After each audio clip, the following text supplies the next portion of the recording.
it all started very suddenly. A strange man appeared in front of him and said something quietly with an evil look. Apparently, this guy who was standing in front of him came from another world. The guy was already very shocked to be here, and after these words, his mind went into a real mess. He looked around. All the nearby houses reminded him of the Middle Ages, and people were wearing clothes appropriate for that time.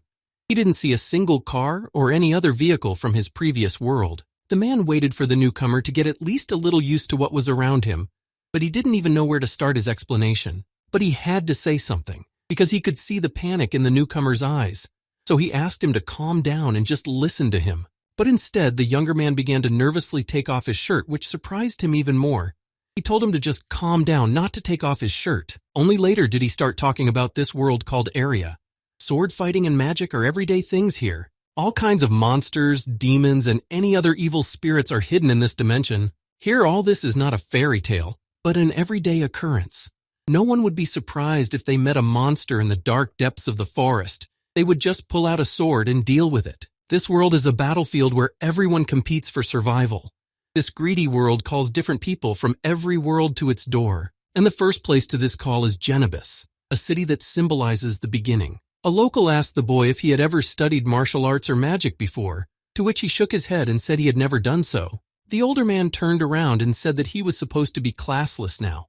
This definition interested the younger man, who understood and immediately added that he would explain this term to him later, when he was in training.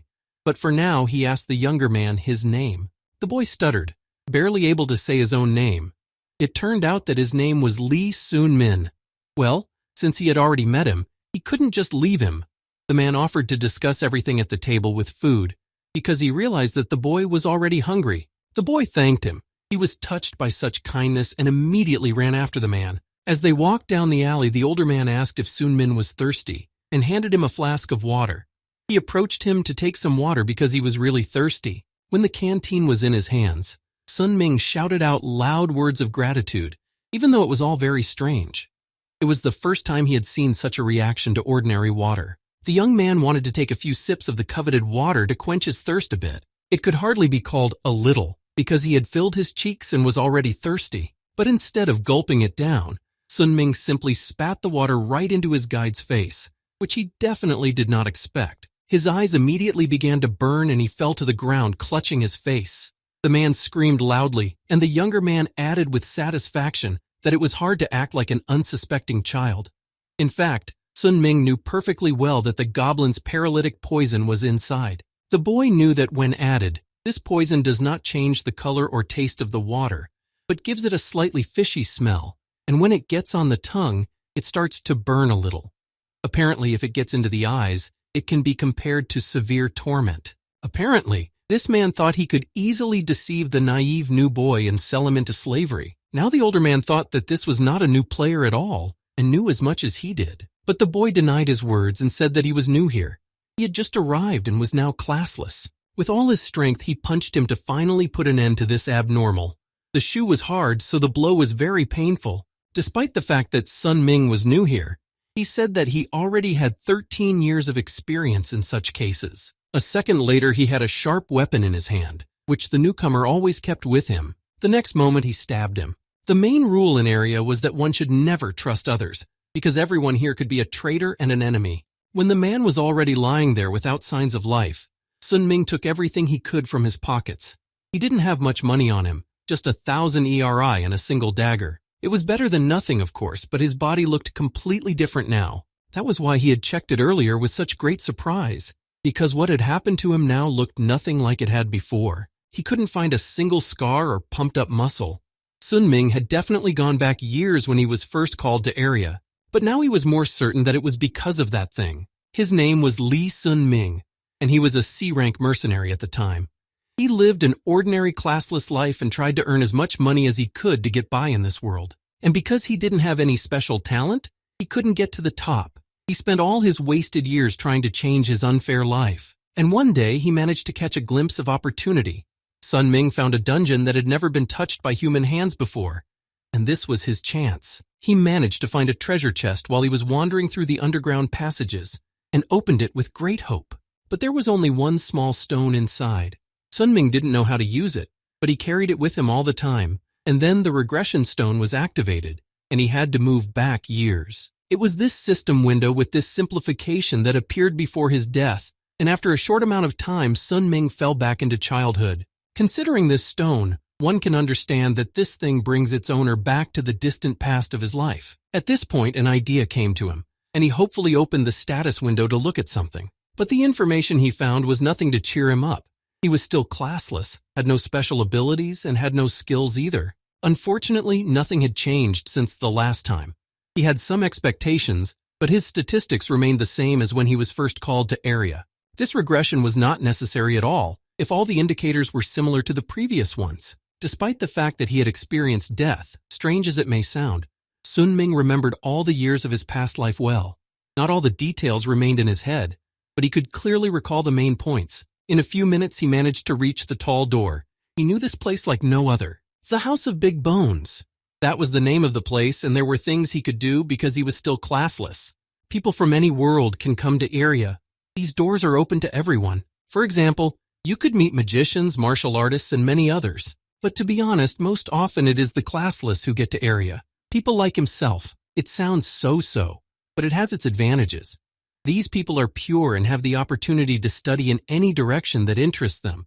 But although it sounds very cool at first glance, it is the only advantage in their situation, because such people are at the very bottom of the area ecosystem. Since they don't have any unique abilities, they usually die in agony due to the terrible conditions and their inability to fight.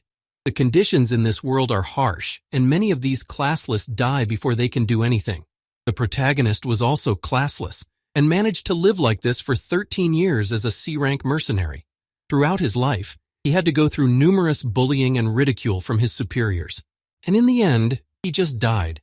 It was indeed a completely useless life that was of no use. In despair, he came to a certain old man to ask him to perform a skeletal remodeling procedure. Sun Ming firmly stated that he wanted to do it. This way, he would be able to become stronger and put into practice all the knowledge he had gained. After that, Sun Ming received a low-ranked martial skeleton and a true heavenly cultivation power. Now he can use 2 of the 3 powers that he was unable to obtain 13 years ago. The first ability is the martial skeleton, bones that allow one to easily master various martial arts. And at that time, there was an acupuncturist who could artificially create such a skeleton. The doctor promised that he would do it for free, because Sun Ming said to advertise his work, and this was the first opportunity in jbus. In order to undergo skeletal remodeling, you need to be classless and have no skills. The previous Lee Sun Min was unable to undergo this procedure because he had acquired 1 skill before he knew about it. But in this lifetime, he managed to fulfill all the conditions and obtain a lower-ranked martial skeleton. It was the perfect foundation for learning martial skills. And thanks to this procedure, Sun Ming would be able to do so faster than other people. And since this doctor is about to die from an unfortunate accident, a lot of classless people have managed to undergo this procedure. And now that he has a battle skeleton along with the classless Yunusu, he will be able to become stronger even faster. And another possibility of Genabishi is the true celestial cultivation technique. This technique allows you to accumulate internal energy. In general, there are many categories of these techniques which are classified according to their stability or the rate at which they increase internal energy. The one he knew in his past life was just a second-rate one, but the little old library of jbus had a first-rate cultivation technique. Fortunately, the owner of this library did not know the true value of this book, so he was able to buy it very cheaply. He only paid 1,000 ERA for it. Now he was able to obtain 2 opportunities that were available to him in his past life. Moreover, he did it without any danger and right after he got here. And now he had one last chance. The main prize of the Colosseum, which will be opened in a year. Since only classless people could participate in the competition, Sungmin would be able to win it easily. He knew that he would get more opportunities if he stayed in jbus to improve his skills this year. What he needs now is enough resources to live on. In such a situation, you need to earn at least 1,000 ERI a day. And to earn money and improve his skills, he needs to hunt monsters, all of which is a standard mercenary story. When the young man approached the man who sold equipment and weapons for mercenaries, he looked at him with displeasure because his customer looked like he was in his teens and no older. Sun Ming calmly examined the armor and thoughtfully said that it should fit him. In the end, the merchant only said that this armor had been used by an outsider of his height and size who had been dead for a long time. In a matter of minutes, he picked out everything he liked and turned on the puppy dog mode to take it all for himself at a discount. He had no problem giving it to him, but it was unlikely that he would be able to take it all for himself in 1,000 years. The man laughed out loud and said that it would take at least thousands to buy all of it. So he simply told Seungmin to get out of here and not scare the customers. But he didn't give up and asked if he could take them on credit. The shopkeeper replied more threateningly, telling him to leave before he was beaten. But this did not stop Seungmin, and he almost immediately came up with a new plan. Of course, it was a crazy plan, because he agreed to sell all his clothes to get some money. According to the boy, these clothes should be more than enough. He guaranteed some of them, because they were made in a highly developed dimension, and there are people who would dream of such clothes. The guy also added that if he sold it to the right store, he could get more than 1,000 ERI. However, when he heard the rest of his story, he laughed again and started making fun of the kid. The fact that this guy first put on an innocent face to be pitied and sold these things, and then started bargaining was very strange. He was classless, and it was clearly visible. The merchant thought that was what he was hoping for when he begged for the weapons and armor. Seungmin smiled slightly and replied that he would be very grateful if he did, but the elder called him shameless for allowing himself to behave like that. He picked up the armor that the boy had mentioned for the first time. Still, the man agreed to give it to him even without this terrible, in his opinion, garment. This young man was strange, but he was skillfully taking advantage of being a child and a face that looked so innocent. The man added that, although he was classless, he would live long with his trick. The trafficker mockingly said that this kid would probably become a regular customer, so he told the boy to make sure he paid him thousands more as soon as he got the money. Well, now he had everything he needed for a mercenary and got ready for his first hunt. If you don't count all the ones in his past life, the survival rate depends on the armor you have. Even if it is quite light armor, it is still able to protect at least a little. It was a good decision to buy the armor first, and it didn't matter that it was taken off a dead man. Of course, the lenient attitude was unusual. Perhaps I was just lucky because it was not typical of Area, although perhaps this trader wanted to let him come to him and stab him. Here, you have to be careful at every step, because you don't know exactly where to expect danger. Soon enough, Sun Ming was near the place where the hunt was about to begin, and the entrance to the hunting area reminded him of the first time he came here many years ago. At that time, Sun Ming had only a small bat, and was lucky enough to come across a monster that scared him to death. Now everything has changed. He already knew a lot through his own experience and had equipment and a good weapon. The boy could admit that he looked so miserable back then. He was ashamed of himself in the past. As soon as he took a step forward, the system issued several notifications at once. The first one said that he had recalled the lightning step technique, rock breaker, iron skin, and spiritual spear. But now he was facing his first enemy. The goblin was standing near one of the trees waiting for his victim. When the young man got a little closer, the monster immediately turned around because he heard someone's footsteps behind him, and his eyes fell on Sun Ming. But he immediately began to attack and was not confused. He used the spiritual spear technique, and that was the first step in this strategy. One shot, one dead body, that was his goal. Before the goblin could recover from the stranger's movements, Sun Ming immediately plunged the sharp spear into its throat and ended the monster's life. The body was left lifeless and he fell to the ground, which was later covered in red liquid. But not everything was so sweet.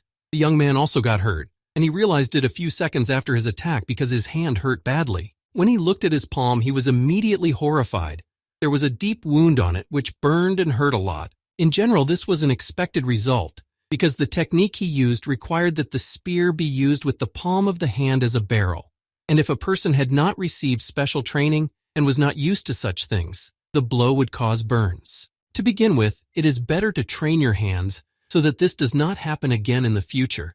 It will be extremely inconvenient to fight with severe burns. Although it was a completely unnecessary regression that did not improve his skills, it was the beginning of a new life that he could change himself. And somewhere in the depths of this world, there was an unknown figure with whom he would sooner or later have to come face to face. In the darkness of the night, the young man came to the hotel to book a small room because he had to live somewhere. It was a rather large and spacious building where he was immediately welcomed. The guy walked a little further and also said hello, but before he could say anything else, the man called his name and shouted happily. The man spoke seriously and only nodded in agreement, then handed a bag of money to Uncle Jack as payment for tonight's stay at his hotel. The old man asked him what was in the sack, but he had brought nothing new, just the usual. This was true, but Jack knew for sure that it was a spatial sack, which was not easy to obtain.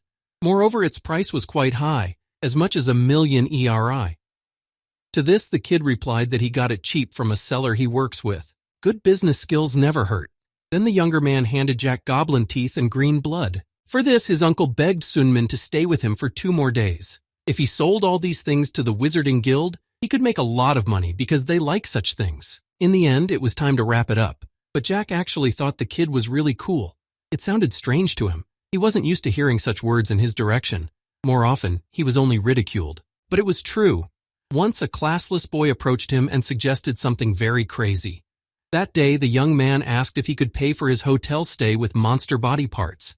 At the time, Jack thought he would die quickly. 2 weeks had passed, but every day he came to him after hunting monsters and brought him the prey. Jack sincerely admired him, and in his opinion, that's what people who have real talent looked like. No classless person would be as cool as him. At these words, Sung Min was already beginning to feel uncomfortable. He decided to just walk to his room to avoid hearing any more of this, but his uncle's shouts followed him all the way to the door. With such talent, Sung Min will someday be able to achieve what Xian did. Jack wanted to talk so badly. He had just started, and his interlocutor was already running away. The guy coldly replied without turning his head back that he needed to rest after a hard hunt. His strength was already running out. This word, it touched his heart so much. Just talented? That description was not for him. Jack had just wanted to praise him, but he had only made Sung Min angry. He was talentless, and all he had now was experience and practice over the years.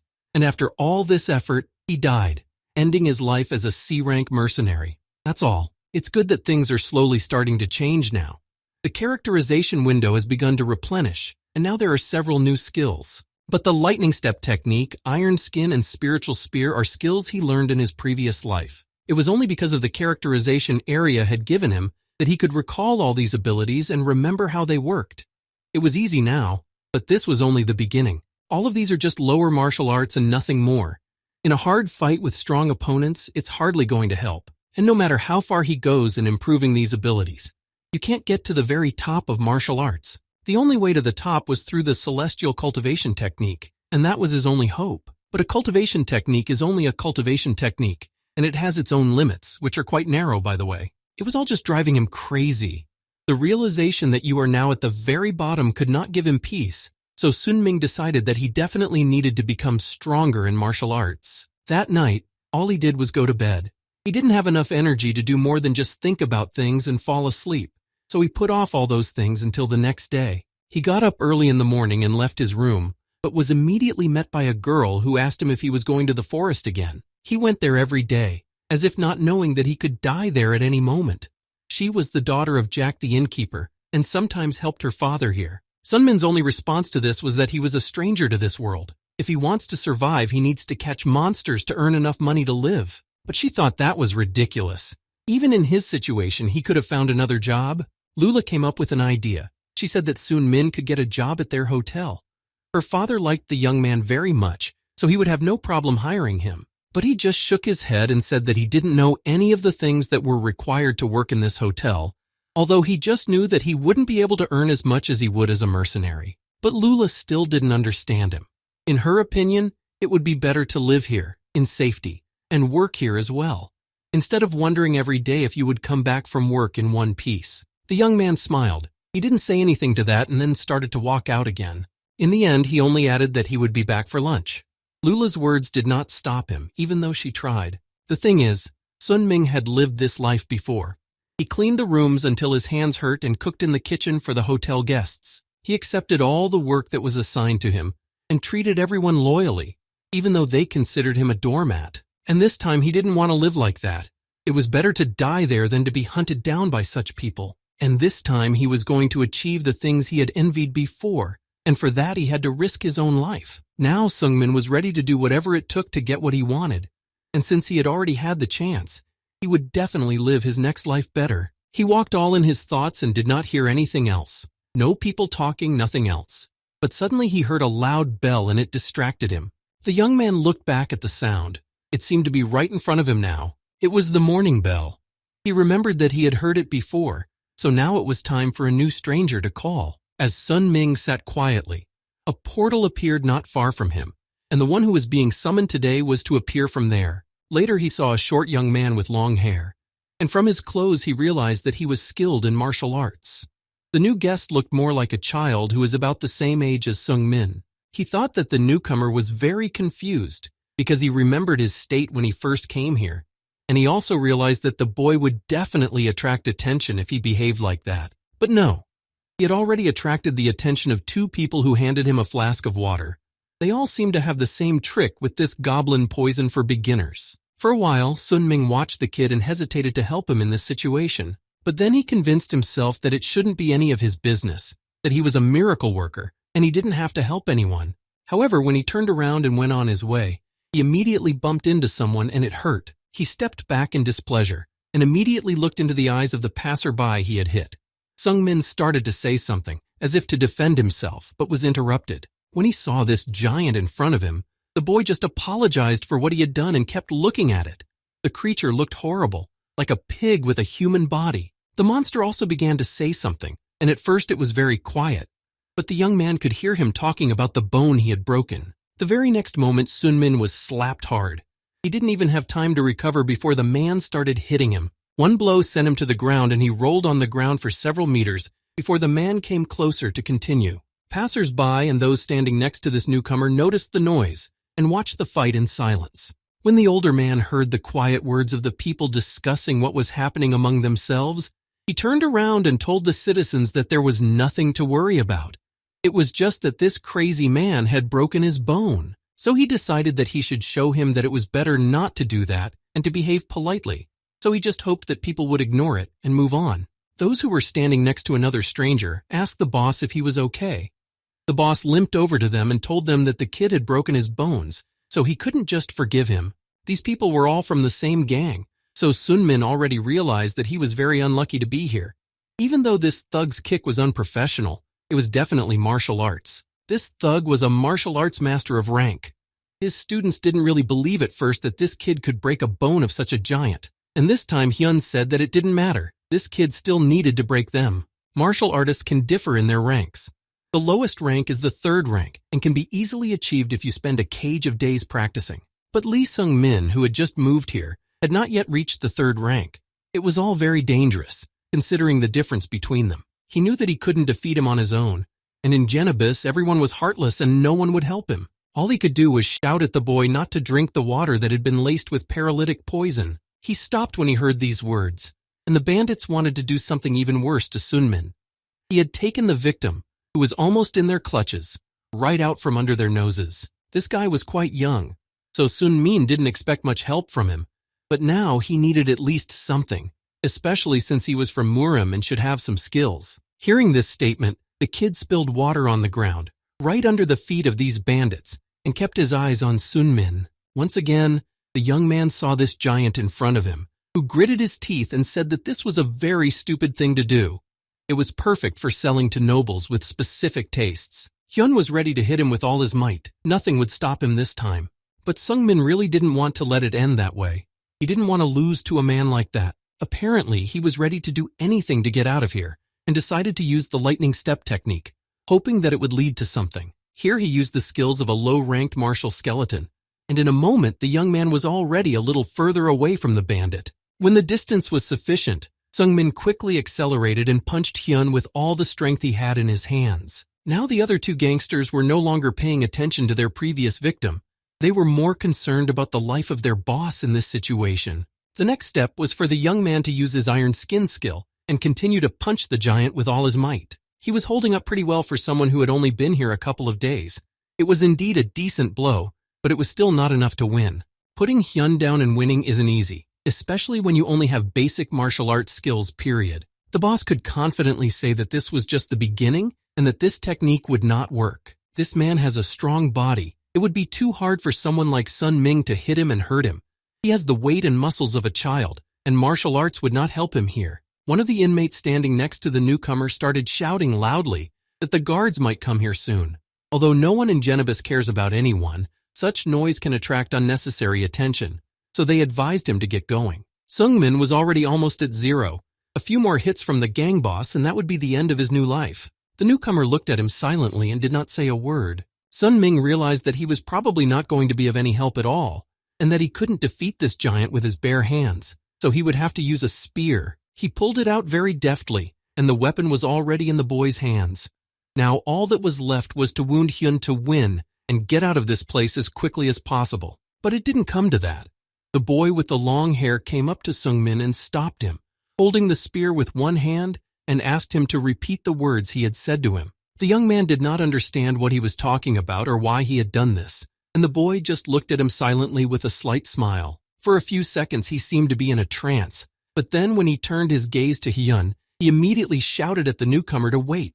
The bandit was so close, and he needed to deal with him as soon as possible. The guy turned to the two of them and made a slow motion with his hand, stopping Hyun. And all of Sungmin's efforts were for nothing. The kid pushed Hyun away from them with one finger, and he fell to the ground with a thud.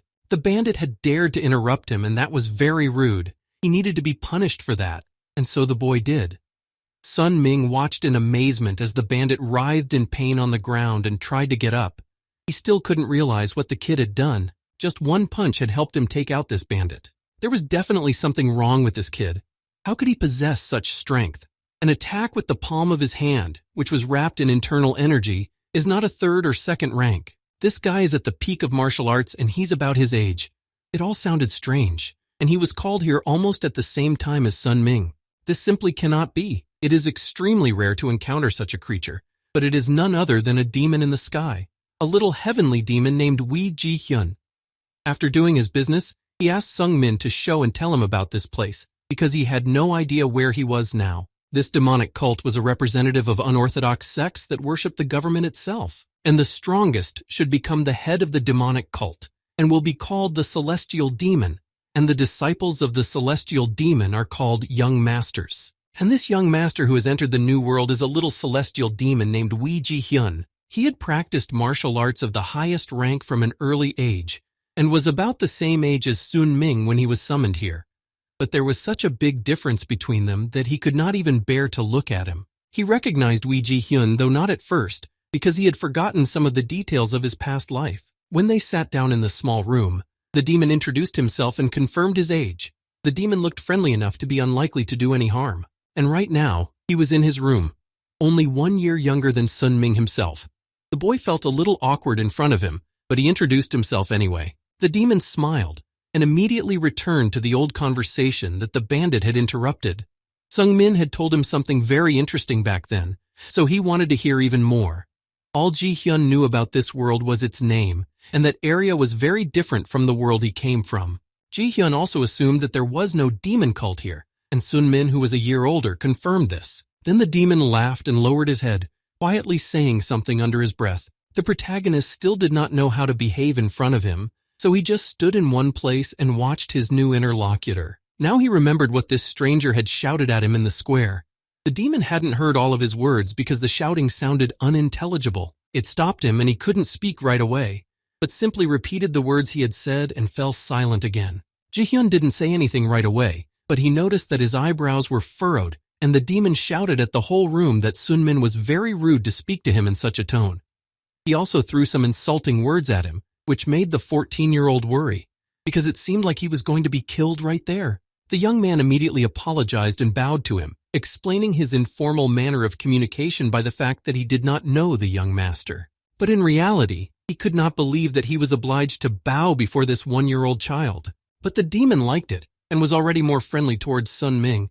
Even a smile appeared on his face. Then the little boy began to speak. He had already realized that Sun Ming was practicing martial arts, but he was curious to know more about it. He bit his lip as Ji Hyun continued to speak, but stopped for a moment. It was the longest and hardest pause of his life, because he was expecting to hear some kind of mockery again. And he didn't hear anything new from this kid. The demon simply called his skills garbage, and added that he was even worse at martial arts. Ji Hyun also asked where this young man had learned to use his power in such a way, because such a sensei could be awarded the worst rank. He remembered very well how the young man had fought, and what techniques he had used. Even then, Ji Hyun noticed that it all looked terrible. Sung Min was holding on by a thread not to snap and use all his pathetic skills against this kid, but for now he just asked him what he was going to achieve with these insults. Then the young master stopped harassing him and came closer, saying that from that day on he would teach him martial arts. These words surprised Sun Ming even more. He was both very pleased because such a teacher certainly knew a lot, but considering all the words he had heard before, he was not very pleased. In the end, He had to admit that this kid had great skills of his own, and if he taught him personally, no matter how bad the student was, he would still become more skilled over time. Ji-hyun was going to teach him only one martial art and only under one condition. It didn't sound very reliable, and something told him that he wouldn't like this condition much, but he dared to ask about the agreement. Ji-hyun wanted nothing more than for this young man to become his friend. It sounded like a joke, and for a while, Sungmin didn't know what the best reaction to this would be, so he just kept quiet. It probably sounded worse than anything else, because a friend like that, as someone who said it to you a few minutes ago, is definitely not the best thing that can happen in life. Long ago, little Ji-hyun approached his father and confessed that he really wanted to find a friend. He was lonely in their world. The father was not happy to hear this. He did not know how his son knew the word, but the boy kept talking about it. When the father asked about this term, the demon held out a book he had recently read. It was about friendship, and it also said that if you have a friend, you can overcome all difficulties. And my father confirmed that this is true, but only if you are a human and not a demon. But Wee Ji-hyun was the one who should sit on the throne and rule the cult of the heavenly demons. Wee Ji-hak believed that someone like his son, who was to become the ruler, did not need to make friends. There was simply no need for that. When his son tried to say something else on the subject, his father just yelled at him and told him to spend more time training and not to fill his head with nonsense. Ji-hyun had no choice but to obey his order. The boy immediately ran to the exit. He was very upset by what he had just heard from his father. When Ji-hyun had already left his room, his father thought more seriously about what he had said. Those words sounded terrible, especially to a young child. But unfortunately it was true. There were about 50 people at the practical training they had organized, and this 10-year-old child was able to kill them all. Even though he was his son, such skills really scared Ji-hak. He didn't do it because it was a whim. He wanted his offspring and the new ruler to be strong and worthy to sit on the throne, but in his mind, the father wanted to sincerely apologize to his son and make him happy. Now that this young man at the age of 13 had escaped from his father's clutches, he would be able to find a friend, for there was no one who would forbid it. Born a descendant of a demon cult, this boy grew up with great expectations of his powers. Ji-hyun began training in Dae when he was a young child, and because of all this, because of the ban, he had no time for friends. Although there was no logical implication, Sungmin didn't immediately agree to this statement. He was surprised. Why would he have to be friends with this demon? Ji-hyun argued that they were the same age and left him no choice. They shook hands to confirm this contract of friendship, and as of today, Lee Sun-min becomes his friend, the first friend he had ever had before. This made the young master happy. There was nothing better than to realize that he would now have such a person by his side. Ji-hyun didn't know about the little secret, but it was very strange for Sungmin that he was friends with a small 1-year-old child, even though he was already. But the demon kept his promise and started teaching him martial arts. The first thing Ji-hyun decided to do was to teach him the amethyst cloud cultivation technique. The definition of this term was not too difficult. It is simply a technique that has a unique characteristic where the internal energy is represented by the color of amethyst. When his new sensei told him about this technique, the young man, not hiding his shock, said that he would teach him something else. The young man addressed Ji-hyun as you, and then the demon interrupted him. They are friends now. You shouldn't address him so formally. Friends don't use formality in their communication. And again, that voice sounded as if the end would come, and after one sharp blade, nothing would remain of life. Sungmin stammered out that it wouldn't be like that anymore, and his heartbeat accelerated. Ji-hyun looked satisfied again after saying that.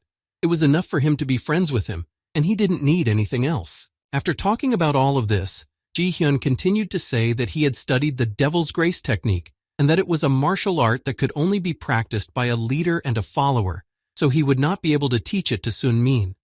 But he definitely won't regret learning the amethyst cloud cultivation technique because it is strong enough to be inferior to the energy of a demon. Now that the theoretical part had come to an end, it was time to put it into practice. He had been teaching Sun-min for a long time. A month of fruitful training had already passed since then. By a mere coincidence, he had managed to master the amethyst cloud cultivation technique. It took a little time, but the progress was good, and little by little Sungmin became stronger through daily training.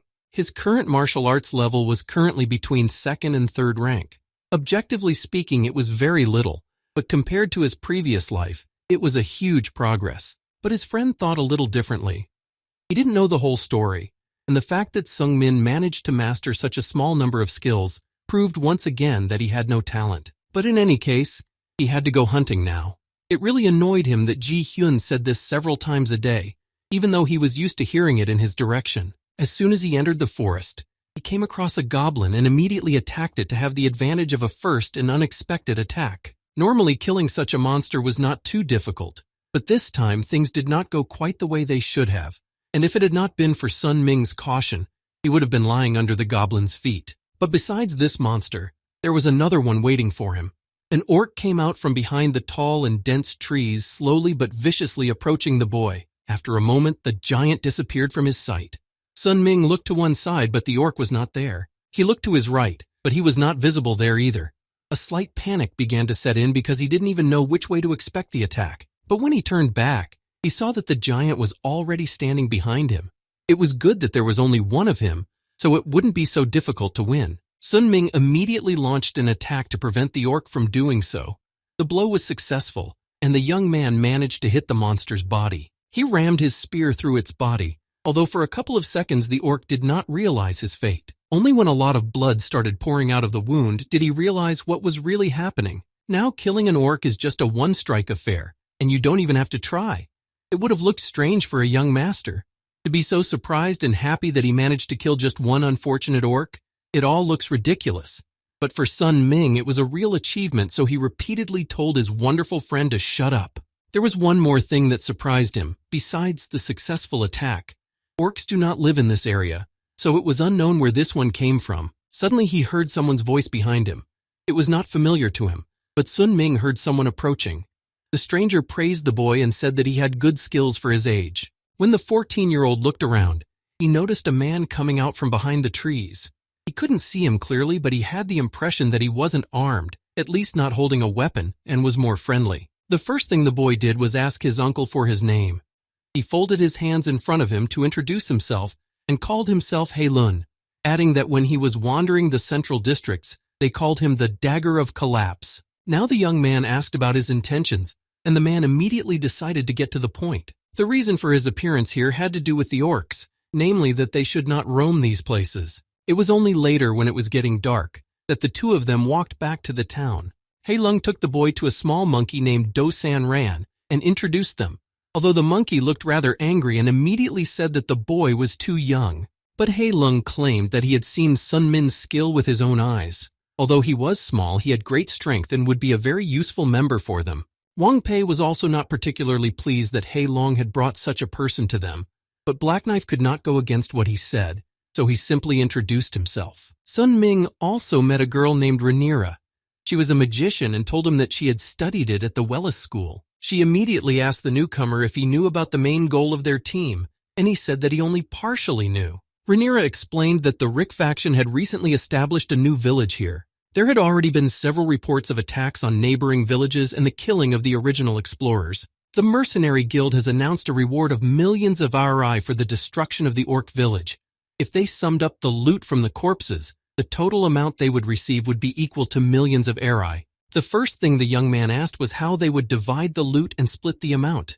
Hei Lung said that they would divide it exactly according to the number of people. This meant that Sun Ming would receive approximately 1 million ERI. Such a lucrative assignment doesn't come along very often, so he would have been happy to accept, but the problem was these people. He didn't know if he could trust them. It could be that all of this was just a setup. And this Hei Lung guy was very suspicious. He appeared out of nowhere, as if he had been sitting in ambush for a long time. After some thought, the young man decided to take a chance. If it was true, he would not want to miss the opportunity to earn so much. When Sun Min agreed, the man was so happy that he began to exclaim that this was the right choice. It should be much easier with this kid. The young man pulled away and briefly thanked him for his praise. But there was one more question. If the four of them looked suspicious, but he had already convinced himself that he was just being too picky about everyone, the two people sitting in the shadows with their backpacks were more unnerving. Hei Long looked at them and said dismissively that they were just classless men who should help carry things. Then the young man heard a question directed at him about whether he was from Murim. Sun Min said that he was, and then one of the men bent down on one knee in front of him. A few seconds later, Rhaenyra approached him and handed him a few coins, telling him to go and buy them some apples. She added that these two would carry the bags that were needed for the expedition and receive the rest of the money. They moved forward together to do what Rhaenyra told them to do. In a few minutes they returned and brought back juicy and sweet apples. The girl took one to eat before they left, because they had to leave soon. After they all had a little snack, they went to the forest path and began to go deeper into the forest to find the monster's village. When the group had already walked for kilometers, the young man asked Do San Ran how many years they had been in the village. He replied that there were about a dozen, but that they would probably only have to fight the Ma, because everyone else was either a child or very old. San Ran smiled and said that it was not difficult. Orcs are stupid creatures and you just have to go in and kill them and then take your hard-earned money. On the way, the young man asked the head of this small team about their plan. Hai Lung said that first they would need to divide into two groups. Hei Lun and Sun Ming would be in the first team, and the second team would consist of 3 people: Rhaenyra, Black Knife, and Little Monkey. The idea behind this plan is to lure the orcs out of their village and into the forest. When they go further into the forest, the group attacks and kills them. Rhaenyra added that she is spreading the scent with wind magic, which should attract the monster's attention. The orcs have a very good sense of smell, and if they smell a human, they will immediately go out into the forest to kill the guest. And San Ran and Wang Pei will hide and ambush them, and Rhaenyra will cast her magic energy at the same time. And Hei Lun and Sun Ming should light this lamp and lure all the other monsters that are left. In this way, the orcs will be divided into 2 groups and can be easily killed. Everything is easy and simple, and the earnings are great. Sun Ming listened to the whole plan and agreed that it was good, but too direct. It would be better to trap them, although considering the size of the team they came here with, it's not realistic. As the team walked a few meters deeper into the forest, Hei Long noticed the orcs' familiar footsteps, indicating that they were almost at their village. Now it was time to split into 2 groups and proceed according to the plan. He emphasized that everyone should be careful and monitor the situation on all fronts. The 3 of them left, but the kid, Hei Long, and the men who were carrying the expedition supplies stayed behind. He was already very tired. The backpack weighed a lot, and the journey had been long and rough. Sun Ming looked back. He realized that it was really hard for the classless people because they had been walking for 6 hours straight. It looked as if they would not be able to make it back from this raid due to lack of strength. Sun Ming watched them closely, looking in all directions. Hei Long walked ahead while the younger man asked the unfortunate man his name. The man was very surprised when the young man started talking to him. Usually they could only give short orders, not ask questions. But the old man replied that his name was Brass. His voice sounded tired and he was breathing heavily between words. Then the boy nodded and told him honestly that there was no way he could protect Brass when the orcs attacked and surrounded them. The words didn't sound very pleasant, but Sun Ming had told him it was up to him to decide whether to stay or run. In any case, the young man knew that Hei Long would not help the old man if something happened. He didn't even pay any attention to him and didn't look back to see if he was following them. Brass could barely speak anymore, but he said that he couldn't just run away from here. It sounded somehow doomed. Of course, he knew about the punishment he would receive from the guild if he dared to leave them. Apparently, death by orcs, that this torture would be equal. So there was no point in running away, and Sun Ming understood his situation perfectly. In the end, the young man simply asked Brass to be careful and observant. This surprised the old man no less, but he meekly agreed. Meanwhile, Hei Long was pleased to announce that they had finally arrived at the right place. Luckily, they managed to avoid a squad of patrolling orcs, and now they were there. In front of the group was a wooden fence among the trees, and it was behind it that the village territory began. Hei Lun said to wait until he lit all the lamps and the orcs started to come out, but Sun Ming stopped him for a few more words. As expected, Sun Ming had a spatial bag with him. This thing is so expensive, not everyone can get it.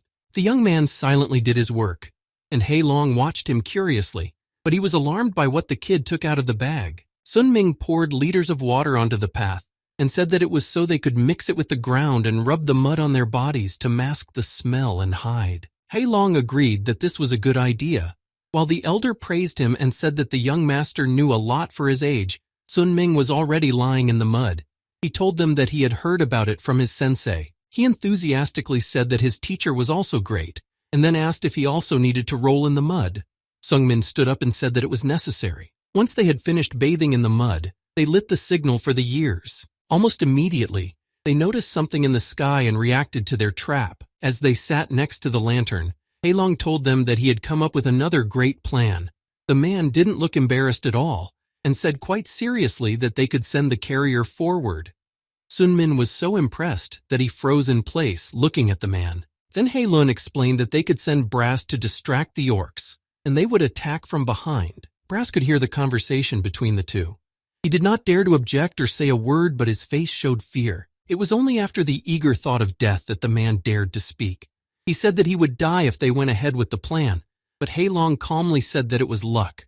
Maybe he would die, maybe he wouldn't, but if he disobeys now and doesn't come over, he will definitely die. Hei Long laughed after saying that, looking at the poor man. He didn't take his opinion into account at all. He didn't care about the life of someone who was lower than him. Sun Ming could not allow this to happen, so he stood up and walked over to Hei Lun. He said that he would distract the monsters himself, if he didn't mind. Although Brass was now uncomfortable with the young master having to do this, he smiled, and for some reason this smile did not inspire confidence, but he said that he would not mind such a decision. Finally, they began to act. Sun Ming stood in front and distracted the orcs while Hei Lun did the rest. They managed to lure the monsters into their traps, and many of them had already fallen. In general, there were already orcs heading towards the group. Sun Ming almost killed one of them right away, so there were 12 left. It didn't take him long to destroy the enemy, and he went on to deal with the crowd. One more sharp and clear blow and the next monster was gone as well. Only its remains were lying on the ground. Although he was doing well, he had his doubts about whether he would make it. There were more than just a couple of them, and he still lacked the skills. But Sung Min knew he had to do it. He got involved and now he didn't want to give up. But was this decision an act of unnecessary kindness, or could it be called compassion? Probably yes, although he didn't want to admit it. And no, they are not friends. There is no connection between them. But for some reason, Sun Ming could not allow such an injustice and let the old man die. He helped him because they are both classless, that's all.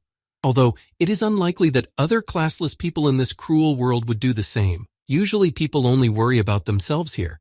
Perhaps it was the law of power. And yes, Sun Myung-min recognized this law, but he found it disgusting and horrible. Apparently, no matter how many times Ji-hyun spent trying to teach his friend about it, nothing was moving forward. He was not good at it. The demon thought he was talentless, but he still wanted to teach him at least something.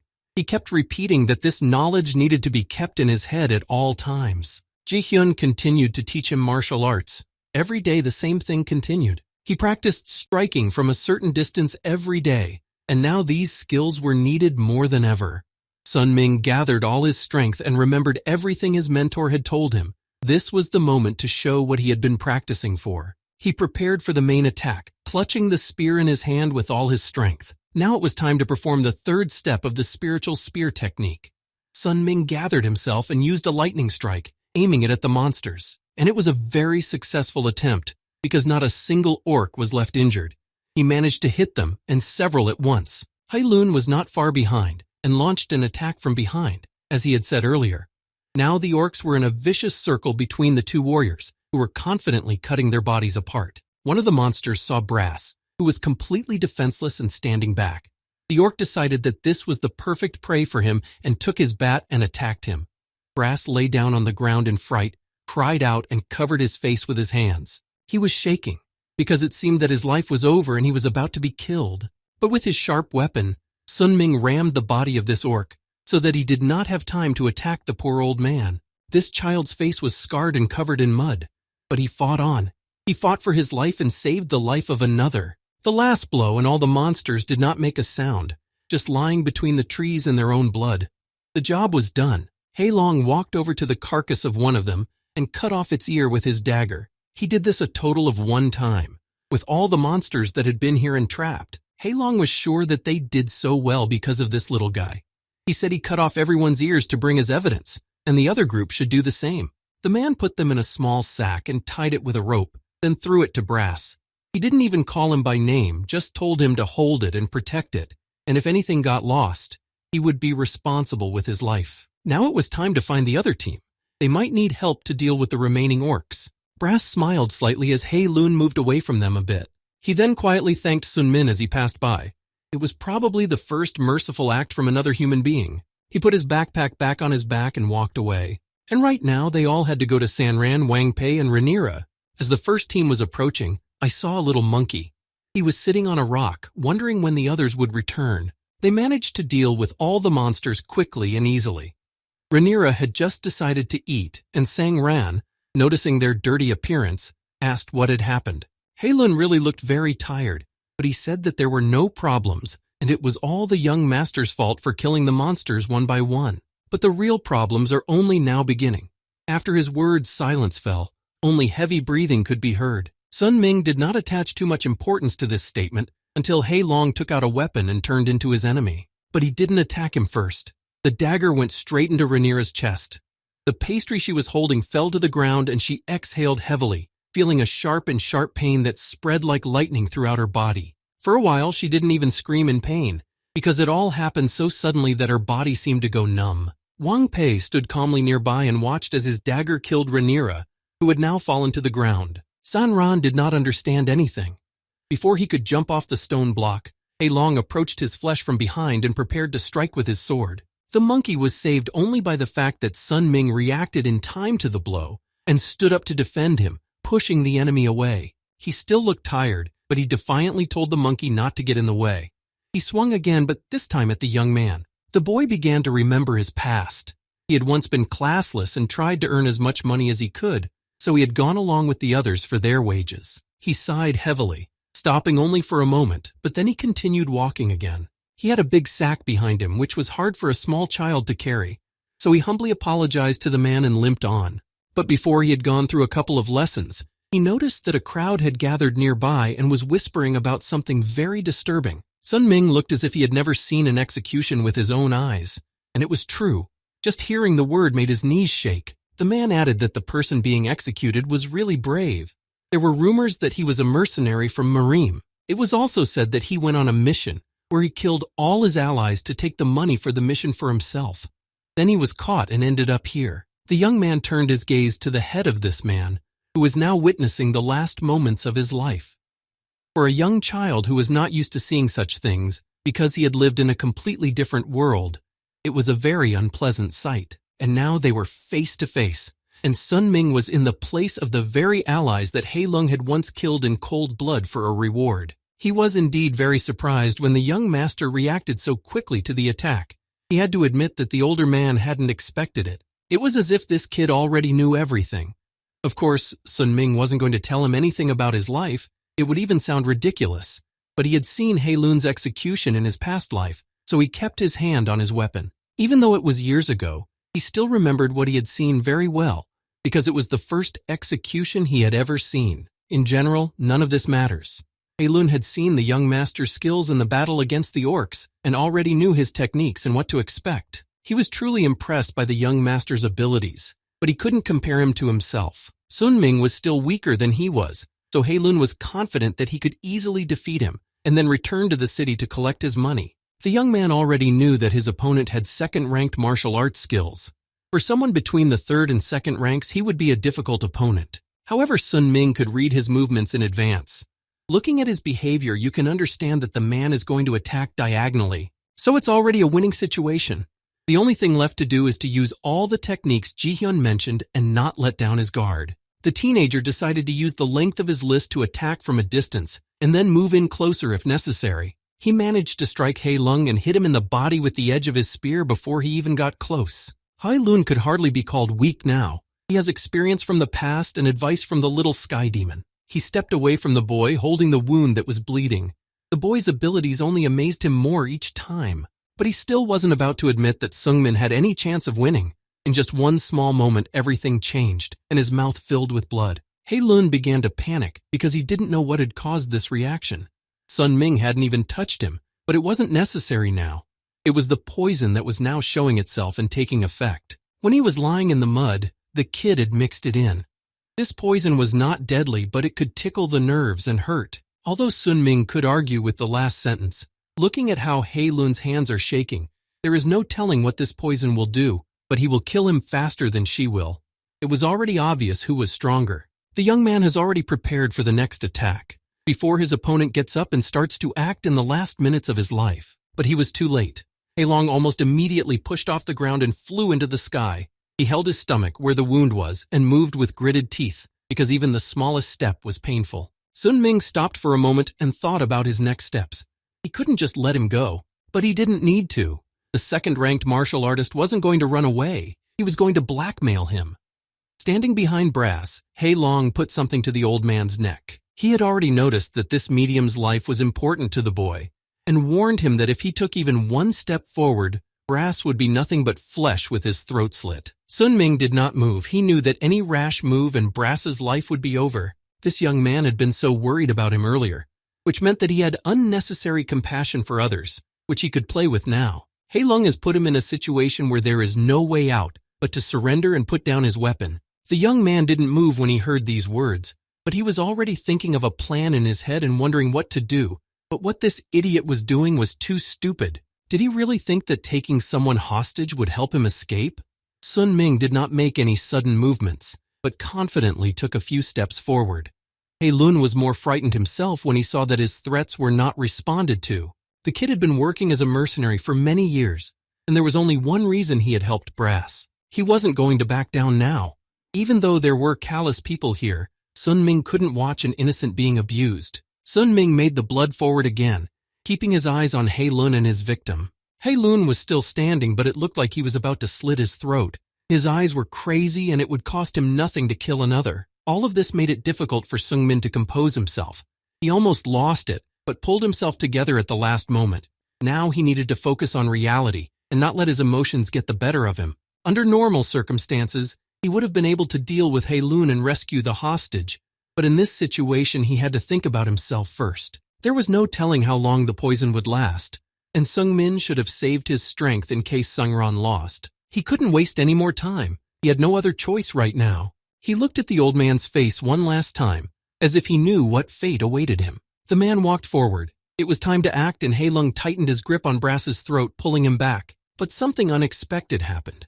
Even though Brass had no more strength, he didn't want to die and began to abruptly pull out of Hei Lun's grasp. This made Sun Ming stop, and he stood silently in front of them and watched the old man fight for his life. Brass threw him to the ground, pinning him down with his own weight and not allowing him to move. All Hei Lung could do was scream to be let go, flailing his arms with all his might, trying to get out. Finally, he managed to free one hand, and then he quickly grabbed his sword with it, and the weapon rammed into the old man's body. Hei Lung laughed defiantly and said tiredly that he should not have gone against his own rules. Hei Lun, who had lost his strength, turned his eyes back to Sun Ming, who was approaching him with gritted teeth. Brass tried to say something with his last bit of strength and appealed to the young master, begging him to listen to him.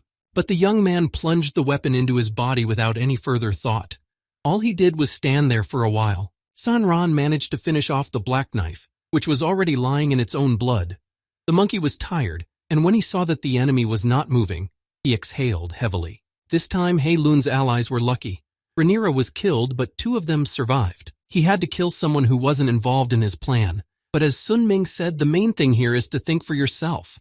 If he didn't, he would have died himself. They took Hei Lun and Wang Pei's bodies to the mercenary guild, and then shared the reward for the mission and the loot with Sang Ran. Only after all this work did Sun Ming return to his room, where he was greeted by Ji Hyun. He immediately started asking him a lot of questions and asked why he was back so late tonight. Sung Min replied without any emotion that he was earning money. The young man fell down on the bed without taking off his shoes and closed his eyes, while the demon stood very unhappy, arms folded. If he had had even a little more strength, Brass would not have died. His conscience could not rest with the fact that an innocent man could have been saved. The young man opened his eyes. He was doing something he didn't like just to make money and survive. But Sun Ming didn't want to live like that, didn't want to do something he didn't like. The demon kept bothering him and asking him questions. It was obvious that he was nervous and uncomfortable, so Ji Hyun asked him if he had committed a murder. At first, Sung Min was surprised that he had guessed that without saying anything, but the demon could smell human blood. There was no point in making excuses by lying, so he told it like it was. That the second-ranked master wanted to attack and kill him, so he killed him. Ji Hyun was silent for a few seconds, but then he asked suspiciously if he was hiding something from him. After saying that he would definitely not let go of him, the little demon was literally demanding that he tell him. The boy became more visibly nervous as his piercing gaze was on his eyes. Eventually, Sun Ming turned away from him and got up from the bed, looking very thoughtful. And when he looked at the young master again, he immediately made a strange face and said that he could not have any secrets. Did he really think that the fact that a classless person could kill a second-ranked master was very suspicious? However, afterwards, Ji Hyun covered his hand and said that it was quite possible since he had taught him the amethyst cloud cultivation technique. The demon fell silent again, and his face looked very serious. The demon actually believed that Li Songming was not just classless, he was special. While he was on a mission and earning money, Ji Hyun walked around the city trying to understand this world. He walked through many streets and met many different people along the way. In the corners of the city, he saw many classless people and learned about their difficult situation. Most of them were willing to pick food from garbage cans just to survive. They were the lowest in this greedy world, and the vast majority of them are now on the verge of death. When Ji Hyun saw this situation with his own eyes, he realized how difficult it was for them to survive. This is understandable because people can kill bugs without any remorse, but at the same time it can take a long time to consciously kill a small rabbit. The young man listened to the demon in silence, keeping his eyes on him, and he continued. He said that he was impressed with Sun Min's courage in going hunting on the first day. Even though he had just been called here, it didn't sound so strange to the young man. He knew that he had to survive somehow, and without hunting monsters, it would be very difficult. Of course, all this is understandable. But other classless people know this too, but not everyone would dare to do this and risk their lives. They know, but they can't. They can't put their lives before their own and kill another being for their own good. If you have not learned to kill and do not know the value of your life, you will not find the courage. But Sung Min was all that, and he did it without a doubt. The guy didn't know what to say, so he said that he just managed to quickly adapt to this world. But Ji Hyun felt that he was hiding something.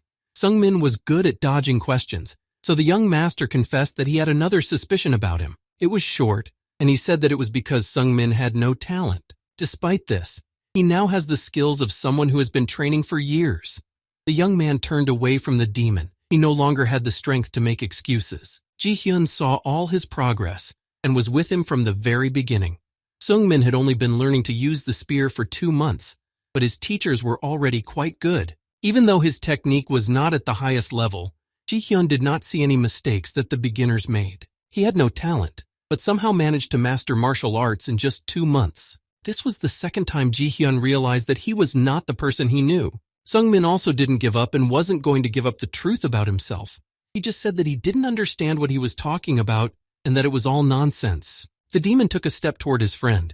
He looked intently into his eyes and his voice changed. Ji Hyun did not like people who lied to him. Silence fell, but looking into the young master's eyes, Sung Min noticed the coldness and felt uneasy. He tried not to show it, but he could feel goosebumps running through his body. The young man replied more quietly and slowly, saying that everyone can have secrets and it's no big deal. Then he raised his voice, saying that it was impolite to try to expose all the secrets he did not want to talk about. He added that true friends don't do that. Apparently these words offended Ji Hyun a bit, but he kept quiet. Everyone has at least one secret, and even he has one. Ji Hyun didn't give up though, and tried to push his friend to confess. The demon suggested that he would also tell his secret if Sung Min confessed to his, although this offer did not sound very attractive. Sung Min wasn't sure that the little guy's secret would be more valuable than his own. Ji Hyun was even willing to do more. He added that he would tell him the secret and teach him another martial arts technique, a spear technique, an acceleration technique. The demon offered to choose whatever the older man wanted. All of this would sound very tempting, but he didn't have the talent and enough internal energy to use such skills, so Sung Min didn't need any of it. Ji Hyun continued to stand his ground. He wasn't going to back down, so he thought of something else to get the boy to agree to his offer and tell him what he needed. And he came up with an idea. It didn't take long. The young man simply said that he could give his inner energy to Sun Min if he would reveal his secret. At these words, Sung Min jumped out of bed. It sounded so strange. Why would this guy share 1/5 of his energy with him for a secret? But Ji Hyun just calmly replied that he was too curious to pass up the opportunity. Sung Min was his only friend in his entire life, and he wanted to know everything about his friend, even his most intimate secrets. That's what a true and sincere friendship meant to Ji Hyun. This time he hoped that this would be enough to convince the stubborn man. It was all too much. Sung Min couldn't take it anymore, so he gave in. But he asked for one promise before he did. It sounded even more suspicious when the demon heard this condition, which literally meant not killing Sun Min after he told the secret. But there was no need for that. He is his only friend, and if he kills him, he will be left alone. And besides, they had decided to exchange secrets, so the demon decided to start with his, even if it wasn't easy. He let his hair down, followed by a short pause, and Ji Hyun told him that he was a girl. It was probably the last thing he expected to hear, and from the look on his face, it was clear that Sung Min was very shocked. He didn't say anything, because he was also speechless, although there was nothing so strange about it. Ji-hyun had lived her whole life as a boy, and her father had been hiding it from the entire sect since she was born. She looked again at her friend, who still couldn't get over the shock and was sitting on the bed, staring at the same spot. She was used to living like this, and when she got here she continued to hide it. That was her secret. So now it was Sungmin's turn, but he asked for some time to collect his thoughts. For some reason it was hard for him to believe that she had been lying to him all this time, and if it weren't for his curiosity it would have continued. To begin with, Sungmin suggested that they use different rooms starting tomorrow, although Ji-hyun didn't understand the need. Apparently it was too difficult for him to explain, so he didn't try. Finally, the young man was ready to reveal his secret. He took a deep breath and closed his eyes. A moment later, he tiredly revealed that he was a regressor. This confession shocked Ji-hyun no less. At first, she thought he was joking, and that it was all a fantasy. This was an expected reaction. It was a rare thing to meet such a person, and it would be too naive to take his word for it. But she still tried to find out more. Sunmin said that he had died and thus returned to the past and was now sitting here. It was hard to believe, but then all of his peculiarities made sense because everything she had suspected could be justified by his real age. Although, if they were in her world, Ji-hyun would have said that it was completely impossible.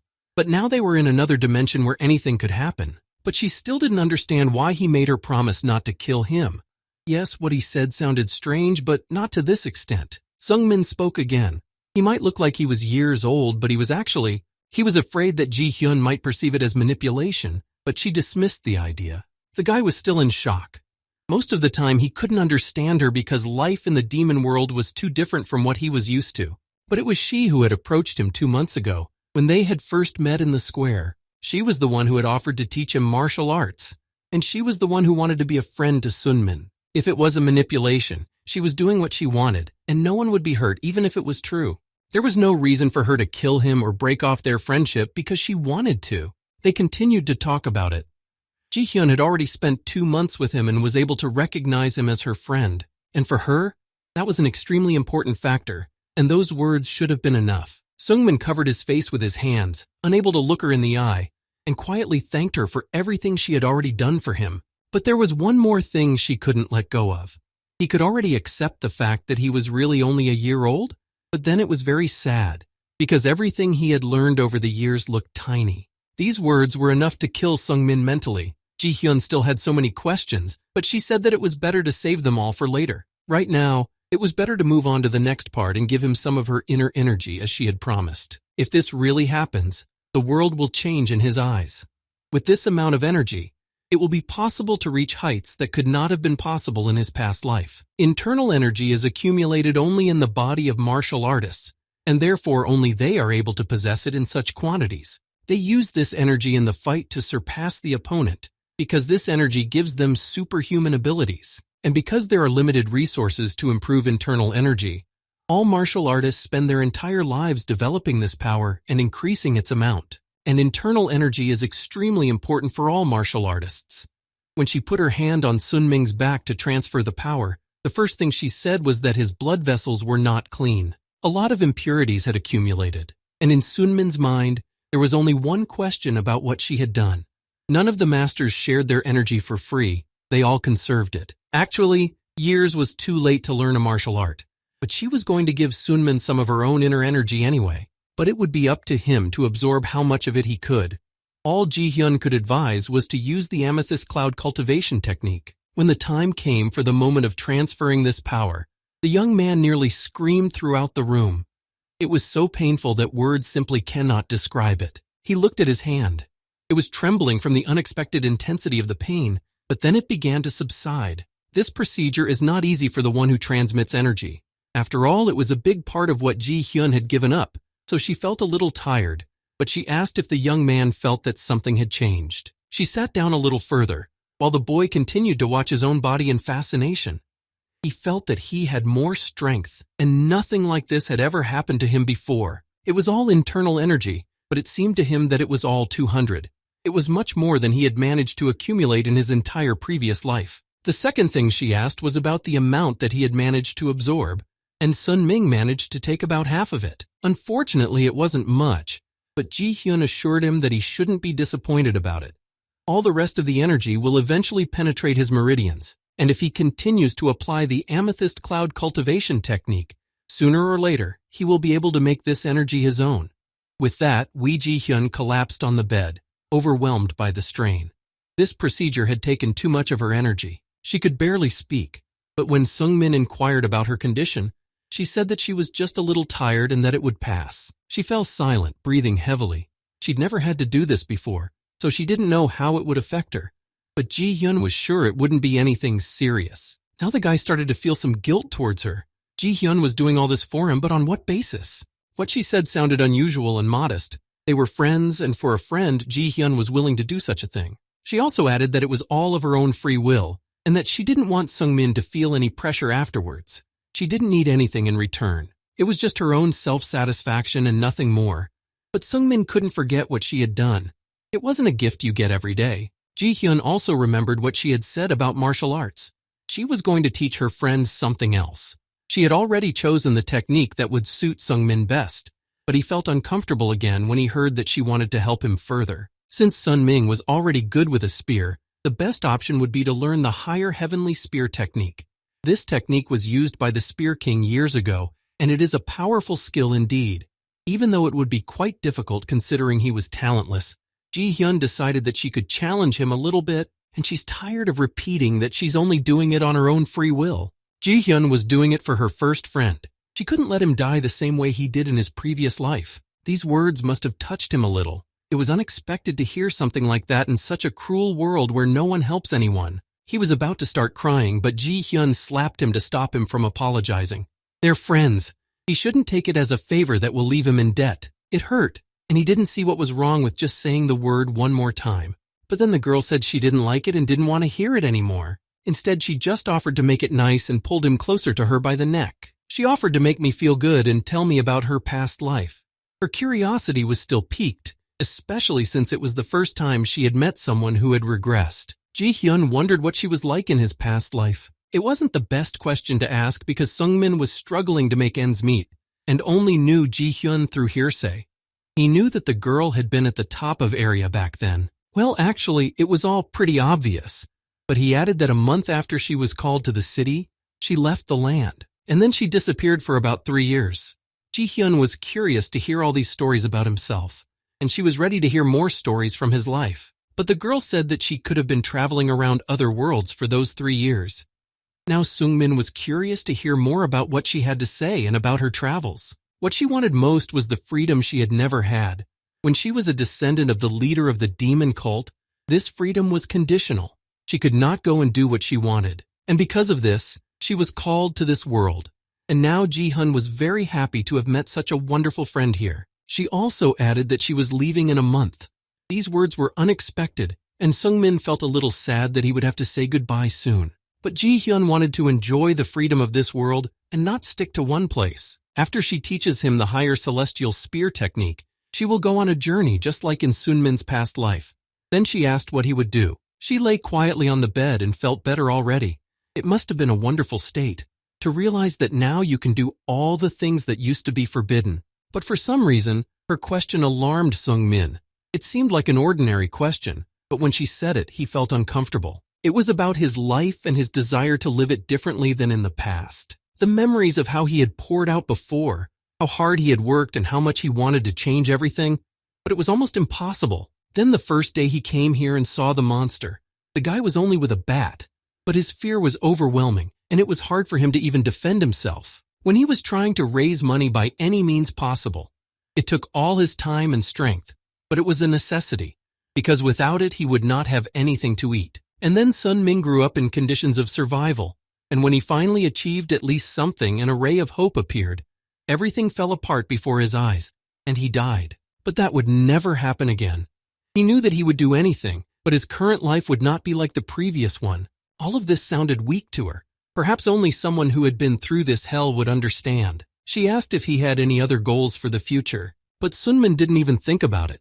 All he was interested in now was getting out of the state he was in, and that was his main goal. Ji-hyun didn't force him and only told him to tell her when he found his goal. And now she wanted to hear more about her friend's past life, and it seemed that she would not get tired of hearing these stories. The boy did not feel so comfortable with such questions, and he did not have much to tell because all the weeks, months, and years were monotonous. He was just trying to survive an area. He reflected on his life in jbus more than once, and eventually came to the conclusion that he had not had a single person during that entire period that he could call a friend. So it turns out that she is also his first friend in this world. It was a very long night. They talked about many different things, discussed past situations, and a month passed. Soon the moment would come when they would say goodbye. Not forever, but who knows how long it would take to meet their friend again. However, before leaving, the girl decided to test his knowledge gained during these weeks. Now he needed to forget about friendship and adjust himself to the fact that he was facing an enemy. But the thought that it was almost time to say goodbye did not let go. But after this sparring match, Woo Ji-hyun would leave. So Seungmin wanted to show her everything he had learned from her. It would be the best thank you in the end, and he said he would fight with all his might. It sounded like he had previously thought that he would be fighting on. Of course, he would have to use all his strength and abilities that he had received. Before the duel, the girl said that she would give him a head start on his moves. That is, the young man can use these moves before she attacks. The moves sounded impressive, but the main thing was to use them correctly and meaningfully.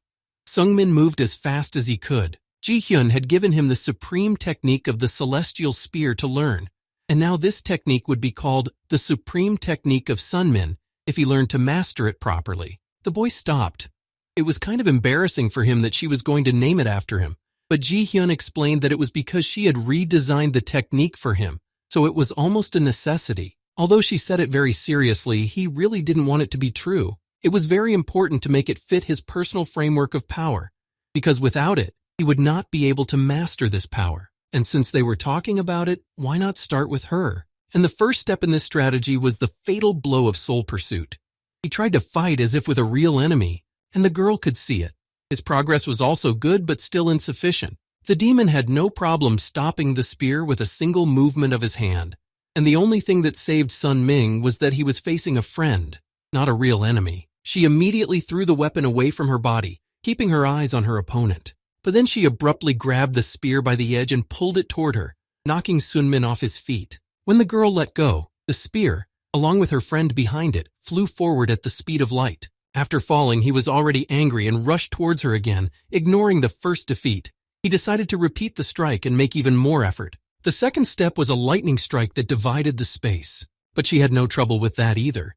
And he had already used the third move before Ji-hyun's attack began. It wasn't the highest level, far from it, but compared to when he knew nothing, his current knowledge allowed him to hold the spear with more confidence and make clearer strikes, and parrying allowed him to twist the opponent's weapon outward. The delay allowed him to twist the enemy's weapon downward, which helped him block the attack. And after this attack, it is best to use piercing, and at this point he heard a lot of complaints from Ji-hyun. All of this was the basics of spearmanship, and he was using this weapon without knowing the main points. The young man tried to justify himself by saying that he had studied it on his own before, and he didn't have a master to tell him how to do it right. Then she ordered him to use all these movements every day until he got used to their application. These words only gave him more inspiration and desire to do everything right. In the meantime, Sun Ming used every possible movement. This went on and on the next stroke. The girl advised him to mix each movement of the spear with his own weight if he could not use his back. Sun Ming listened carefully to all the instructions and tried to repeat the attacks with them, but everything seemed harder than it sounded. Ji-hyun praised him on his next kick and told him that he was getting better. However, with every word she said, he became more and more aware of the difference between them. Seungmin managed to achieve more and become a second-ranked master of the energy Ji-hyun had transferred, but she deflected all his attacks with one hand. This girl is at the top of the martial arts. It was hard for him to imagine an equal opponent for Ji-hyun. Sunmin could see from his face that he was trying, but he was tired, and at times it seemed to her that he had already given up. His breathing was audible from a few meters away, but this fatigue did not mean that he was actually ready to admit defeat. After everything he had been through, that was impossible. If he was going to get this chance, he'd better make the most of it. Sun Ming used several attacks at once and spent a few more strikes. Now there were only a few left. She dodged and deflected the blows as easily as if it were nothing easier. This didn't move him forward at all, but Seungmin kept trying to do the impossible. Ji-hyun was getting bored.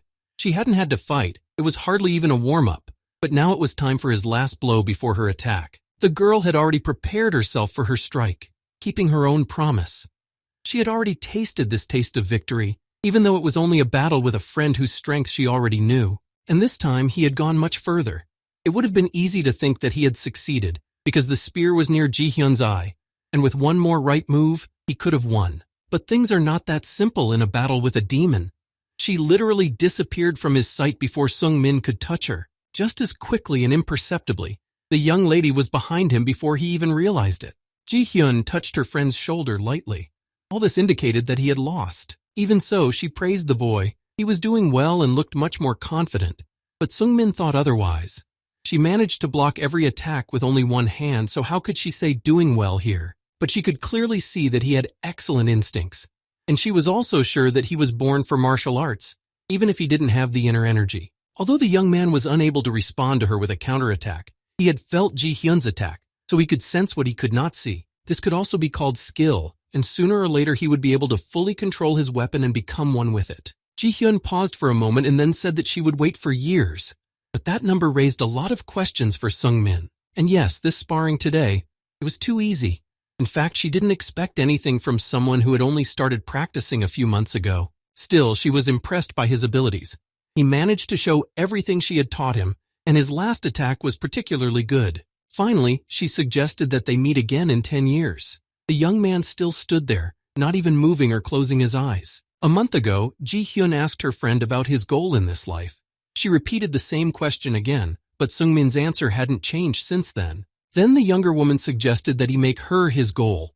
It was a short sentence, the meaning of which he did not immediately understand. Sung-min clenched his fists until his palms and fingers hurt, but not a word came out of his mouth. Ji-hyun continued to speak with the same confidence and ease, and assured him that if a person has no purpose, his life will be like a ship bobbing on the violent waves of the ocean, drifting around without any benefit. He needed to become strong enough to face her in his native struggle in 10 years.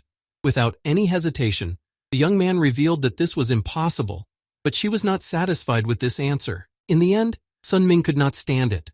Only by making her his target would he be able to become like Ji-hyun and achieve what she already has. The words about a worthy fight and great power sounded like a fiction to him, like nonsense. He shouted that he would not achieve anything because he had no talent. These thoughts put a barrier in front of him in any endeavor. Ji-hyun was a genius to him, who had these talents, and she had also taken many elixirs, so she did not understand him. His voice was filled with despair. Sun-min kept telling himself that this was impossible for someone like him. Their starting points are too different. He didn't even want to look at a tree he couldn't climb. And now all those words about a new life and wanting to live it differently from the past made sense?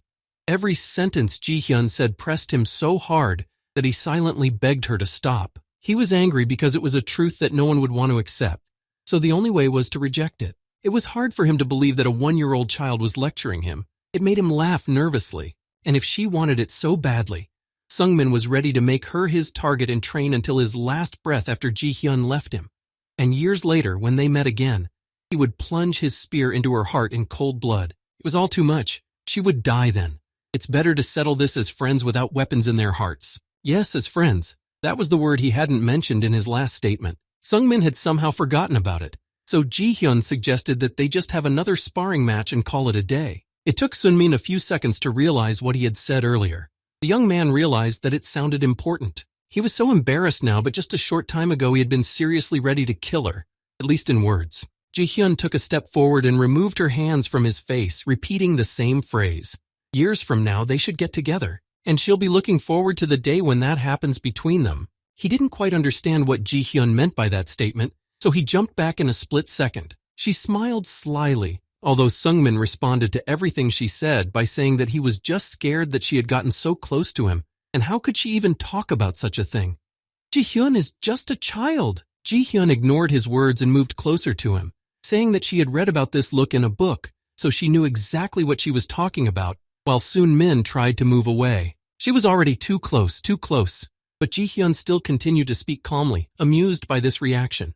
But she told him that in the years to come, she would grow up and become incredibly beautiful, and he would never hear her talk about a small child again. Lee Sun-min set himself 3 main goals. The first one was quite logical and obvious, especially for those parts of the country, and he meant to survive. The second was to use the memories of his past life. Well, now it was time to say goodbye. Ji-hyun didn't take many things with her. They all fit into a small bag and she took one last look at it. It would be many years before they would see each other again. Ji-hyun jokingly told him not to even think about dying. They had a fight to fight before that, and he made a promise that he would never die. They both smiled. During these months, Sungmin and Ji-hyun were able to become real friends, even though it was their first time. He turned the other way to head back to the town. It was kind of sad to say goodbye to someone like that. Now their paths are going to diverge for many years, during which Sungmin has a lot to accomplish. And there were 3 opportunities that Lee Sun-min could have gotten in jbus. The first is a battle skeleton. The second was a true heavenly cultivation power. And the third and last was the opportunity to participate in a classless tournament. jbus regularly held various tournaments, and the boy managed to get in. By this time, months had already passed since Wee Ji-hyun left. The guy was not taken seriously there. He looked like just a kid, and his opponents were great martial artists who said that Sun-min should give up before the battle started. Each of these masters despaired when they realized that the child was able to defeat them, and eventually Sun-min managed to become a first-rank martial artist. With the help of this power, he easily won. The young man received the prize of the tournament champion. It was a small pill to increase internal energy. Lee Sun-min took it, and from then on paid even more attention to his inner energy. And now that he had gotten all he could take from cannabis, he had to move on. This was big news, because the classless boy of 30 years had conquered the cannabis arena. The seller who had once been ready to kill him was now proud of the kid, and he was sure that Sun-min would live a long time. People who have a good head on their shoulders live longer because they know how to get out of situations, and this boy definitely knows how. Then the vendor stepped back and picked up a small bag, then handed it to the younger man. It was a spatial bag, and the sight of it struck Sung-min. The man had warned him at the beginning that it wasn't new, but it was definitely better than the one he had now, because it was many times bigger. The seller knew that the boy would need it, so he held it for him. He simply told him to accept the small gift and not to argue anymore. This thing was worn out anyway, so it's unlikely to get much after the sale. Let it be a parting gift. And then the merchant added that the boy should become famous if he wanted to repay him. And then he can tell the whole of area that when he was a beginner, Hans the street vendor helped him. For some reason, this also made him uncomfortable. But he didn't want to argue anymore, so he said goodbye almost immediately. On the way, the young man stopped by the hotel where he had so often spent his nights. Nothing had changed here, either in his past life or now. It was still the same cozy atmosphere. The floor creaked under his feet as Sun-min pushed open the old door and walked into the next room. He wanted to go further, but Lula stopped him in his tracks. Her voice didn't sound the same now as it used to. She had always been quite sharp and stubborn, but now she sounded sad when she learned that Sung-min was leaving. He wanted to hide it from her, but she found out because he cleaned his room, even though he had never done it before and left it a mess. Even a fool would have realized that something was wrong. Then she stopped screaming and sat on one of the tables, swinging her legs. It was strange that he had cleaned the room completely himself, because in this hotel she did it all. Sung-min knew this, but this time he felt like it for some reason. Lula continued to directly smear her feet while sitting on the table, but her face looked sad. It was normal for outsiders who were called into this world to simply leave at some point. It happened often, and the news that Sun-min had to go too was the most disappointing. Although she tried not to show it, it was hard to hide it, and now she was reluctant to accept the fact that he was leaving, probably forever. What she said could hardly be called goodbyes, but this situation hurt so much that she could not have wished for anything else. Lula said she hoped he would die a horrible death on another land. After that, the girl jumped to the floor and quickly walked to the exit of the hotel. Her father noticed that something was wrong with her, and that she was too angry or disappointed, but he did not stop her. Jack just looked after her worriedly and sighed. Only now he looked at Sun-min and asked him not to be angry with her, because Lula was still young, even though Sun-min was even younger. After all, she didn't have the best temper. The young man said that it was okay, really. He understood and wasn't angry, and he sounded very sane at his age, as if he had lived a decade longer. The uncle didn't ask anything else. He just walked up to the boy and handed him one thing, telling him to take it with him. It was his cloak that Jack had worn when he was young. It had magic on it, and even sharp knives could not pierce it. It also had magic that allowed it to maintain its temperature, although it was not very powerful and could not withstand extreme cold or heat. Sun-min put on the cloak and thanked him, still surprised. The cloak was too big for him, but he could adjust it. Jack was proud of him and said so again. Sun-min was the best and strongest classless person he had ever met in his life. Jack almost cried as he wished him success and told him to take care of himself. This was their last dialogue, after which Sunmin left the hotel. It was hard for him at first, after all. He had spent many years in this city in his past life and was used to it more than other cities. And now he had to leave Genesis and face new challenges. He walked slowly, wondering where to go next, while Lula ran as fast as she could after him. As soon as she saw him, she called out his name with all her might to make him stop. Sunmin recognized her voice and then looked back in shock. Even then, Lula stopped. She was breathing heavily and stood for a few more seconds, leaning on her knees. She wiped her sweaty face with her hand and finally looked up at Sunmin. He hadn't expected to see her again. The girl still stood there trying to steady her breathing, but without waiting, she said she took it back. Sunmin was not vindictive and he would not even remember what words were in question.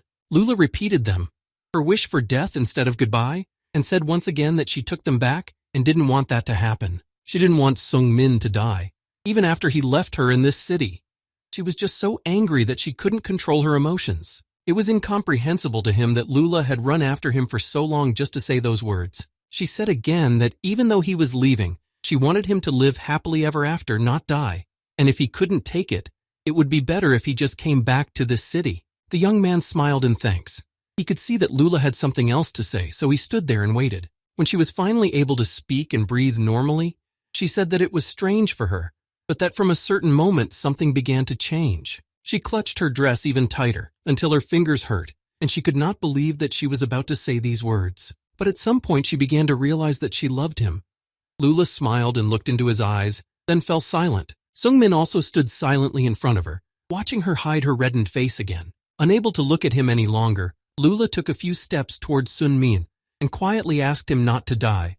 To this, the young man replied the same as Ji-hyun, that he would never die.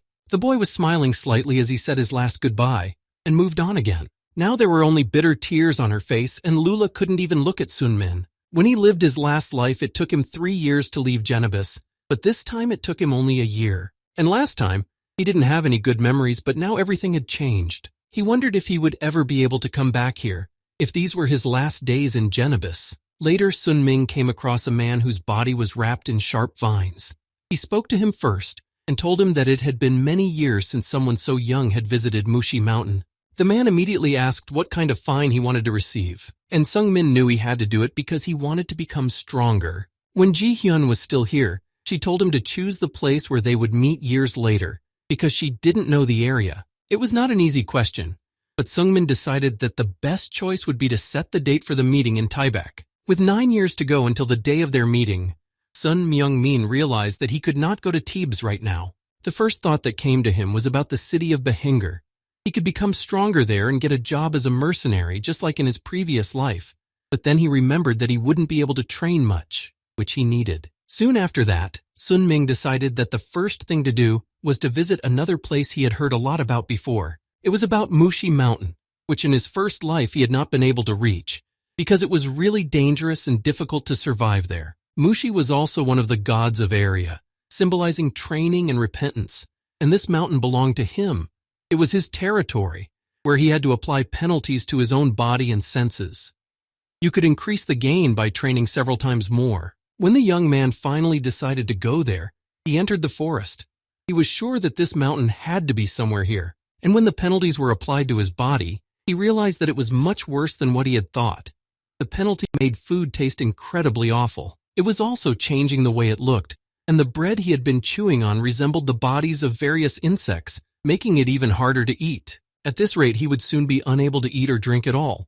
When you think about it and not live in such a situation, it doesn't seem so hard. In fact, Sun Min was already seriously considering leaving and not suffering. Sometimes it seemed to him that this self-torture would not lead to anything good and that it was all in vain, especially since he has the opportunity to go to Behenger and become a mercenary of the B rank there. That would be much better than what he had in his previous life. Sungmin didn't want to be too greedy, and he knew that he would just go crazy here. But when he remembered Ji-hyun's image, everything changed in an instant. Perhaps if he left here, it would only mean that he had given up. Forgetting about all the horrible flavors that now haunted him, the young man picked up a slice of bread he hadn't finished that morning. It still tasted like insect bodies, and the taste had not changed, but only gotten worse. But he was hungry, so he ate it as fast as he could, and then washed it down with water, which tasted no better than what he had just tasted. But it was so bad that he just spit out everything he had just swallowed. But even that didn't stop him. He only started to get angrier at Mushi and realized that he had to try to survive all this abuse and become stronger. Just as he said this and cursed the god of this mountain with a few words, he heard someone's voice from the side laughing lightly and calling Sun Ming a very ill-mannered mortal. This frightened him greatly, for he was sure he was alone and no one was around. But when he looked around, he really didn't see anyone. So he dismissed it as some kind of hallucination. Nothing changed, and he went through the rest of the week at the same pace. The food and water still tasted like rotten food, so he tried to eat less, and only when he was really hungry. Another morning, Sun Ming woke up feeling terrible, as he always did in this place. He came across a small deer eating grass nearby. Since he had to take a leak here, he decided that it would be better to kill the animal himself to get the meat.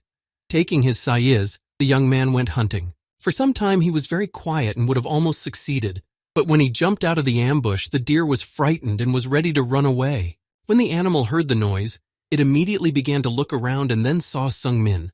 He was standing with a weapon, which scared it even more, but at some point it just stopped and stood still. While the guy was desperately trying to get some meat for himself, the deer was calmly watching him, and if he were a human, he would probably be laughing by now. In the end, this is what happened. The deer jumped away from the hunter, making sounds that were very similar to human laughter. At first, it was hard for him to realize what he had just heard, but again he wanted to blame it on this strange place. He just collapsed from the thoughts that haunted him. And if it was true that the deer was laughing at him, then to what level did he have to stoop to make it happen? And he had just lost a victim, almost the only one he had seen in a week. For 7 days, the young man had been eating only bread and drinking water, and this is not a normal diet for a human being, so he needs to get out of here immediately or get some meat. On this mountain, the guest has to take care of his own comfort. This includes food, shelter, and clothing. This was also part of Musha's test. This mountain is very harsh, and it's not just the wide temperature range that you can't get used to quickly. There are a lot of animals here. They are fast and aggressive, so Sun Ming spent the whole week hiding, hoping never to meet them. And because of the penalty of gravity, he couldn't even hunt properly. And because of the penalty of taste, food is very disgusting to put in your mouth. 7 days had passed, and he had already lost a lot of weight. Sun Ming had been planning to train here for years at least, but he couldn't train to his fullest capacity because of his severe weakness, even though training here would have had a good effect. The young man sighed. Everything was too hard for this situation, and he was thinking about going to another place again, when suddenly a stone flew at his feet. When Sun Ming turned his gaze to the side where the stone had come from, he saw a girl. She was dressed in white, just like her hair. She didn't look particularly friendly on her face, but the stranger waved at him, and he immediately asked her name and who she was. At first he was a little worried, not knowing if she was an enemy, but then he remembered that there was a law on Mount Musha that prohibited harming pilgrims, so it was unlikely that she would attack. The girl didn't say anything. She just pointed to her neck where she bore the sign of the god Mushi. Then she crossed her fingers in front of her, making a cross. He then guessed that she had a voice penalty and could not speak, and she waved her head to indicate that this was correct. And again, the same deer appeared out of nowhere. When the girl withdrew her hand, the animal fell right in front of Sung Min, who now looked very frightened. Now it was dead. She had managed to catch the deer in one stroke. Then the girl approached him with a stick in her hand. Even though Sun Ming remembered that there shouldn't be any human enemies here, he couldn't trust her completely either. But she took the stick to communicate with him. The girl wrote a few sentences on the ground saying that she had been watching him for days, and that at this rate, he would die here. That is why she decided to help him. Since he had been called by area, he knew the official language because everyone after being called receives knowledge of it. And this lady wrote in the official language of the country. Of course, he appreciated her help, but he thought she would want something in return. But the stranger wrote the following sentence saying that she did not need anything from him. Sung Min was surprised that someone just decided to help him without any reason. But the blonde woman wrote again that she was helping him because she was kind and didn't want to see him suffer and slowly go crazy. It was all very strange. Apart from his tiredness and the atmosphere in the place, a girl appears in front of him out of nowhere, helping him just like that. She introduces herself as a kind, good person, and after that time she always appeared when he was in trouble and helped him out. This made him suspicious because he came from the world of area, where no one helped anyone. But then Sun Min started to get used to her. Later he learned her name and couldn't help but be surprised. Baek Sogyo. Those were the letters she wrote in the sand when he asked her name. It was a famous name in his past life. Because of Baek's abilities, she was called the Silent Flash. and he was really confused because he had met a future celebrity. His excitement was understandable, but that wasn't the point. He already knew that in 8 years, Baek Seogyo would die in the dungeon. He would die at the hands of the little celestial demon, Wi Ji-hyun. He sat there puzzled, next to the rocks. Everything had changed since Baek had appeared. Sung-min had often thought about what might have happened in the dungeon, and the reason for the girl's murder. Now that he knew both her and Baek Seogyo's killer, it was all even more mysterious. Lost in his own thoughts, he didn't even notice Baek Seogyo's arrival. When she came closer, he jumped away from her. Baek had appeared so unnoticed and then written on the stone that she had just arrived. What surprised him more was that she could write with her fingers on the stone. He hadn't asked this question, but the girl wrote that she had come because she thought he was hungry again. Baek could help him get some meat again. But first, Sung-min asked if the girl could use telepathy because her martial arts level was high. But Baek wrote back that unfortunately she couldn't. Her fine also put a ban on it. He suddenly fell silent, looking at the inscriptions made on the rock by her fingers. Later he asked about her hand. She didn't move it, and Baek told him that a new fine had been added to her left arm because 6 months had passed. It's hard when you can't feel your limbs at all. So she asked about his fines. She had heard from Sung-min before that he had a fine for gravity and taste. She could only imagine how hard it must be to not be able to taste and enjoy food. Then the boy asked her about the penalties of other pilgrims, curious to know about other possible prohibitions. Baek decided not to tell him everything in her own words, but to introduce him to the others, so she offered to go with him. He just started to say that he would be very grateful if he did, but Baek didn't hear him. She moved so quickly between the trees that Sung-min didn't even have time to follow her. All that was left behind was a trail of sand. It was too fast. She returned as suddenly as she had left. Baek remembered that Sung-min had a gravity penalty, so she realized that she needed to be slower, although she wasn't sure he would have caught up with her even if he had been in a normal state. Then the girl added that he should focus on speed techniques because it was hard to move. It would definitely be more effective than practicing his spear skills. He was a little embarrassed when he found out that Baek was watching his training as well, and then he asked if she could teach him something. The girl did not react so kindly to this.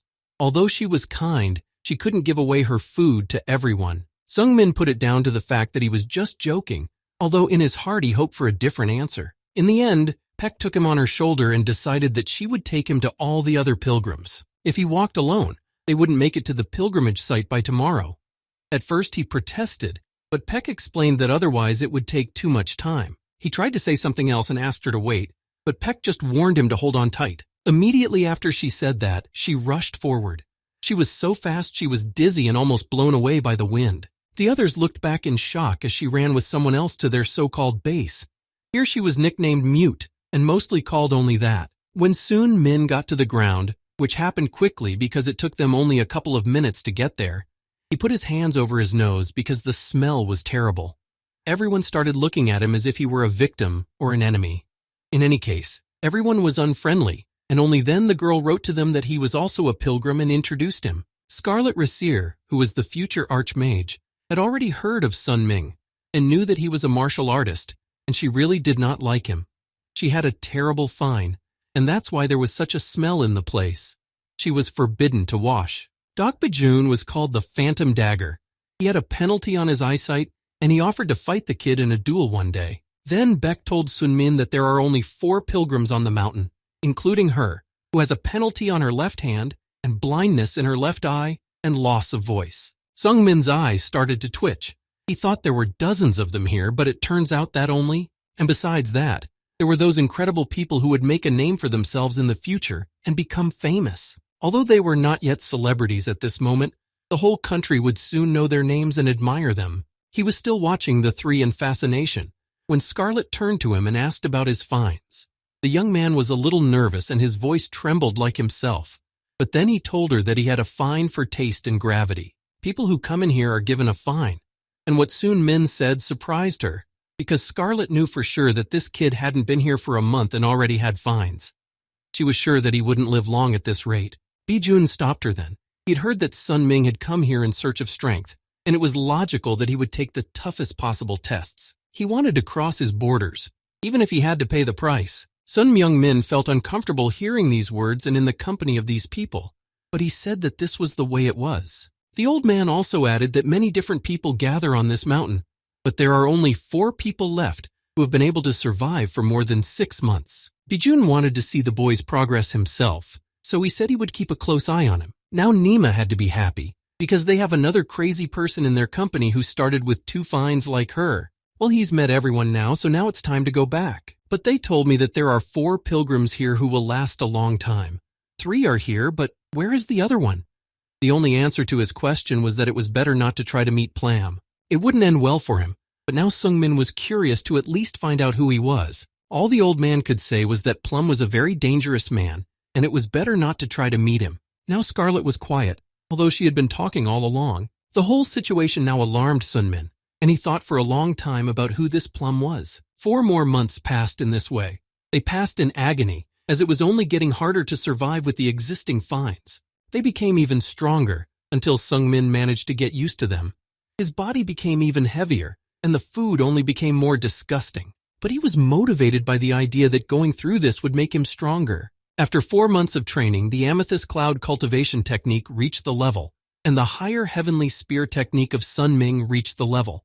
And all of this happened very quickly. Plus, he had a martial skeleton to speed up his progress. There were a lot of trials on this mountain. It is hard and unbearable here, and he has not yet fully adapted to it. But these difficulties brought a lot of benefits. It helped him a lot with his main goal. During the day, the young man practiced the Supreme Celestial Spear technique, and at night, the Amethyst Cloud Cultivation technique. His body still felt heavy and his food still tasted terrible, but he was getting stronger every day. Although with every step he took, he felt like his bones were about to break and his muscles would sooner or later tear when he swung the spear. But he had to do it because he had promised. When things got tough, Sungmin would think back to what Woo Ji-hyun had said and realize that he couldn't let her down. He made her his goal and promised to be better than he had been in the past. He hardly felt it, but he noticed that his body had grown a little after all the exertion, and it would be good for him to change his clothes to a bigger size. Suddenly, behind him, the young man heard another unfamiliar voice. Since he knew only 3 people here, the thought that it was him immediately came to mind. Before he could look at this stranger, the man praised him for his spear skills, rather harshly. They were really good. He was surprised that he had never seen Sungmin before, because he had wandered around this place before and knew its hiding places by heart. A guy sitting on a large rock nearby smiled slightly, though it wasn't a friendly smile, but he said he was very happy to see Sun Min. This was the first time he had seen someone his own age here, and the young man introduced himself as Plum. Sun Myung Min was cautious about him. He remembered what other pilgrims had said about this boy, who was supposedly dangerous, so he did not want to approach him. Scarlet said that Plum was a real genius. She didn't like to talk about him, but she told him a little bit when Sungmin kept asking about him. Baijun warned that after meeting him, all of Sungmin's efforts would be in vain and would mean nothing. This kid was better than everyone else at everything. That was his talent. Baek warned him. She assured him that he shouldn't even try to meet him. It could end in a descent into despair. He had heard so much about him, and he actually started to believe that Plum was scary and dangerous. But he definitely did not expect to see his peer, who was also interested in him. But this excitement did not leave him. Plum noticed this and came closer, asking what was making him so nervous, since he had only asked his name. In a trembling voice, the young man replied that his name was Lee Sunmin. Plum guessed that the boy had heard about him from others, but he immediately asked why Sun Min hadn't come to him to say hello. He needed a friend of the same age. The young man did not answer. He simply turned his back on him and said that he needed to train, not chat with everyone who came here. The words about a real genius even made Sunmin angry. It couldn't be this little idiot who kept up with him. But even if this kid really is that brilliant, he still doesn't have all the time in the world. Plum still hadn't let go of his new friend. He asked about his training and what else he was doing. Sungmin was pissed off by all this, especially since this kid shouldn't know about everything that concerns him. He was going to practice with this spear, but Plum just laughed at him. In a moment, the weapon was gone from Sunmin's hands. The kid snatched the spear from him and turned back. In fact, it was the first time Plum had ever held a spear in his life. He smiled more gently as he pulled on the string at the end of the spear. The fact that Plum was able to take his weapon away from him was the worst thing that could happen to a martial artist, for the greatest humiliation for them was to be deprived of their weapons. In addition to being extremely angry, the young man felt confused. He did not have time to see his movements as he approached him and snatched the spear from his hands. But Plum himself did not understand why he was so confused. He had just temporarily borrowed what Sungmin had in his hands and was going to return it after he tried one thing. The technique he was practicing caught the kid's interest, and he thought about copying it. He spoke just a few words to take over Sun Ming's higher celestial spear technique and repeat her second step. He saw the young man's memories of instantly cutting through large tree trunks and was able to copy the technique. Then he decided to immediately try out the lightning strike that split space. It was incredibly cool. He loved it, and Plum stood there mesmerized for a long time. Plum had to admit that Sunmin had a good spear technique, but he was surprised that this kid could use a weapon better than him. Plum was able to repeat the spear technique he had seen only once, and he managed to improve it.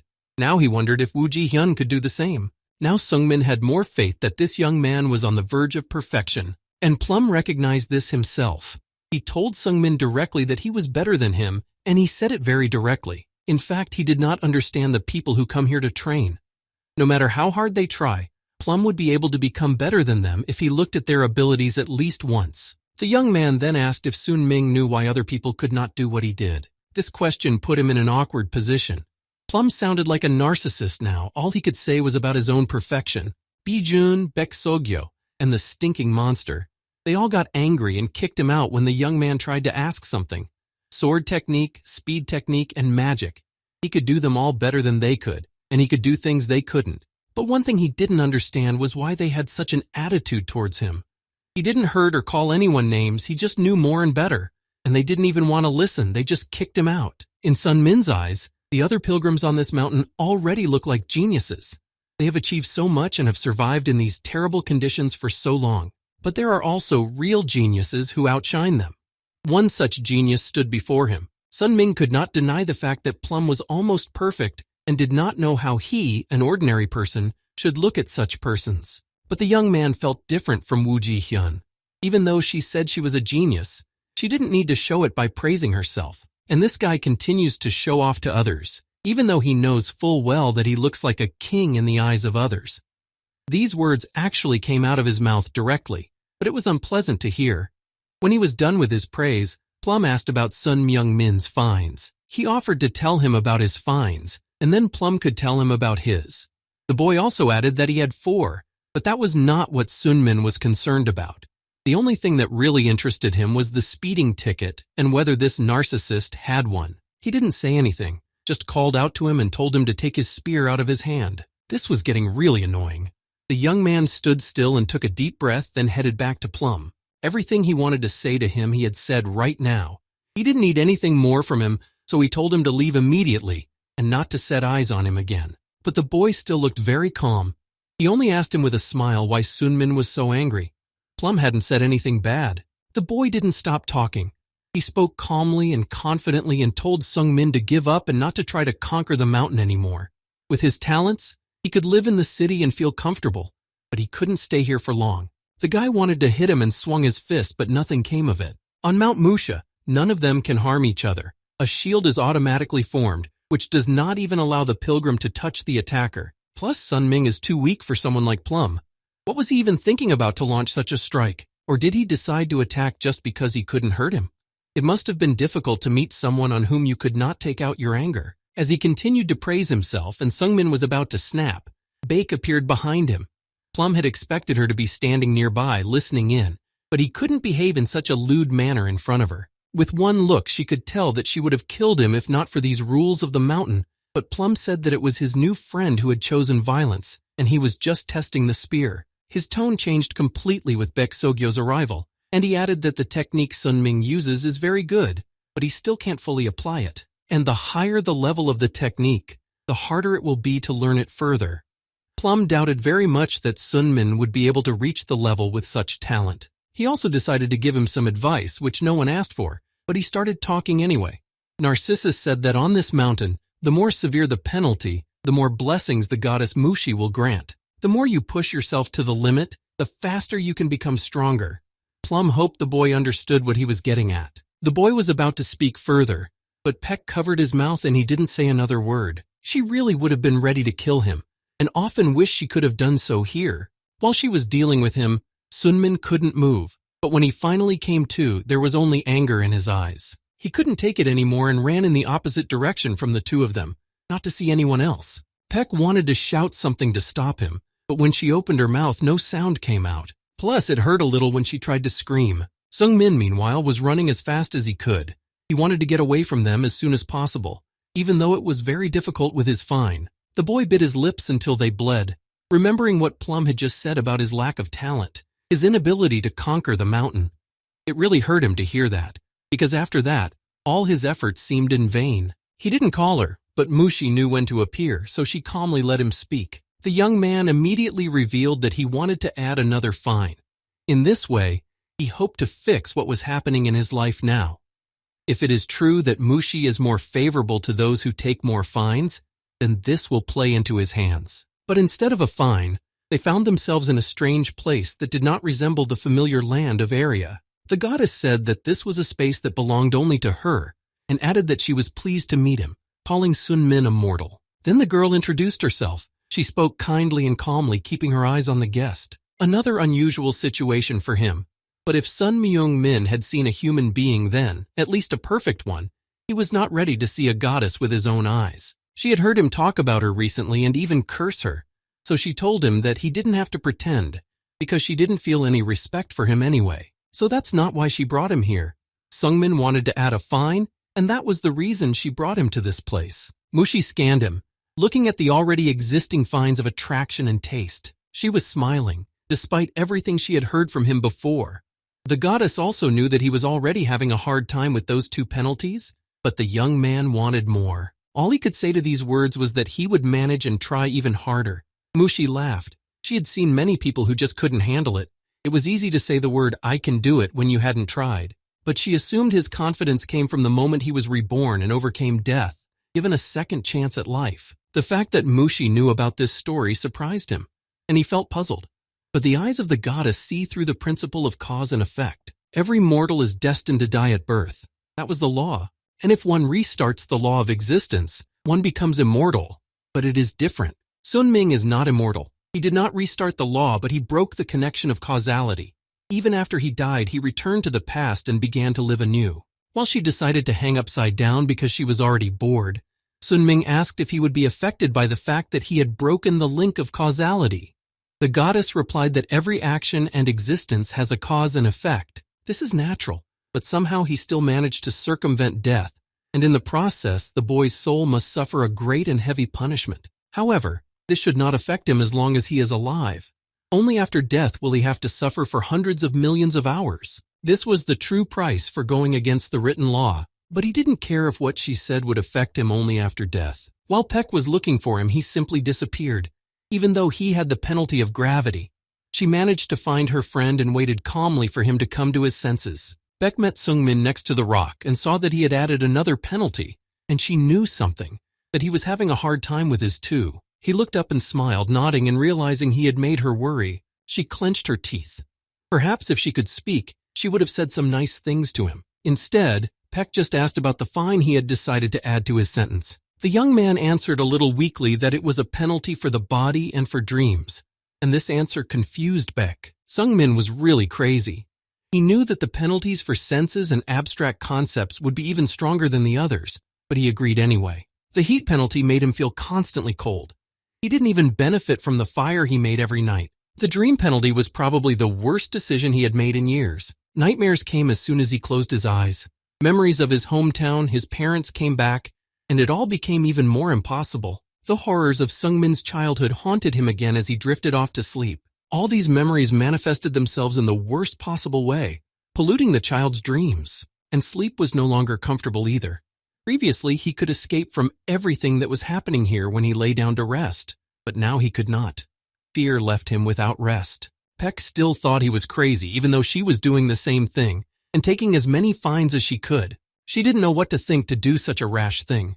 He would surely die soon after this, but Peck interrupted and said he had nothing. She was silent, looking at him as if to demand an explanation. Then Seungmin coughed and said with a sigh that he had no talent. Come to think of it, this kid's martial arts skills are excellent, especially for his age, but he's growing much slower than the rest of them.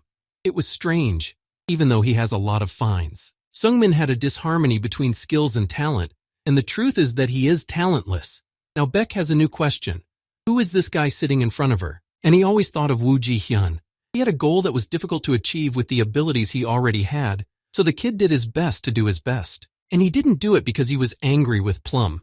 He recognized that this boy had simply set him on the right path and showed him what to do. He told him that he would have to try harder if he wanted to stand next to people who had special talents and were unique, and that he would have to do things that were beyond the realm of reason. The young man continued to sit on the ground. He did not get up and now did not even look at Peck.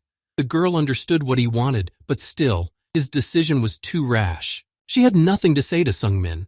After all, she wanted what he wanted just as much as he did, and she understood what the younger man was feeling right now. His face was sweaty and in tears. He didn't say anything, just looked into Beck's eyes again, and then she smiled. If Sungmin was willing to suffer like that, to go through all that, then his goals must be high, and she liked that. She added that she understood his feelings now, because her goal was to become the strongest in the world, and she was also willing to sacrifice a lot for it. The boy was surprised to hear that they were very similar in this regard.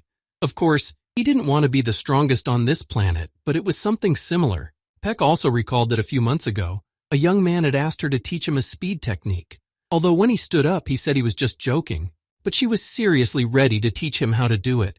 It was so wonderful that Sun Ming couldn't believe he had just heard such words. The girl began to write something on the ground. She told him that this technique was secret and that almost no one knew it nowadays. The martial art, which is a technique of speed, was called Shadowless Flight of the Soul. Peck gave him her book to read, and what was written was incredible.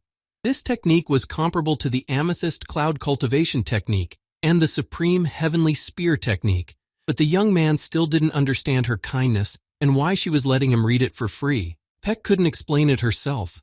She didn't know if he would die or not, but she was sure that this boy would not give up. Maybe it was compassion because she knew he had nothing without it, or maybe it was something else. She looked at him with a smile, as if they were old friends who had met after several years apart. The smile remained on her face, and Peck sincerely wanted to help. She saw his desire and saw what Sungmin was willing to do for his goal, and she respected that. But first and foremost, she was doing all this because Baek is just a good person. It may have sounded ridiculous and out of place, but it was true. Now when 14-year-old Sun Ming opened the status window, he saw a new mark that he had mastered the Shadowless Soul Flight technique and had a new skill in his arsenal. He continued to train and became better every day. The young man focused on the Celestial Spear technique and devoted a lot of time to it. The first step was the deadly soul-chasing strike that he had once used on Wee Ji Hyun, although it hadn't worked that time because she had blocked the attack with a single movement. It was disappointing to Sungmin. He was angry when he realized that she was much taller than he was and that he would need to spend an unknown amount of time and energy to stand anywhere near her. Besides, he didn't know if he would be able to do it. But Sunmin continued training, keeping his promise. Every day the young man repeated the same thing. He applied Sun Ming's Heavenly Spear technique in the hope that one day it would lead him to the top. Finally, he reached the 5th step in the technique. This was almost the first time he had used the Fatal Blast, and he still didn't know how to use it, but he was trying to get it right the first time. Even though it seemed useless, Sungmin remembered Ji Hyun's ability to block all attacks easily, and it didn't cost her anything. When his hands were gone, Sungmin heard Ji Hyun's voice. She was speaking from somewhere far away, but she clearly said that she was very disappointed with what he had achieved over the years, and that she had made a mistake when she decided to teach him martial arts. Apparently 10 years had been wasted for him, and now he doesn't have to do it and suffer anymore. She walked up to Sunmin and put her hand on his body, saying that she would take away everything she had given him before. His body was bleeding after just one touch from the demon, and she calmly stepped back as if it didn't matter. Ji Hyun said that she had destroyed his source, and now he would no longer be able to use martial arts, and that was their farewell. He was already powerless, and because he could hardly move, he just screamed. He screamed at her, trying to turn her around and asking her to stop and listen to him. Being covered in blood, he assured her that he could continue to fight, but it was all in vain. She slowly walked in the opposite direction from the boy. These were the kind of dreams Sunmin had every night or day when he decided to rest. He would wake up in a cold sweat and barely able to breathe, coming to his senses and reassuring himself that it was all just a dream. Yes, it was only a dream, but with nightmares like this, it could soon become a reality. The young man was relieved to wake up, even though his hands were still shaking and he couldn't even feel his legs. Meanwhile, while he was trying to regain consciousness, Scarlet appeared behind him and asked him curiously about this Wee Ji Hyun and who she was. She thought she was his girlfriend. Without waiting for Sungmin's answer, she came closer, and he looked around in confusion. Il lui prit la main et lui dit qu'il serait très occupé de ce que l'école commencerait. Alors, en attendant, ils devaient se dépêcher. Ronan lui prit les mains et lui dit qu'il était obligé de faire quelque chose pour elle, mais qu'il gardait le secret sur ce qu'il allait faire. Il voulait faire une surprise à sa sœur.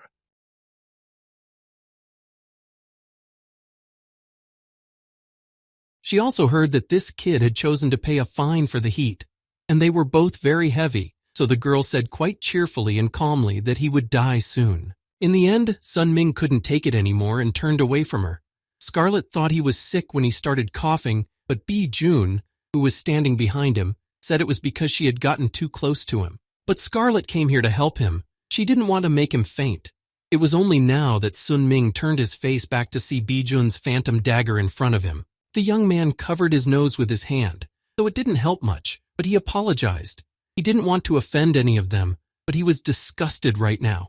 He said that his body was very weak now, because he hadn't slept for several days because of nightmares, and he had been having problems with food and water for a long time. Then Scarlet looked at him again and smiled sincerely. She said that they had both come here to help. The mute woman asked them to help this helpless man, but then Scarlet told her to take her hand away from her nose if she wanted to ask her for anything. That's why she brought something for him. She reached under her robe and took something out of her pocket. They were magic scrolls. There were 4 of them, and she was very confident that they would help him. She said that outsiders can learn magic if they have these scrolls, so these things are very convenient to use. First of all, she wanted to tell him a little bit about this magic, and Bijun stood a little further away, listening attentively. It had been a few hours since Scarlet and Phantom Dagger had visited him. She had told him many techniques and shown him how to practice them. Now it was time for the duel that Bijun had once promised, even though the old man was not yet sure that Sun Ming would be able to do it. The boy was tired too, but he assured him that he would do his best. Scarlet had taught him only 1 magic skill, but decided to show and tell him about 4 at once. First, the future Archmage told him to use mental cleansing before starting a battle, which Sun Ming did. It helped to clear his mind of all the nightmares that had been haunting him. Now it was time to move on to the next magic skill Scarlet showed him. This power could make him faster and stronger than he really was, and it was a very useful move when a person had a gravity penalty. With it, he could move more agilely for a while. It was the turn of the 3rd magic skill, but by this point he just didn't make it and fell to the ground. He was not very lucky, but even in this case there was magic to help him recover. This is an ability that can transfer strength, but if you use it too often you can bring yourself to complete exhaustion, and that would be fatal. But he had no other choice if the highway was to reach his goal and get through what lay ahead. In the end, this time he managed to hold on for seconds against the blind old man. It didn't feel like much of a compliment, but Sungmin promised that he would do even better next time. As soon as the younger man sat down on the ground to rest, he was immediately thrown into the cold. The old man stopped next to him. At first he wondered what was causing him to squirm, but then he remembered that Sungmin had a heat penalty. To help him, Bijun touched his body a few times, immediately moving closer. His blood circulation sped up and he could feel it right away. Sungmin felt better and thanked the old man for his help. The phantom dagger of Dok Bijun pressed on the blood vessels, which accelerated the metabolism and made it easier for Sungmin to live with the heat penalty. Their battle had already ended, so Grandpa decided it was time for him to leave. With that, he slowly walked back to the place where he had set up shop. Even though he was not walking as fast, he was confidently walking on the ground, even though he could not see it in front of him. Finally, Bijun told him to be careful and take care of himself. It was hard for the phantom dagger to find a worthy opponent on this mountain. When the old man was gone, Sun Ming breathed a sigh of relief. He realized that he would have died long ago if he hadn't had such help from outsiders. The exhausted boy fell to the ground with his arms at his sides. He noticed that many people helped him after the regression. He had never noticed this before. He hadn't noticed it before because it was the norm for the world he had entered. But the fact that everyone was being too nice was just beginning to bother him. Sun Ming had never asked himself this question, but when he thought about it, he realized that it was not normal and should not be. But he was sure that after he regressed, strangers became kinder to him, and he had a lot of help from them. The era he had to live in for years was not so kind. Scarlet was standing nearby, and when she saw that Bijun had finished, she called out to him. But he didn't even turn around, saying only that the smell was unbearable. These words were starting to irritate her. It wasn't the first time she'd heard them, and it wouldn't be the last, so she vowed to burn the old man to ashes as soon as they got off this damn mountain. How could he be so unfriendly to her just because Scarlet hadn't bathed in days? Eventually, Bijun approached her, trying to breathe as little as possible. She knew that the old man was returning from a duel with that boy, so she asked how things were going. Sungmin wasn't very strong and skillful yet, but he was getting better every day. It was amazing to hear. Bijun, who is interested in martial arts, cares about him from the bottom of his heart and decided to help him. Although what's the big deal, he was just asked to help and he did it. Scarlet also made the magic scrolls after the mute asked her to help this kid. He did the same thing. There was nothing to say because it was true. She didn't need to help Sungmin, and Scarlet couldn't explain why she did it that time. But something really strange was happening when she saw him in front of her. At such moments, the future archmage could not leave him to his fate, because she knew she had something to help. Perhaps without their help, Sun Ming would have been dead long ago. The boy also had this strange feeling. He had never seen such kind people around him before, but he decided not to think about it, and decided that he was just very lucky in this life. So month after month, he practiced tirelessly. Every day he repeated the previous day but brought it closer to perfection, and at this rate another 6 months passed. Sun Ming was still practicing. He went out into the clearing and continued to swing his spear. Although his hands were trembling with exhaustion because he hadn't had a good night's sleep or tasted any good food, he was fulfilling his promise to Wei Ji Hyun. Perhaps that was enough for today. His breathing was getting heavier and he needed at least a short rest. The young man fell to his knees while the spear rolled away and lay somewhere nearby. He sat silently for a few minutes, listening only to his own breathing and trying to gather the strength to start practicing again. But after a few moments of quiet, Plum crept up on him. He managed to do so unnoticed, and Sun Ming was focused on his own strength. The little guy's voice didn't stop, and he said with some admiration that he was actually surprised. He hadn't thought that Sun Ming would be able to survive the test and stay on Musha Mountain for 6 months, and already a whole year had passed. The guy himself didn't even pay attention to him. He didn't care about Plum, who was hanging around. But the young man didn't want to let it go, and immediately ran up to Sung Min, asking why he wasn't answering. They hadn't seen each other for so long, and he was just ignoring him. The first thought that came to Plum was about the voice penalty that Sung Min might get, since it was already 6 months past the Natsuin. Plum started laughing when he realized that he had added that penalty when he reached the 6-month mark, and that option was the easiest. Sung Min hadn't wanted to see this person before, but now he was only holding back because he couldn't destroy Plum here. He continued to say that he used to have a better opinion of him and was sure that his peers would only choose severe penalties, but he would not be able to handle them. Plum's words were followed by a loud thud of a spear hitting the ground. The weapon flew right in front of the boy's face and stopped at his foot. He remained silent, staring at the sharp blade of the spear and did not look at Sun Min. Plum now felt that this was a completely different person than the one he had been 6 months earlier. His parrying, stance, and piercing are very cleanly executed. It seems that the technique he learned from Baek Sogyo has helped a lot. Apparently even maggots can reach the top of a mountain if they crawl long enough, but it was still too little compared to what the young man had already achieved. Suddenly Sun Ming stopped and opened his eyes wide, looking ahead. Plum hadn't moved. He still looked calm because he knew that this boy was no match for him. In the end, when Sun Ming tried his technique again, ignoring Plum, he grabbed the boy's sword and stopped him. Plum was already getting annoyed at being ignored and didn't want to hear the excuse of a voice penalty because he could just look at his interlocutor's lips to see what he was talking about. Sung Min smiled, but this time he spoke. Of course, he couldn't hear him, but Plum read what he was asking. At the moment, it seemed to Sung Min that he had nothing better to do, so he was bothering him. However, this really angered Plum. Only he had the right to look down on everyone, not the other way around. Soon, Ming perceived all these statements as words spoken by a foolish child, so he simply offered to kill him if he did not like being treated the way he wanted to be treated. But wasn't it he who had told him about the prohibition of violence? The next moment, Sung Min felt only a sharp pain, and then he was knocked down. The 14-year-old hit hard as his face hit the ground, and the spear was once again in the hands of the lowlife standing behind him. Plum began to laugh even louder at his peer, calling him a slug who knew nothing but how to point at the ground. Although a year had already passed, Sung Min had only just learned that he could throw indirect punches. Plum looked him straight in the eye, calling him a mediocre boy who couldn't even do that. Sun Ming slowly got up. It was unlikely to be fatal, but it caused a lot of pain. He felt even more uneasy when he saw the sword Qi. It meant that Plum was a martial artist who was now at the peak of his power. Such people had the ability to fill their swords with their own internal energy, and this helped to significantly increase its driving force. Plum asked him how long it would take for him to repeat something like that. Years or so, he probably wouldn't do it until he died. And after that, it is impossible to say that there is justice in the world.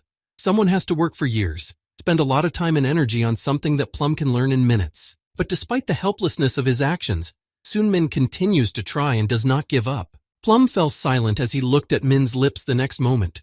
He spoke calmly, but even without his voice, his tone was palpable. The boy said that there would be no room for despair until he came to terms with the fact that he had no talent. And as long as he continued, it made sense. Instead, the young man just thanked Plum for coming to him at the moment when he was a little tired of training. In his opinion, Sung Min's work was hard and unnecessary, but he could work on himself in a way that such geniuses could never do. No matter how long it takes, he'll crawl forward slowly like a slug, so let him stay as safe as he can. Someday, Sun Ming will plunge the sharp blade of the spear into his arrogant body. For a few minutes, Plum had nothing to say. His tongue did not turn to reply to such words, and no thought that could sound worthy against what he had heard appeared in his mind. At the moment when Plum was finally able to move his eyes, he saw that Sun Min had taken a step forward. The young man then stood firmly on both feet, looking his opponent in the eye while his eyes were already filling with blood from hatred. Well, if Sun Ming says so, then he will be looking forward to that day to see him give up and cry in front of him. The boy still remained calm and coldly told him not to even hope for such dreams of his. They would never become anything more. 1 month later, it had been exactly 1 year since Lee Sun Min had been here. It was time to choose a new penalty. He already knew what he was going to choose, so as soon as he entered Goddess Musha, he said he was going to choose hearing. And that became another obstacle. Not only did he become deaf, but his ears were filled with a terrible noise that was even harder to get used to. Now the total amount of his fines was 6. Although Sun Ming was on the edge of his seat every day, he still continued to improve his spear skills. All these conditions only motivated him to practice more. Each time he repeated the same thing, trying to get to the perfect level. Sun Ming's Supreme Celestial Spear Technique, the Amethyst Cloud Cultivation Technique, and the Shadowless Soul Flight Technique. These 3 techniques were the main ones he concentrated on. He also learned a lot from his fight with Bijun. Even though it was a one-time event, he could learn a lot from it. Baek Sogyo taught him so many things that he had never thought about before. Scarlet was the only one of the 3 who didn't help. At least Sung Min didn't notice it. And the stronger Lee Sung Min's bets were, the stronger his body was. The taste of his food was getting worse and worse, and now he could hardly swallow a bite. The dreams were even more nightmarish and even more realistic. The most severe frosts enveloped his body, and there was always noise in his ears. Since receiving the fine, it had never stopped. But this had its advantage. He could not hear that bastard Plum who sometimes came to see him.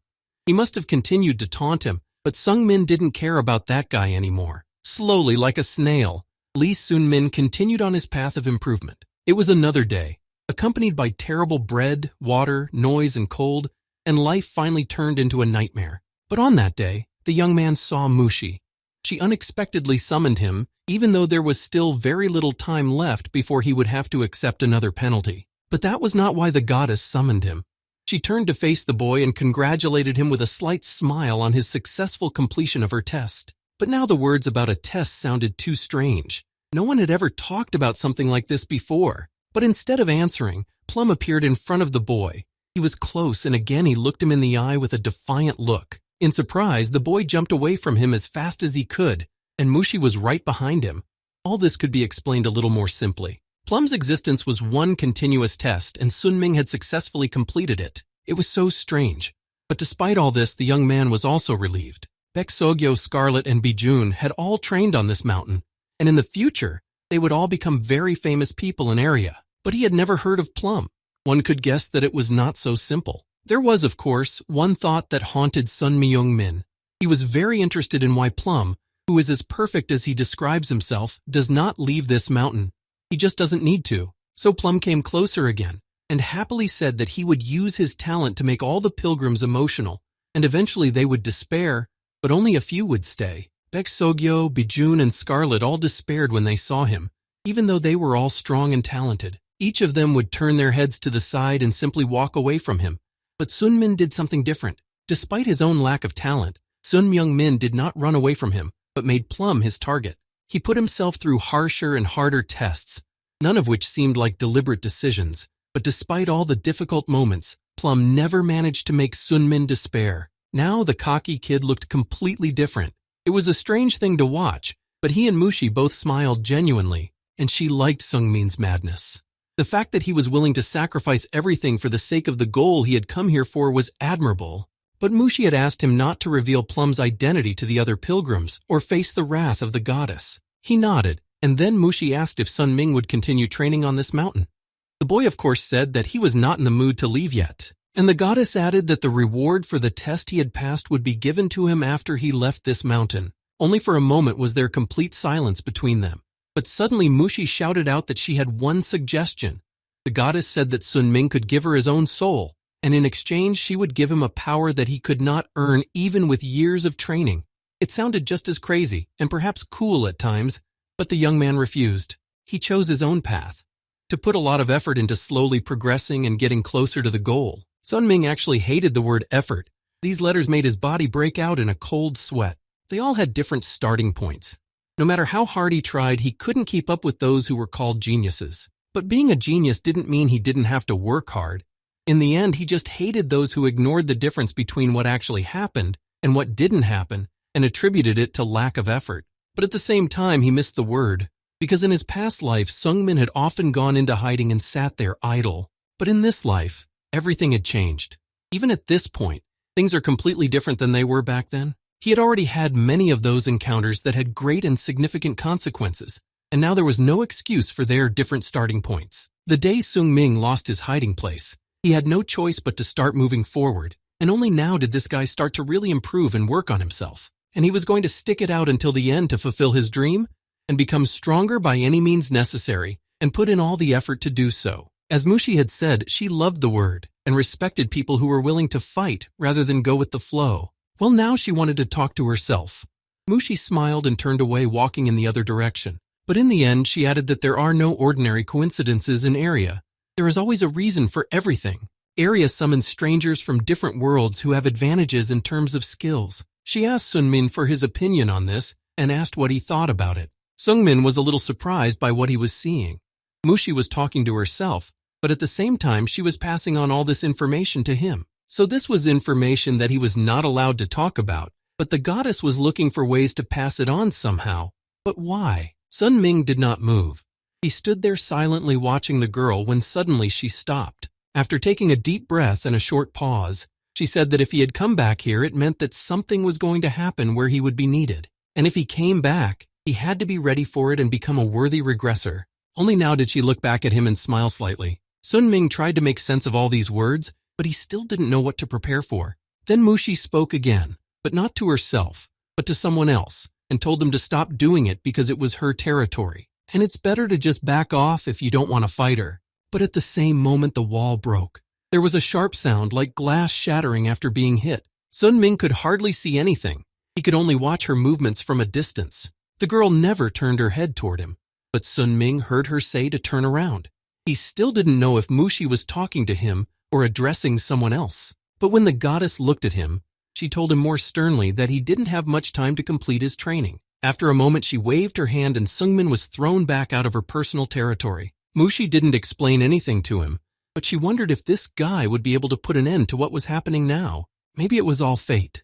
Fate to come here and fulfill what I have already gone through. But it's not over yet, and only he can decide what it will be. A few more difficult days passed. Now, in addition to obsessive thoughts, he also remembered the words he had heard from Musha, and a new fine was added. This time, the hero chose the sense of smell, and it was terrible. With each penalty, life on this mountain became more and more unbearable. For a moment, the young man was even glad that he would no longer feel Scarlet's sting, but it got worse, because now it accompanied him always. As he was sitting miserably by one of the trees, he felt someone approach. It was Beck. Sungmin had now come to accept and call her his older sister, and she had taken care of him many times. She already knew that he had another fine, and knew that it was terrible. But the harder and the more of them, the better the reward for suffering at the end. And aside from those nasty feelings of swallowing his saliva and occasional vomiting, he was fine. Beck Sogyo's new penalties were hearing and taste, and she was having a hard time. Sungmin knew that as well as anyone. It's not easy to accept it at first. and compared to the penalties she had experienced before, this one was much harder for her. But now Peck understood the difficulties the younger boy had gone through, and the taste penalty was even worse than she had imagined. The food was so disgusting that Peck was considering not eating at all. But that's not why she came here. She had something to tell him. Peck told him that she would be leaving this mountain very soon. That was all she had to say. And this news was a vulnerable point for Sungmin. He knew that he had to rely on himself in this world, but Baek had already helped him so much and was always there for him. He had gotten used to her, and separation would be a difficult moment. But the kid also knew that she didn't really need so many fines. She was already a genius, and after so many months on this mountain, she became an invincible warrior. After spending years here, she finally achieved the goal she came for. It was not easy for her to let go of everything that was here, and personally of those she met here. But she chose this path, and Sunming decided that he would stay here for a while longer. These words were unpleasant to hear. Peck had hoped that they would leave this mountain together to continue their journey in the other world, but she found out otherwise. Sungmin hesitantly dared to ask if they would ever see each other again. The young man hadn't looked her in the eye yet, but Baek said that it would definitely happen someday. When he looked at her, she smiled as if to encourage him. A whole year had passed since their first meeting, and little Sunmin was almost as tall as she was. She herself did not want to leave her younger son, knowing that he might die from the many fines he had to pay until he was exhausted. And Baek Sogyo hadn't finished teaching him the martial technique of shadowless soul flight. Perhaps she needed a little more time. But Sungmin interrupted her thoughts, assuring her that everything would be fine. He was grateful to her, because Baek was the person who made it through so long, and now Sunmin can bear her weight. But now she has a reason to leave this mountain and move on, and she can't stay just because of him. Sungmin thanked her again, calling Baek her big sister, and that probably touched her the most. If it wasn't for this girl, he wouldn't have survived this harsh mountain. Peck smiled. It was nice to hear such sincere gratitude from someone who had become so close to her over the months. The girl hugged him. All this time she had been sincerely helping him and worrying, hoping that he would survive and feel more confident. That's why Peck started teaching him, and she was truly happy that she was able to meet such a person here. Sungmin didn't even know how to react at first, and it was good that she hugged him tightly for a while and didn't see his red cheeks. The two of them stood there for a while, but Baek couldn't stay there for long. She pulled away and looked into the younger man's eyes again. She told him that he would succeed and admitted that Sunmin was the strongest person she had ever met. The young man didn't quite understand what she was talking about, but Peck almost immediately added that he never gave up and kept going no matter what. But Sungmin immediately denied her words. He said that discouragement was always with him, but he was too eager to achieve his goal, so he kept forgetting about despair and kept training. Then Peck called him an even more wonderful person. She herself had given up after her first meeting with Plum, and Sungmin managed to ignore all the ridicule he was giving him. He didn't avoid them, he went through the motions, and Peck hoped that it would continue, that he would not die and that they would meet again someday. Sungmin told her the same thing that he had told Woo Ji-hyun and Luli, that he would never die. Doc Bijun and Scarlet also left the mountain. Everyone Sungmin knew on Musha Mountain was gone. He was left alone. He hadn't felt lonely for a long time, but for the first time in so long it had returned to him. Although in his past life the young man had always been lonely and trusted no one. It was the norm, but now everything was different. Now he realized that a person cannot live alone. It was only thanks to the people Sun Ming met on his way after the regression that he realized he was actually alive. All this time he had been walking steadily forward, but suddenly he stopped, keeping his eyes fixed on the sky. After a moment he breathed out a sigh of relief. Something had changed in his heart after meeting them all. It was as if the invisible wall that had prevented him from doing so was no longer there, destroyed. Sun Ming stepped forward. At that moment there was no smell, no weight, no noise. The feeling of freedom was instantaneous, but it felt as if an eternity had passed. For some reason unknown to him, the ordinary landscape looked completely different. After Sun Ming changed, the world around him changed as well. Summer came. The cicadas began to cry and he continued to train tirelessly. And 7 years later, Baek Sogyo is supposed to meet Woo Ji-hyun in a dungeon, and then she will kill her.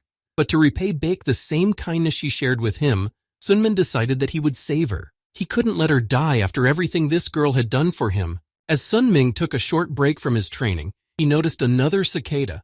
The larvae spend years in the ground before they become cicadas, and he has only 7 years to prevent a catastrophe. 7 years.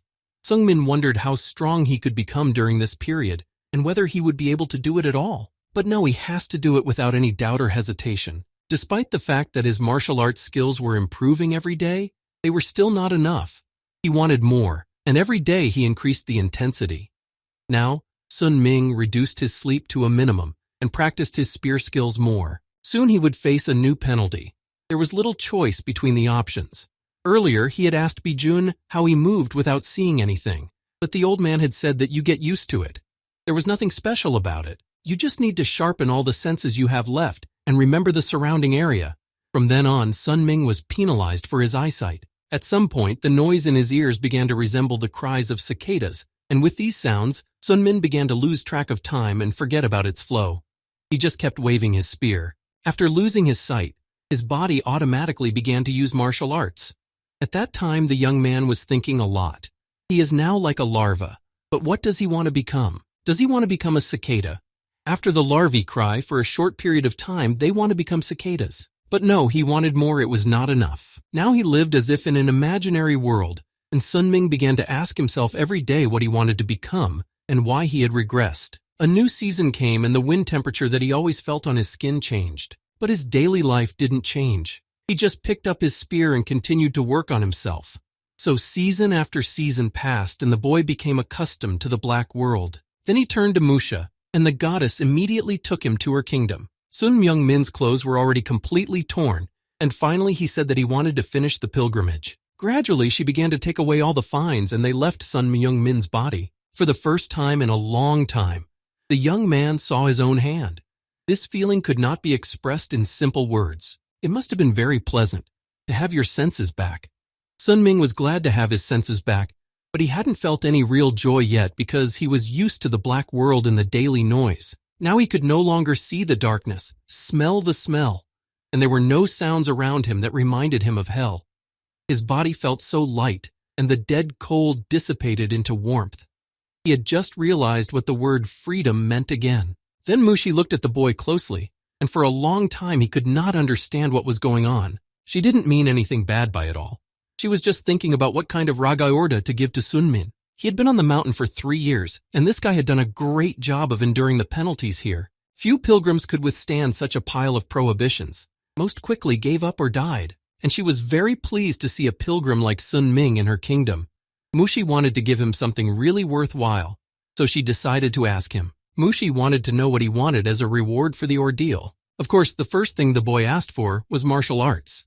He asked if Mushi could give him a talent for martial arts, but the goddess said that she could not. Then Sun Ming thought of something else that would also be useful. The boy realized that if he was not confident enough with weapons, he would not achieve the goal he had set, especially since he didn't have much time. All he needed now was strength, but he didn't know what to do to become stronger. Sun Ming hesitated and did not know what Mushi would say, but he asked her to give him something that would help. In this case, the girl had something to say. All he needed for his goal was time. Of course, she wouldn't stop him, but she could help him organize a meeting with the god of time. Mushi told him that he would have to go to Dreammore and show the mark she had left on his body to Dennis. That was the name of the god of time, and he would give him tests, after which he would give him his due. Compared to Dennis's trials, the ones on this mountain are small flowers, but there is a chance that they will help Sun Min. And what he gets from the god of time depends only on him, and this journey will be very dangerous. But that's exactly what Sun Min wanted. Danger that would help him become stronger and cope with his desires. That was the first reward, and now it was time to give away the prize for the young man suffering here for 3 years. Sun Ming thought Mushi was generous. She had already given him a lot, but it was not the end. But in fact, the goddess was not stingy. So now she had to announce his second reward, and it was a living person. Mushi whispered that she recommended that he join the Ereborize team. Although when the young man looked at the man's face, he was no longer sure he was alive and did not know if he was a real person. He bowed calmly and greeted him. He introduced himself as a broker, Mr. Neville. Neville himself was initially shocked that Mushi had recommended him to hire Sungmin. He didn't look trustworthy either, and despite all of Neville's respect for Mushi, he had to admit that Sun Ming was not qualified to become a member of the guild. Nevertheless, Mushi continued to insist that he take a closer look and change his mind. After a few seconds of that awkward moment of the two weirdos looking at Sung Min like a painting in a gallery, the man apologized and actually changed his mind, saying that he noticed his high level of skill when he looked at him more closely. Neville also apologized for jumping to the conclusion that he was a low-ranking martial artist because he noticed that he was not really at the highest level, but that didn't sound acceptable to Sungmin either. For his age, the guy had an excellent level of knowledge in this field and practiced every day. But for some reason, the man still thought that his skills were not enough. He asked him the name of the guild he was in, and Neville calmly told him the name of the Ereberese Guild, a guild of intermediaries who did whatever their clients wanted. They could order an item, an auction, information, and so on, and these people would fulfill everything in the best possible way. That already sounded more interesting. So you could buy elixirs and martial arts instruction from them. They even sold the Great Shaolin Restoration Pill, as well as the sword technique of the Mount Hua sect, and the Tai Chi sword technique of the Wudang sect. That was the real name of Ereberese. They also sold other rare items and their services were very useful. Sun Ming began to guess that Mushi was also one of them, and she confirmed it, because she often cooperated with this guild. And this is the Guild of Mediators that has a goddess as a member. This is definitely something unusual and partly suspicious. Now it's time to choose your path. Neville asks Lee Sun-min about his decision and whether he wants to join the Erebuese Guild. Well, he has nothing to lose, so he agreed to join the guild. All he needed was a dozen signatures and a fingerprint. This document confirmed that he, Lee Sun-ming, was now officially a member of the Ereberese Guild, and Neville would be happy to work with him. He also wanted to give him a small gift to celebrate. With a snap of his fingers, the young man's appearance changed. His hair became shorter, and his clothes were clean. Neville took it upon himself to clean up his appearance, and Mushi agreed that he looked much better. And now Neville simply left them, having told Sun-min that he could be summoned by using his usual name, spoken out loud. Now he and the goddess were alone. Sun-ming was still reeling from the shock of what had just happened, but he thanked her for the gift. And it's a great honor to become a member of the Ereberese Guild. It's not every day that you get an opportunity like this, and you have to be happy about it. Afterwards, the girl asked where Sun-ming was going to go next. At first, he thought about going to Behenger. It's not a very safe place to learn much.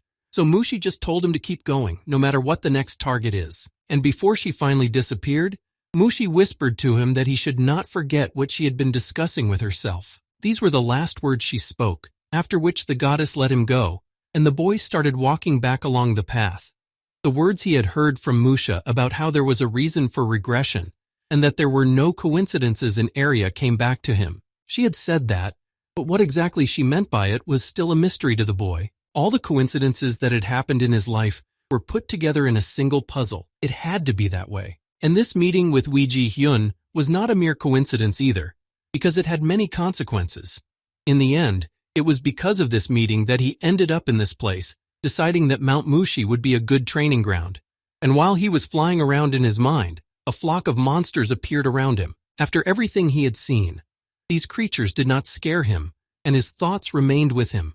He remembered that everything that had happened, and the fact that he had met Baek Sogyo, who had taught him all of this, was no accident. He punched one of the monsters in the face, wondering who could be behind the planning of these events, and why all this was happening to him. But now was not the time to concentrate on that question alone.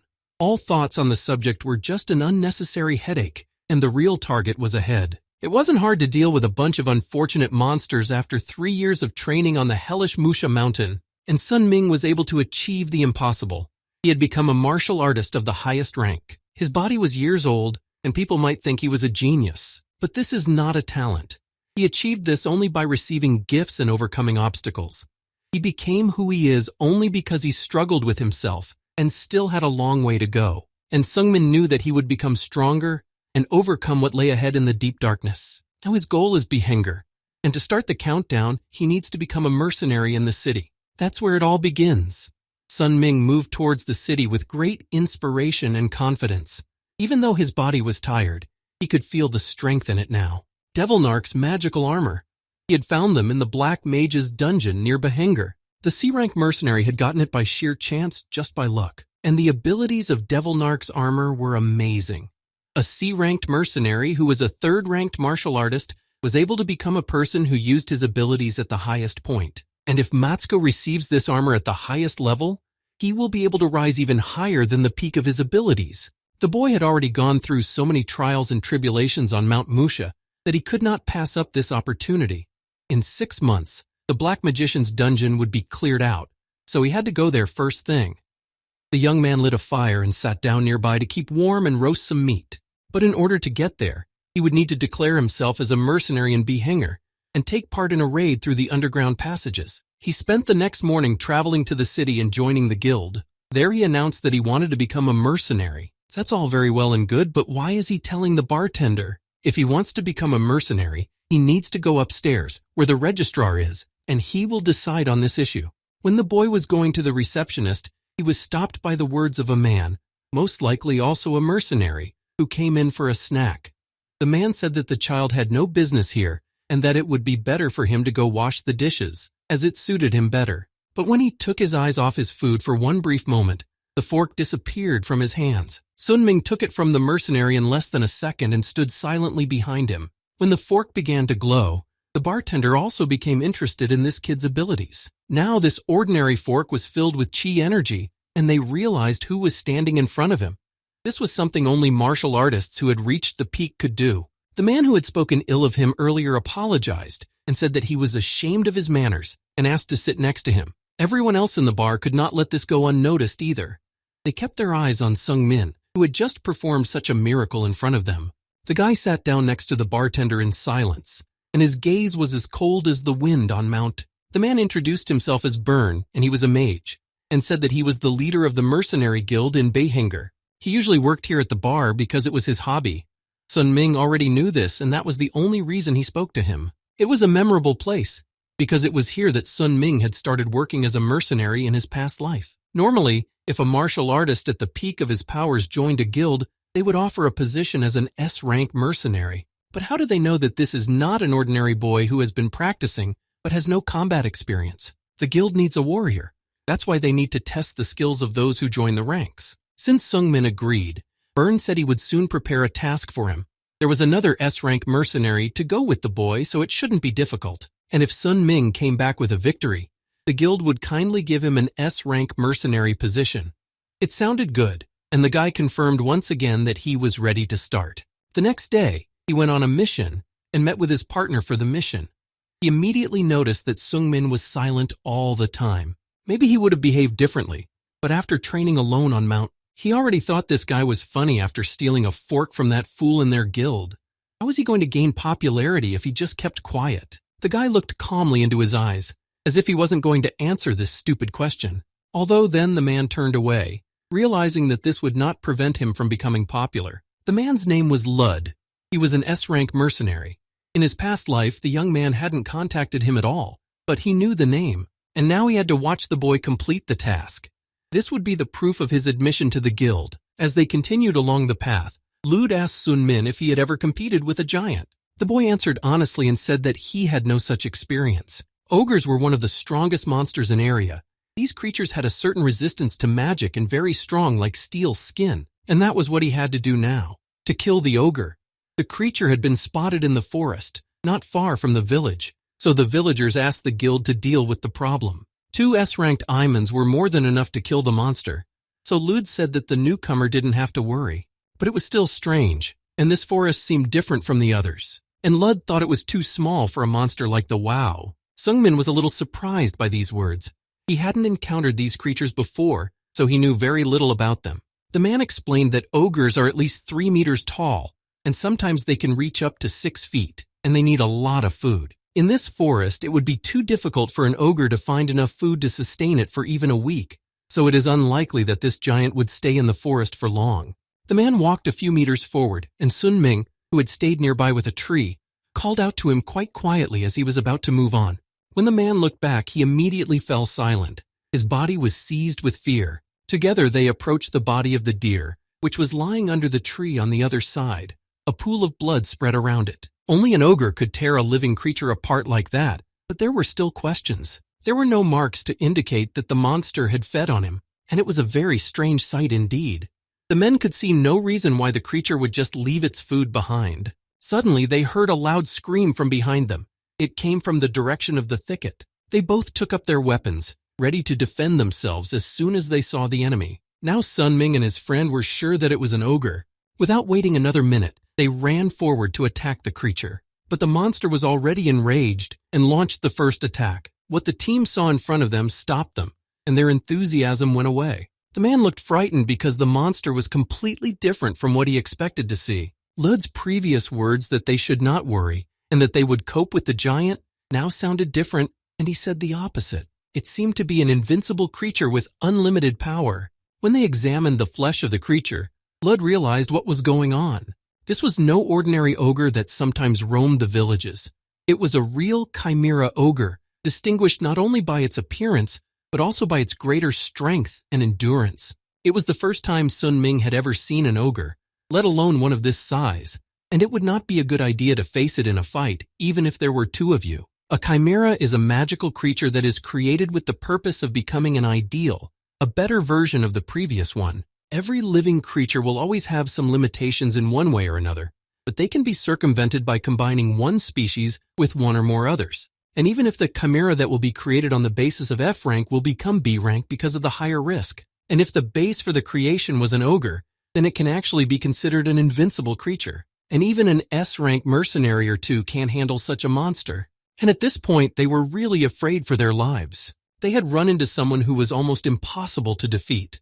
And now it was not a fact that they could simply run away. Despite the fact that the ogre had already spotted them, Lud tried to save his life and immediately ran as far away from the monster as possible, leaving Sun Min, who was numb with surprise, behind.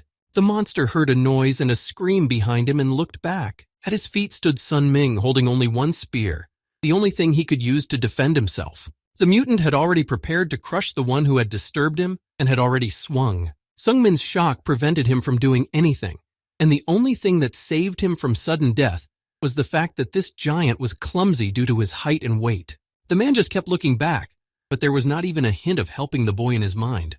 The monster's paw was already near his face, and the last seconds of his life flew before his eyes. However, Sun Ming finally sprang into action and quickly dodged. As the ogre tried to hit him again, the young man had already used the technique of shadowless soul flight. He began to use it step by step, desperately trying to save his own life, which was hanging on by a thread. The coward hid behind a tree and watched the younger man, who was jumping from place to place to dodge the chimera, in fear. Sung Min hadn't expected to be so fast himself. He didn't think he had ever been this fast before. Apparently, all these feelings will haunt him for some time to come, because on Mount Mushi, with the penalty of gravity, the young man always felt pressured.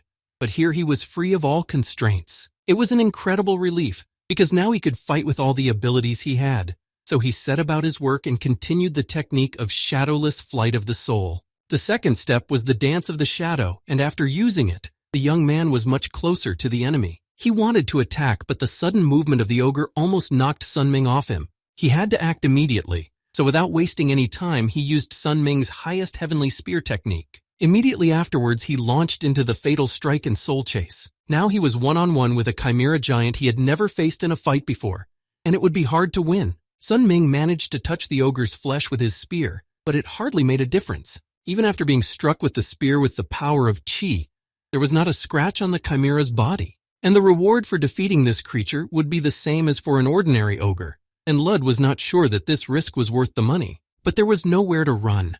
This creature would not let any of them go. Lud realized that the chances of winning were very slim, but he had to help the kid. But he immediately heard a voice right next to his ear telling him that he didn't have to do it. It was Sun Min's sound transmission, and he said that Lud did not have to interfere. It sounded strange, especially in his situation, where he had to fight a bizarre giant. But Sun Min calmly said that he knew all about it. But he'd said earlier that he'd never fought a giant before, and here was a mutant. So far, he hadn't even managed to leave a scratch on it, and this monster was stronger than even a two-headed ogre. One man couldn't fight something like that. In theory, Sun Ming realized that it was dangerous and unlikely that he would do well, yet he felt that he could do it. It was a strange feeling, but it did not let go of him.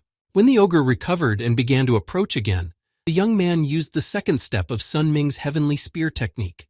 It was a lightning strike that divided space. This time, he at least managed to move the creature, and it left large marks from its claws in the ground. However, the steel body of the ogre still bore no weapon marks. The fact that even this attack did not leave any scars on Lud was even more confusing. It was too much.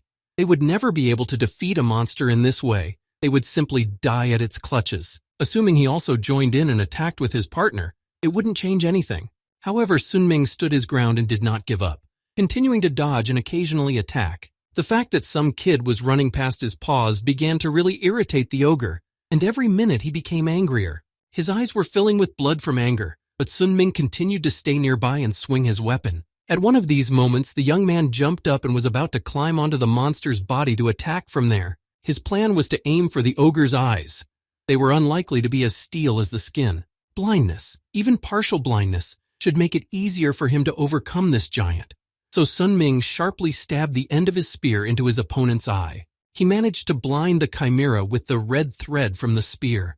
Although Sun Ming had not faced these creatures directly, he knew the possible weaknesses and struck at them. This boy was so young, but he was already fighting like a grown-up warrior, and that was what Ludus admired most about him.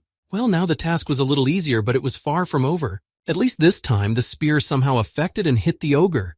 It means that it is possible to overcome him in this way, it just takes more time. But Sun Ming still did not take into account something, and when he prepared to attack again, he barely stood on his own 2 feet. The eye he had just hit healed instantly. Sun Ming hadn't even thought about the possibility of accelerated regeneration in such a mutant, and now his hopes were dashed again. This monster looked the same as before, and there was no sign of the wound. It was a chimera of an ogre and a troll. It was the trolls that had the ability to regenerate quickly, which was now playing a cruel joke on Sun Ming. He's regenerating too fast. Even if we assume a situation where we manage to damage his body in several places, it's unlikely to be fatal, and regeneration will start immediately. The chances of defeating him were sliding to 0, and now he had no idea what to do next. The ogre didn't change, only became more angry and aggressive and continued to try to attack. Lud loudly shouted at Sun Ming to get out of there and run as far away as possible. But this guy had a different plan, and running away was not part of it. There are a few things he needs to do. If he doesn't do them, he won't keep his promise to Wei Ji-hyun and to himself. And in order to move forward, he needs to defeat someone who seems invincible. And he couldn't die in a place like this because of a common creature he came across. Sung Min always remembered Ji-hyun's instructions. She always repeated the 3 basic spear techniques. She told him to always remind himself of them until he finally memorized them all. As his friend said, the young man always repeated these techniques. Every day on Mount Musha, he began his training with this. He remembered the battle with her and all the things Ji-hyun had said then, and Sung Min had repeated the same. Now it was time to find out the results of his daily efforts and show what he had spent 3 years of his life doing. The girl showed him the first technique, where he had to turn the weapon outward and parry. Sun Ming did exactly that on the battlefield with a real opponent, and it started to work.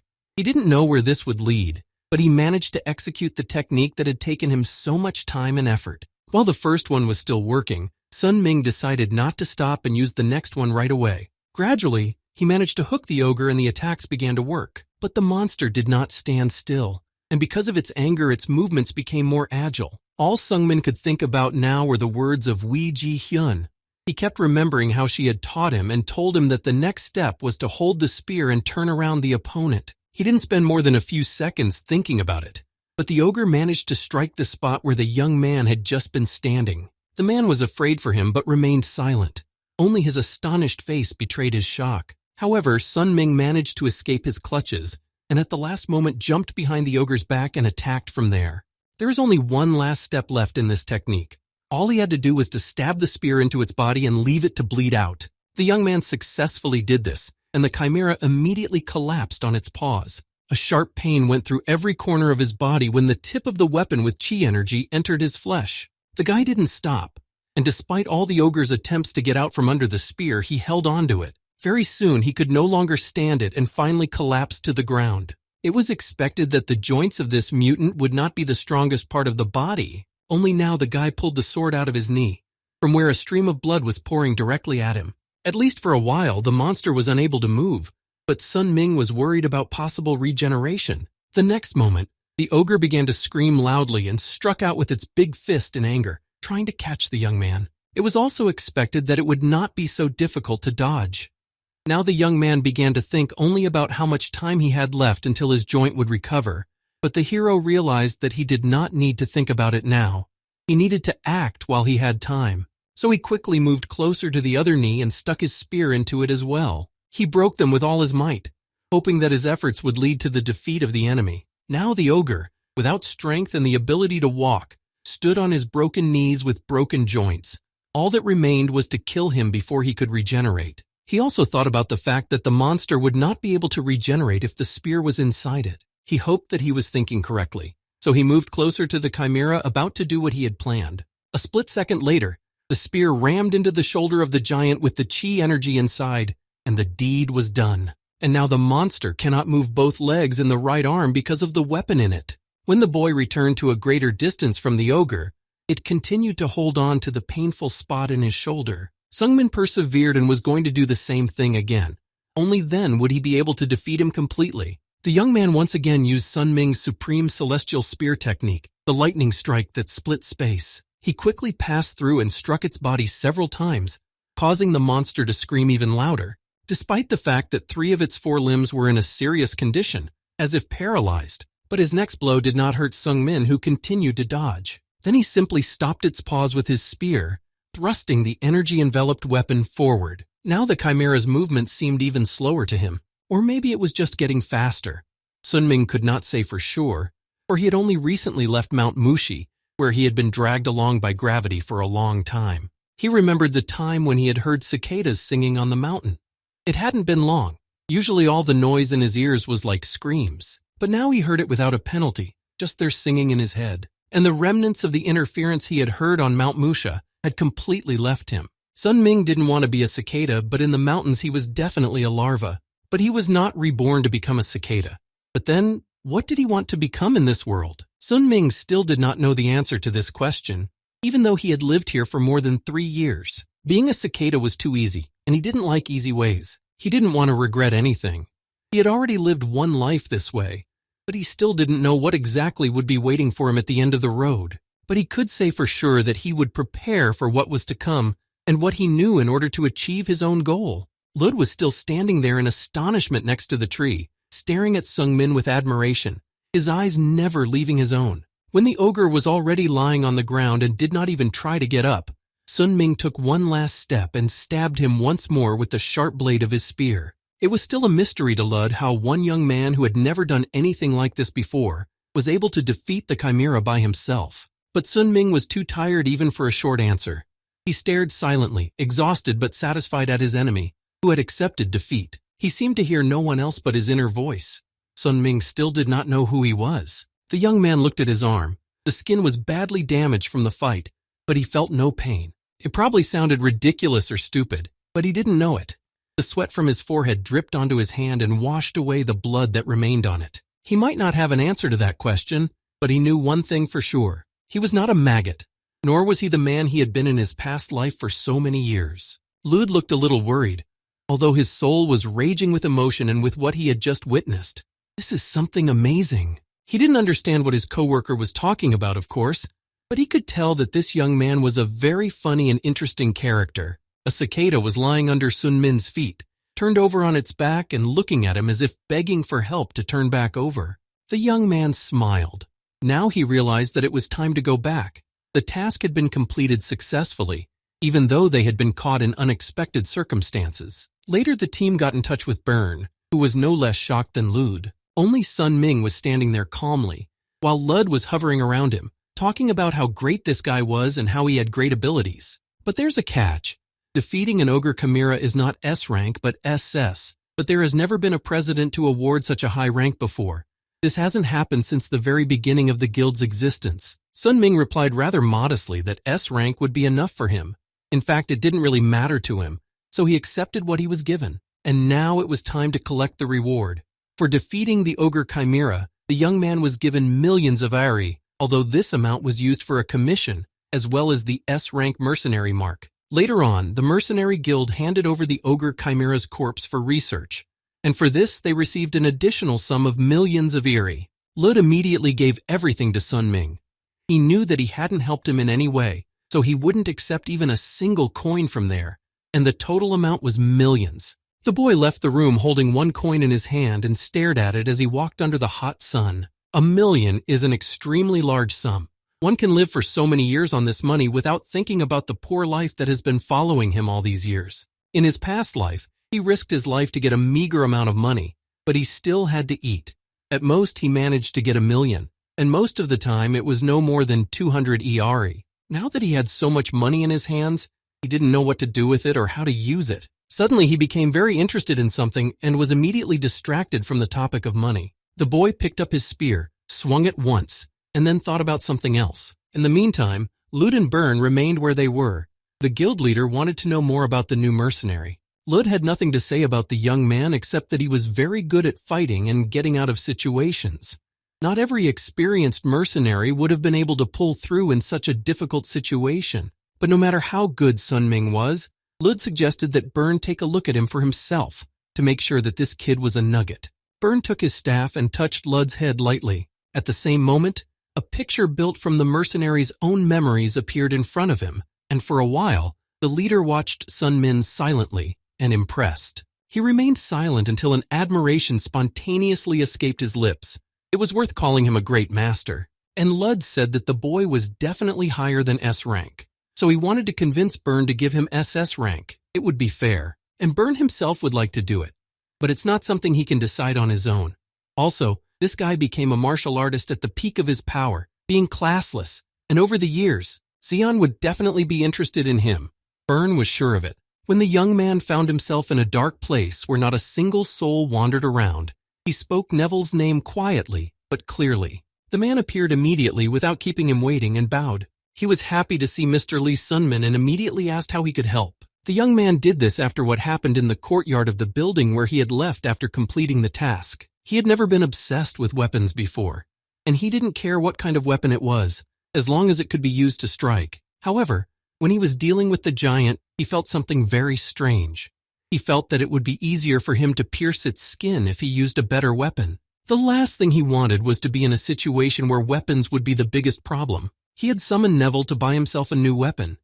Now Sun Myung-min wanted to have a quality weapon, not just any weapon that could be used to strike. Neville asked him what the young man preferred, just buying something off the shelf or having it custom made to his personal specifications, and he also asked about his budget. Even if it would take a long time, Sun Ming was sure that it would be better to make a new one, and he had a budget of millions. The young man was sure that this would be enough, but Neville said otherwise. This money was too little, and it came as a shock to Sun Min, because he thought there might be something left over. Neville explained that all the blacksmiths that the brokers at Ehrenbei's work with are top-notch, top-class blacksmiths, and because of that, their work was very well paid, so buying a new weapon that would be personally made to order would not be as cheap as Sun Ming had hoped. But there is a way out. He could sell his soul and get a fairly large sum of money, but Sun Min immediately refused and said that he was not interested in such a thing. Then the guy asked if there was any way to make a weapon within his small budget of millions. And if that was the only condition, then Neville had something that might work for him. The man asked if Sun Ming wanted to meet with the blacksmith right away. The man didn't want to waste any time, knowing that the workmanship would take him a long time as well. Neville asked him to wait a little longer, and very soon they would be able to go there. The man created a portal right before his eyes. It's a shortcut and the only way to contact them. Neville used the portal to talk to them and very quickly promised to get him in touch with the blacksmith. This portal looked rather strange and didn't inspire confidence in Sung Min. It was even stranger to see that the broker had such power. He touched the portal with distrust and then heard a voice calling him a small child. When Sun Ming looked in, he saw a beautiful girl with elf ears and a large hammer on her shoulder. Her name was Selgaris.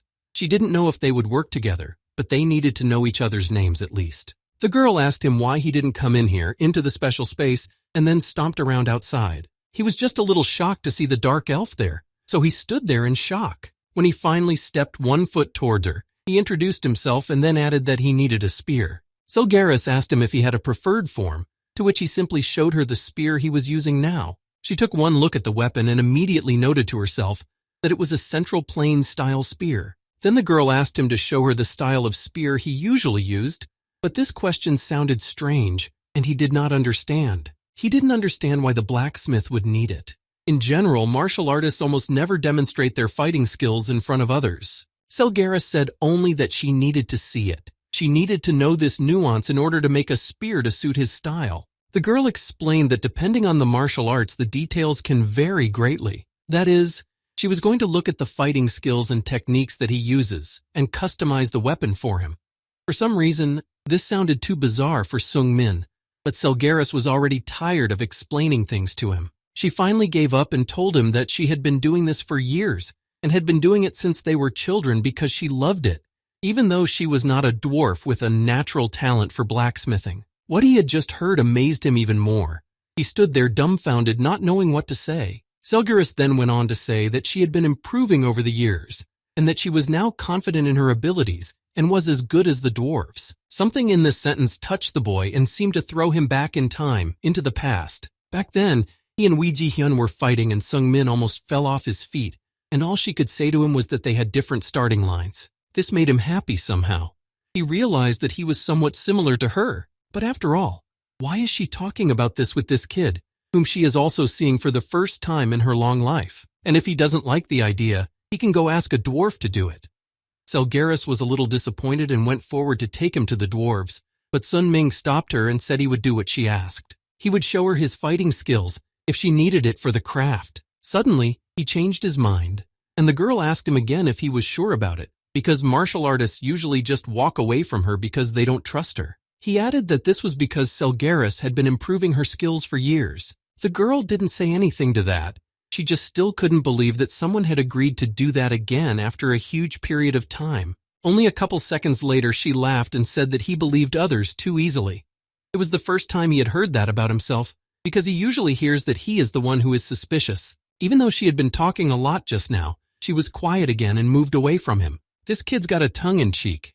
He may not have said much, but it sounded apartment. Selgaris stood there smiling, but then turned to him and made a sadder face as if to hide something. Selgaris started to say something again, looking at Sung-min, but she made very long pauses between words. She said that she liked Sung-min, and that although she was very stingy herself, she was ready to make even better weapons than the budget he had invested here. She smiled again and implied that Sung-min would become a regular customer.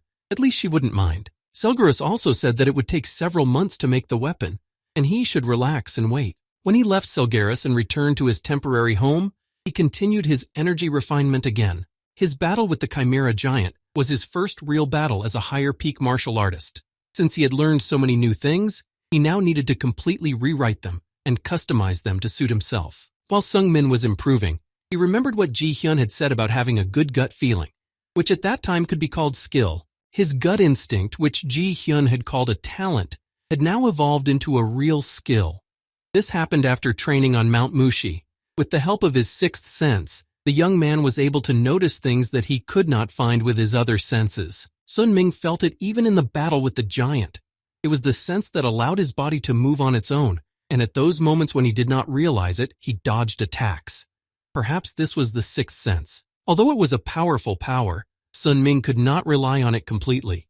His experience in the mountains had greatly improved this sense, but it was not enough to survive in a fight. And as a result of all this, his other senses had weakened a bit. Now the young man had an imbalance of senses, and it needs to be corrected as soon as possible. And if he didn't, he would lose a lot. He also felt this way. The very next morning, he returned to the mercenary guild to meet with the leader.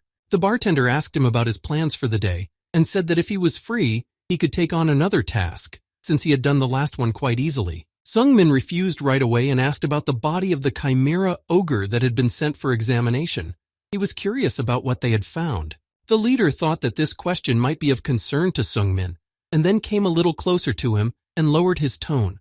Burn said that someone had created this monster, because a chimera cannot appear by itself. It was hard for him to study the body of this mutant on his own, so Burn sent him to the Mage Guild. They are experts in such things. With each word, Sung-min became more and more interested in learning more details. In his past life, there had never been a chimera ogre. Either no one had taken the task, or the mercenary who had taken it on had failed and been killed by the monster. Seeing the facts, the chimera was created by the owner of the dungeon, which will be found in 6 months. Perhaps in that life, the mercenary got everything he wanted from the ogre's body and took the reward. But now that Sun Ming had killed the monster, the whole course of events might change. Now he wanted to see the ogre's body. Burn didn't mind, so he took him to the Mage Guild in Behanger. The leader greeted him and showed him the body that Sun Ming wanted to see. It had already been dismembered. There was a head somewhere, an eye somewhere, and the magician calmly showed Sung-min all of this and told him what he had already learned. Kim Jung-hyun was a black magician and specialized in the study and research of magical creatures. He happily said that he could see that the guest was not at all surprised that he was studying the chimera right now. Although Sung-min was a little shocked by the magician's behavior, The young man introduced himself and said that he was the one who had killed the monster. Hearing the name, Jung Hyun smiled slightly again, because he realized that he was also Korean. Even so, it was very unlikely that they were from the same dimension. The magician asked if there was a gate crisis in his world. This was the first time he had heard of such a term, because he hadn't had any gate crisis. Jung Hyun explained that these are gates that connect universes and monsters come out of them. And although Sung-min was from another universe, the magician was very happy to meet him. He hadn't seen Koreans here for a long time, so he was very happy. Well, it would have been better to postpone the joy because Sung-min had come here to learn more about the research on the ogre chimera body. But that wasn't the only reason Jung Hyun was happy.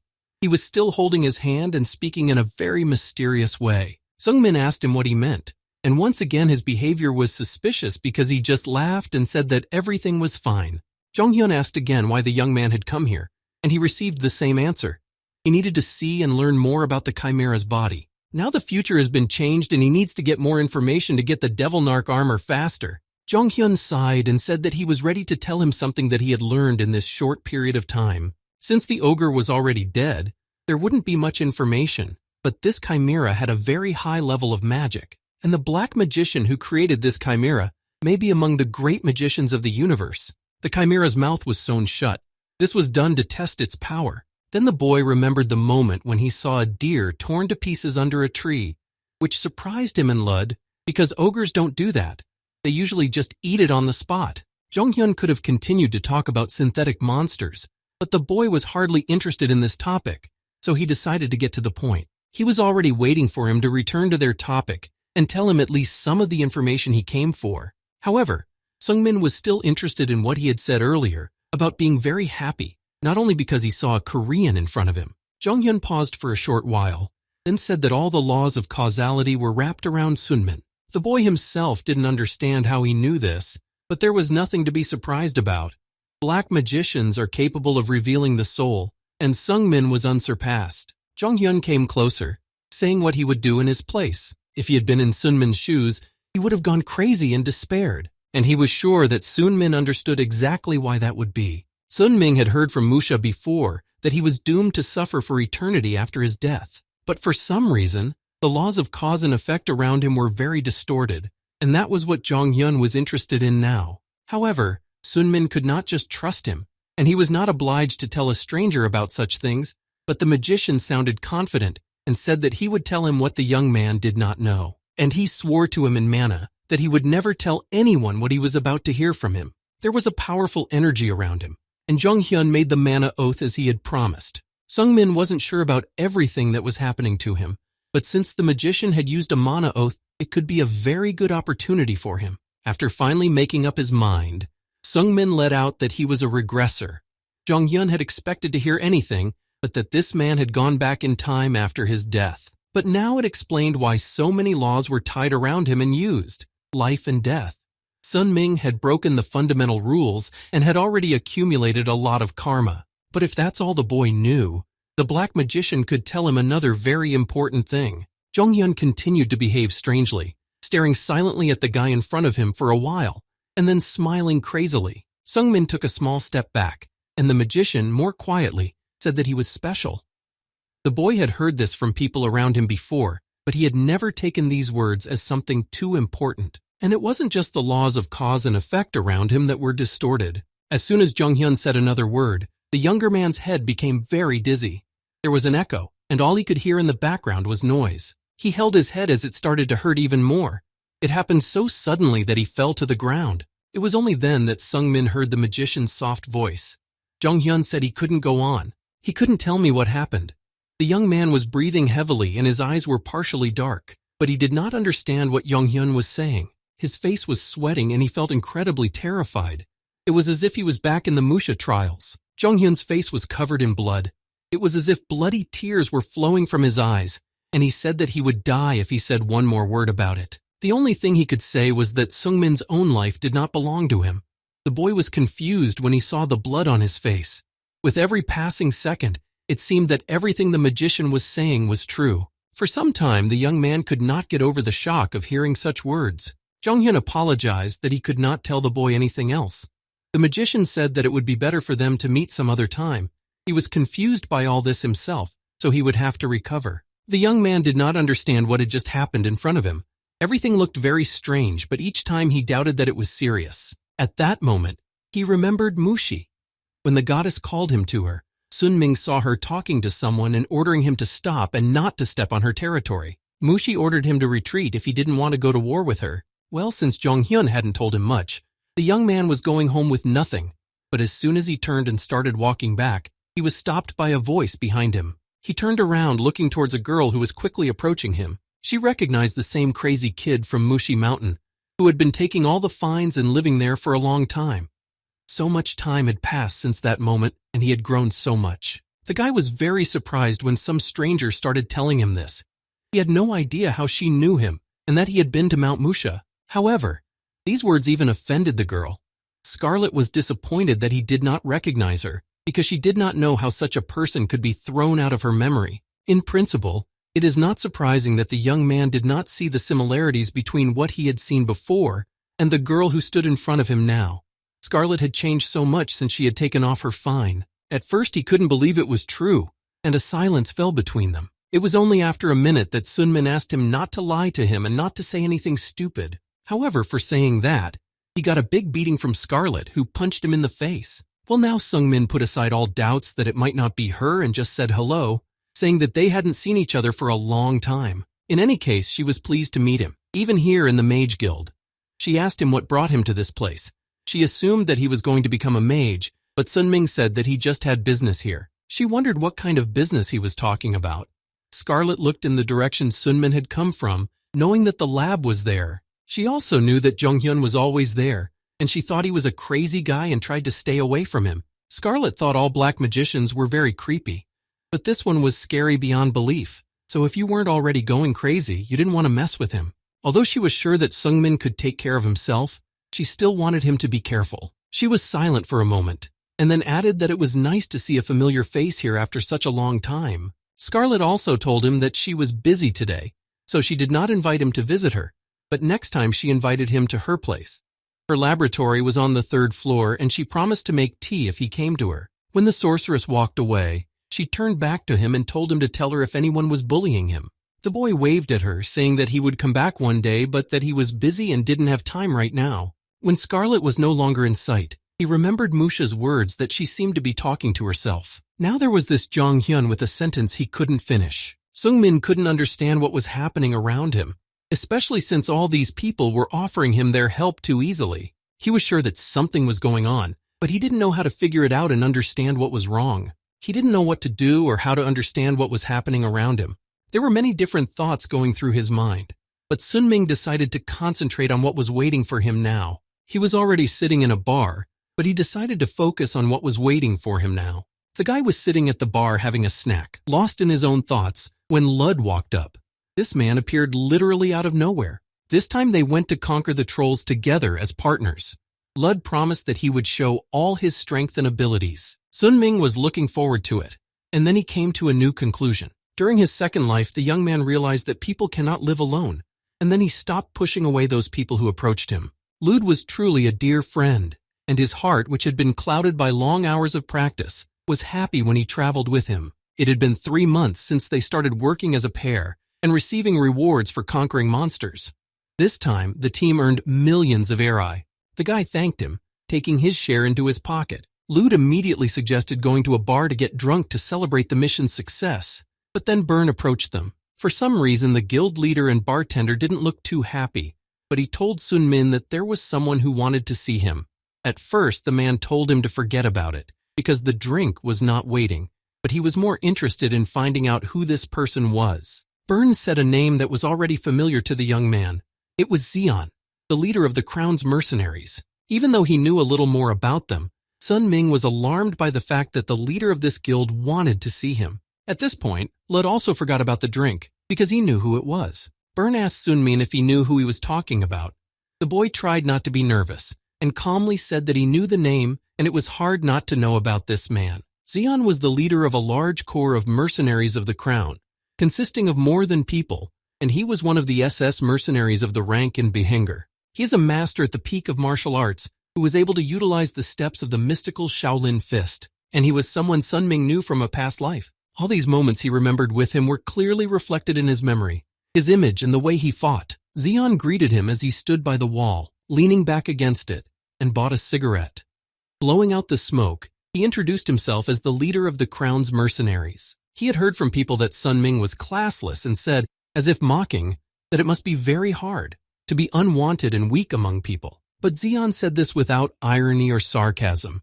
He himself was classless, but he was able to become stronger, and now that Sun Ming had also become a martial artist, he realized how strong Xian was. And this man was soon to become a master of the highest peak of martial arts. Xian had also heard that the younger man was now years old, and knew that the world was very hard on the classless.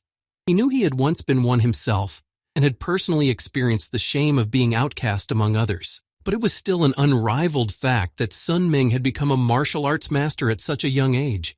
In the end, there's no point in beating around the bush. It's better to get right to the point. In the very next sentence, Xian suggested that the young man join the Crown Guild. Xian had already heard that Sun Ming had overcome the ogre chimera and was soon to become an SS-ranked mercenary, and he was even ready to give him the position of vice captain to get him to agree. Xian realized that this was an unexpected offer to think about, but he could help with that as well. He was sure that Sung Min would be able to make a decision when he received something from him, so he held out something from the table. When the gang leader removed his hand from the table, the young man saw what he was offering. He had a small pill of transformation. All of this was true, but it was also true that it was extremely difficult to obtain. It was an elixir of the Shaolin Temple, and if you took it, you could gain a great deal of inner energy. And Xian had only one simple condition for Sun Ming to receive the pill. The condition was for the boy to sign a contract as proof of his membership in the Crown Guild. The younger man looked at the contract, and the first line stated that he had to obey Xian's orders. It was simple enough, and it wasn't even a magical contract that would have any consequences. However, if Sung Min violates the signed contract, he will be punished and held accountable in various ways. This document is needed so that Xian can trust him. The young man also has to tell him about the martial arts he knows, and for this the leader was ready to give him a big transformation pill. It all sounded suspicious, so the boy asked if anyone had already accepted these conditions and received a positive answer from Xian. If they wanted to be mercenaries in Behenger, they had to follow the rules that had been established long ago. When Sun Ming returned from the leader of the Crown Guild, Lud asked him with fear in his voice if he had agreed to all this, but the boy said with relief that he had not.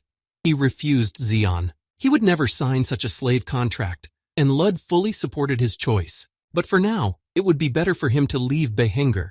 Perhaps Sun Ming never imagined that things would be so bad that he would have to run away. In fact, things were really bad. Xian was doing a lot of suspicious things. Apparently, he needed this to survive as a classless mercenary. Every mercenary of rank A or higher will be under his control. If you don't follow him, he might do something bad to spite that person. In the past, when Xian was S rank and he was A rank, Lud refused his offer. After that, everyone stopped calling him for missions because all the missions were under the control of the Crown Mercenary Corps. Because of this, he had to get S rank in another city and then come back here. But by this time, Xian had already moved up to SS rank. As Lud drank and drank, Sun Ming thought long and hard about what to do next and whether to really leave the city. He had no idea that Xian could be such a person.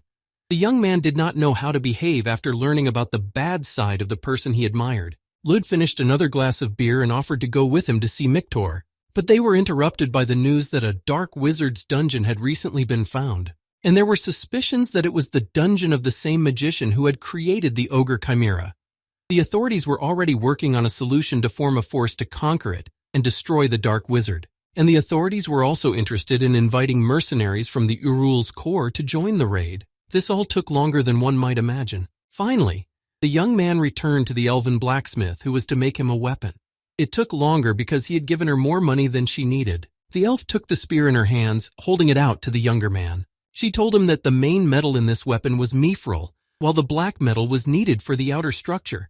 They conduct mana and chi well, so the techniques should be even easier to use. To tell the truth, he was truly fascinated by her creation. It looked amazing. Selgaris must have really liked him. Neville knew she wasn't usually this friendly. Sun Ming didn't immediately understand what he was talking about, so Neville added that the materials used to make the weapon were very expensive. Although Sun Ming had given their resources to Selgaris to make the spear even better and of higher quality, Most of them were spent on materials alone. You could say that she made this weapon for free. But then another question arose.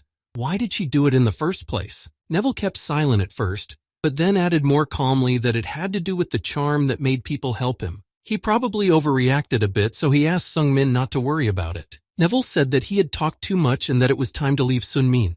Neville also asked him to contact him anytime he wanted to. When the man left him, the young man found himself alone and stepped forward again. Sungmin was not surprised that Neville thought so. What surprised him was that he had thought the same thing himself. The first time he had noticed this was on Mount Mushi.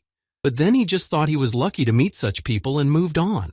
But what if he has something inside him that makes people treat him this way? Maybe there's something that makes them react that way. But then, was all the kindness he noticed in the people he met just because of that? All of this deep thinking came to an end when Lud's voice suddenly and loudly sounded. Sun Ming had disappeared somewhere and he went to look for him. He finally found him not far away, but for some reason he was in a bad mood. And if what the young man suspected was true, his friendship with Lud would be ruined because of it.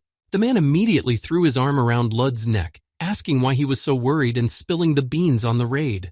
Then the friend added that there was nothing to worry about, especially since they would be working there together. In fact, the guy had already forgotten about the dungeon and the raid when he thought about all this. As a result, all his suspicions about the change in the future came true. It was because he had managed to kill the ogre chimera that the guild had created a raid to destroy the black mage, and the dungeon had been found months earlier than in his past life. And there was something else that changed, the appearance of one person. Xian's men were also here, and he immediately approached Sun Ming, sarcastically calling him the early star of their raid.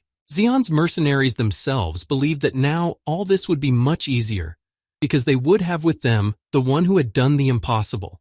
Although it cannot be said that they admired him, they rather wanted to end his reputation or even his life. Because these people were on another mission in his past life, they could not participate in this raid.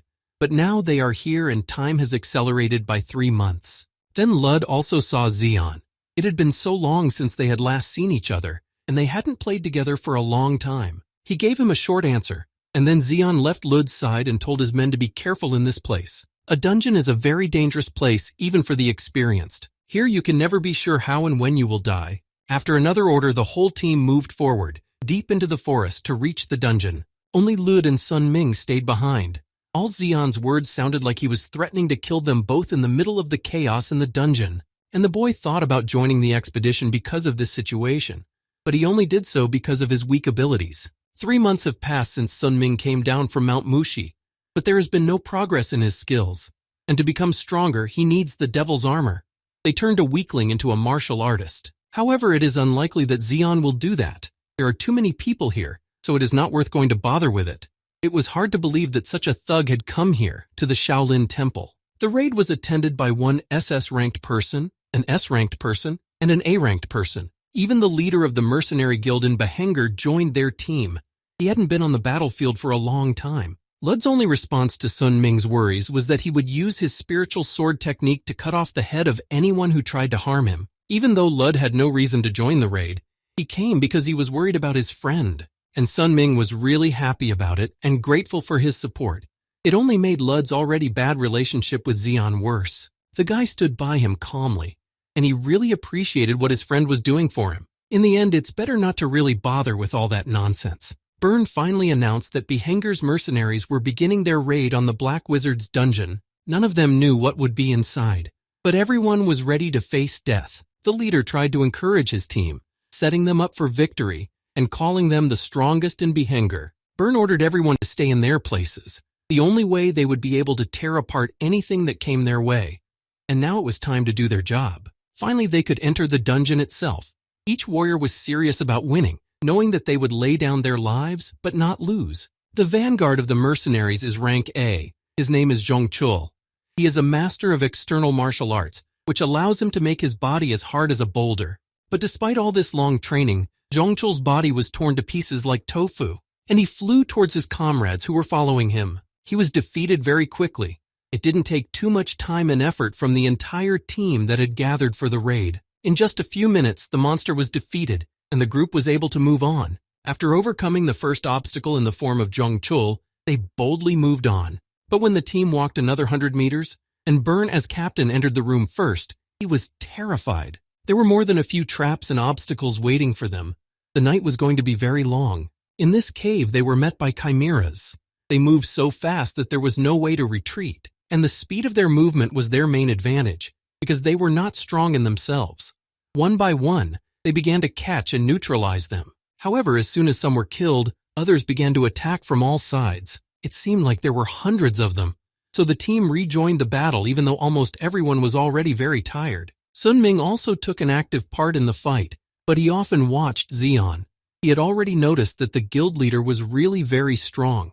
All those chimeras were insects to him. Even though it was really easy for him to win, it took others longer to catch the monsters. The young man realized that Xian was strong. If he tried to compete with him, he would have no chance. At the last moment, the boy noticed that another monster was approaching him, and he barely managed to fight it off. These chimeras, they weren't here in his past life. This dungeon was completely empty back then. In that case, Sun Ming wondered if what he was looking for was here. If everything that had happened before had gone wrong, then it was likely that his target was already close. But the moment he fought off the monster's attack, he realized that something very bad was happening here and not something the team was prepared for. Sun Ming walked closer, looking down.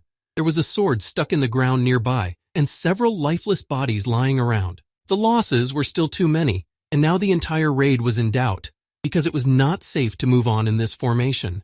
Byrne pointed out that it was Xian's mercenaries who had fallen in large numbers, while his men had suffered less. But Xian only said that it was not their fault, that they were stronger. And this bastard Xian was only protecting his own mercenaries. He didn't care about the others. It's amazing that Xian was able to do this in such chaos. Just 1 hour after entering the dungeon, the raid team lost A-rank mercenaries. Among the survivors, there was only one A-rank mercenary who did not belong to the crown mercenaries named Tan Miyuk. She was an independent hunter. The humans greeted her as soon as they spotted her, and began to tell her that she had nothing to worry about here now, because they would be together. However, something went wrong, and Lud returned to Sun Min even more beaten, while Tan sat far away staring at him as if he were crazy. While Byrne stood in the middle of this chaos and tried to regain his composure, the rest of the team looked for their leader. Finally, Tang spotted him, and she quickly ran toward him, almost out of breath from exhaustion, and told him that their team was too weak and had suffered many losses. Byrne listened to her carefully, realizing where she was going with this conversation. However, unfortunately, they could not stop here. If this was going to happen, they couldn't let their comrades die here for nothing. We have to see this through to the end. Since all of their S and SS hunters were still alive, there shouldn't be any problems with the raid. But she was now the only A-ranked member left alive. Byrne understood that this was a big threat, so he allowed her to return if Tan was unsure about the raid. There were so many dead now, and Byrne saw the possible danger, so he didn't object. But he also knew that it was very dangerous on the way back, and she would be walking there alone, especially since she was only an A-rank at the moment. Tang looked back, remembering all they had gone through so far, and what would be waiting for her if she decided to leave the team. In the end, she decided to stay with them. At least there would be people here. When everyone was about to move on, a small team moved forward, watching for the slightest danger. They went on until they entered another cave and realized that it was too quiet around them. It was possible that these monsters had attacked them, only to stall for time at the very beginning, and the owner of the dungeon had escaped while his subjects were being destroyed. Byrne agreed with the fact that there were too many chimeras, and it could be true, but he ordered all his men to remain vigilant and not to trust unverified information. One of the mercenaries decided to explore the area and soon saw that there was something nearby. A large door was hidden in a dark corner. Byrne decided to check if it was a trap, but when he examined it with his magic staff, he realized that it was indeed an ordinary door. Sun Ming stepped forward, though without much confidence. He knew that anything could happen here, and the last thing he wanted to do was die in a dungeon. When Byrne opened the door and it creaked open, they saw an abandoned room that resembled a library with numerous shelves of books. They went inside, but they didn't notice anything important. It was just a library full of books. But what was surprising was that there were no traps, as Byrne noticed. He suggested that we split up and explore the area, as it was quite large. Sun Ming stood there as if mesmerized. He remembered this place from his previous life. When this man received the magic armor, his life changed for the better. He always said that when he had a drink, but he had noticed this door after hours of searching in the cave. In his past life, he had seen this man talking about a large door behind which was an abandoned library. Now Sun Min wondered what book the man had touched when he was here. Picking up his spear, he went on to examine some shelves nearby. After looking at a few pages, Sun Ming continued on where he saw the stairs leading down. And it was down there in the basement that he found the very armor of Devil Narc that he had come for. But he had been too naive to think that no one would follow him when they saw the passage. The man followed him, folding his arms across his chest, and asked Sung Min how he had managed to find the passage. It took a lot of work. The young man told Xian that he had seen the stairs by chance and wanted to check what was down there. The boy behaved calmly, not giving away that he knew anything. And that's what Xian really liked about him. He sarcastically said these sentences and then took a step down. After reading the contract, Sun Ming was already expecting some kind of meanness from him, so he stepped down a few steps. After doing so, Xian pushed him with all his might, and Sun Min barely managed to dodge, but he went down anyway. After that, Xian began to like him even more. Since he was unable to recruit Sun Min to his side, he would have to get rid of him, because with his talent, he would one day be able to surpass him. Besides, Byrne has gone to another room with his charges, so no one here can interfere with them. However, immediately after these words, a shout was heard behind Xian. It was Lud, and he was going to get his friend out of trouble. He looked around, wondering if his men should have at least guarded the entrance, but it didn't matter now. He believed in his strength and knew that he would defeat them both. Lud saw that Xian was always looking for an opportunity to harm Sun Min, so he didn't want to leave them alone.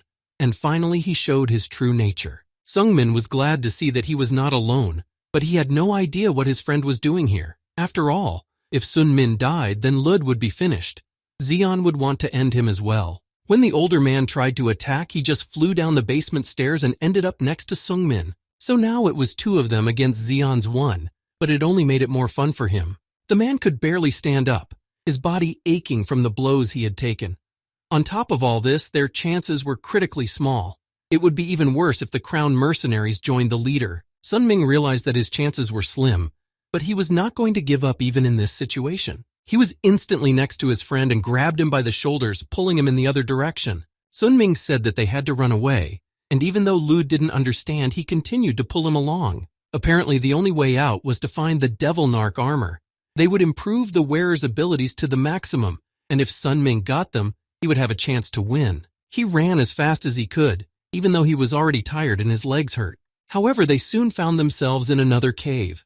Only now did Sun Ming leave his friend behind, leaving him by his side. Finally, they reached the armor that Sun Ming had wanted for so long. They were already a few steps away.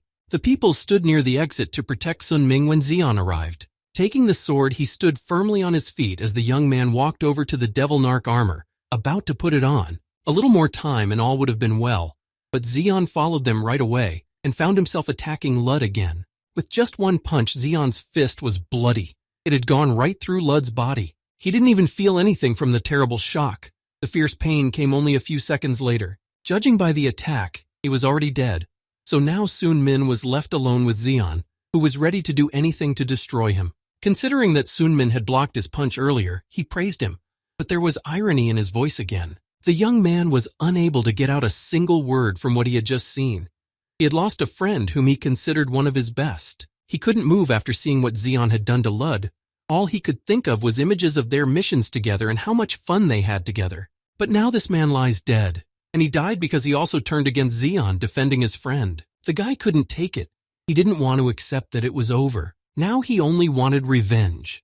If he couldn't bring Lud back to life, he would do everything he could to make the killer pay for it. After all, Sun Ming should know how this damned world works, because he is also classless and grew up in this position. Power decides absolutely everything here, and you can't trust anyone here. Although the boy tried to strike or at least touch his enemy's body with his spear, he failed.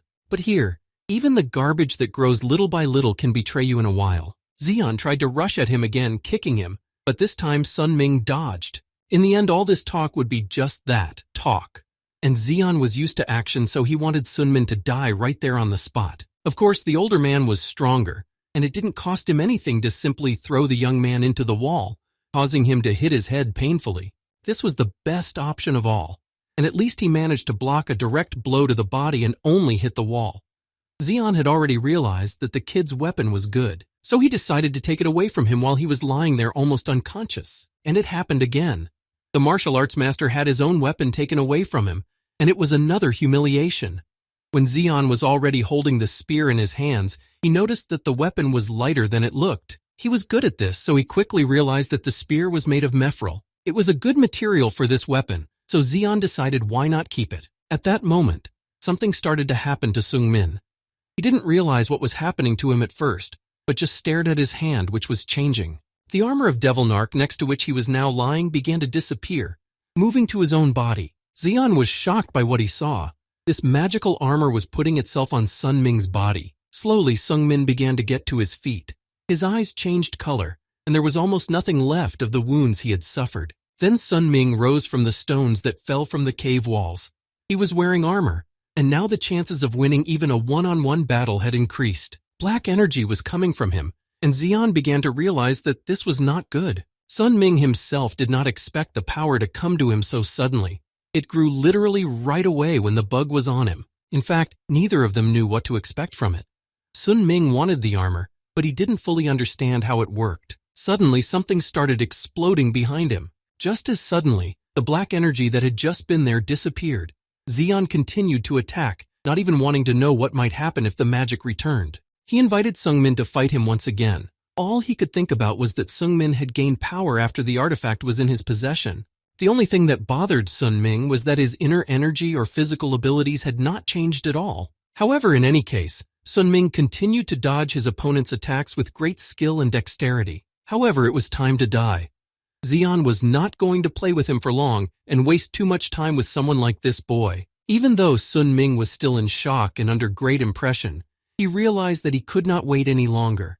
He took one more look at Lud, whose body was flushed red and collapsed. Zeon approached Seungmin, putting his fist forward and preparing to punch him. However, as soon as they were a meter away from each other, a strange entity appeared nearby. This caught the attention of both of them, and the black-robed entity began to talk about Devilnark's armor and told them that it was a very valuable and good thing. However, it would most likely have some incredible payoff. Sun Ming still didn't understand what was happening before his eyes, but these words of the creature stopped Zeon and he didn't even attack. Only when the leader of the Crown's mercenaries was about to continue his work did this creature say that the Devilnark contract had not been established, and it was really strange. And also Seungmin's soul was thrown off course. The boy didn't know what kind of entity was talking to him, but his sixth sense was screaming incredibly loudly. Then the creature said that Sun Ming would be the perfect introduction, especially since there was no point in competing with it. Burn and his men were already rushing to the basement when they heard a loud noise coming from downstairs. When they went downstairs, they saw a black wizard who was the master of the dungeon. This stopped them a bit on their way. However, the essence of everything raised a finger up as if to point at Burn. He was even more frightened when he saw the Lich in front of him.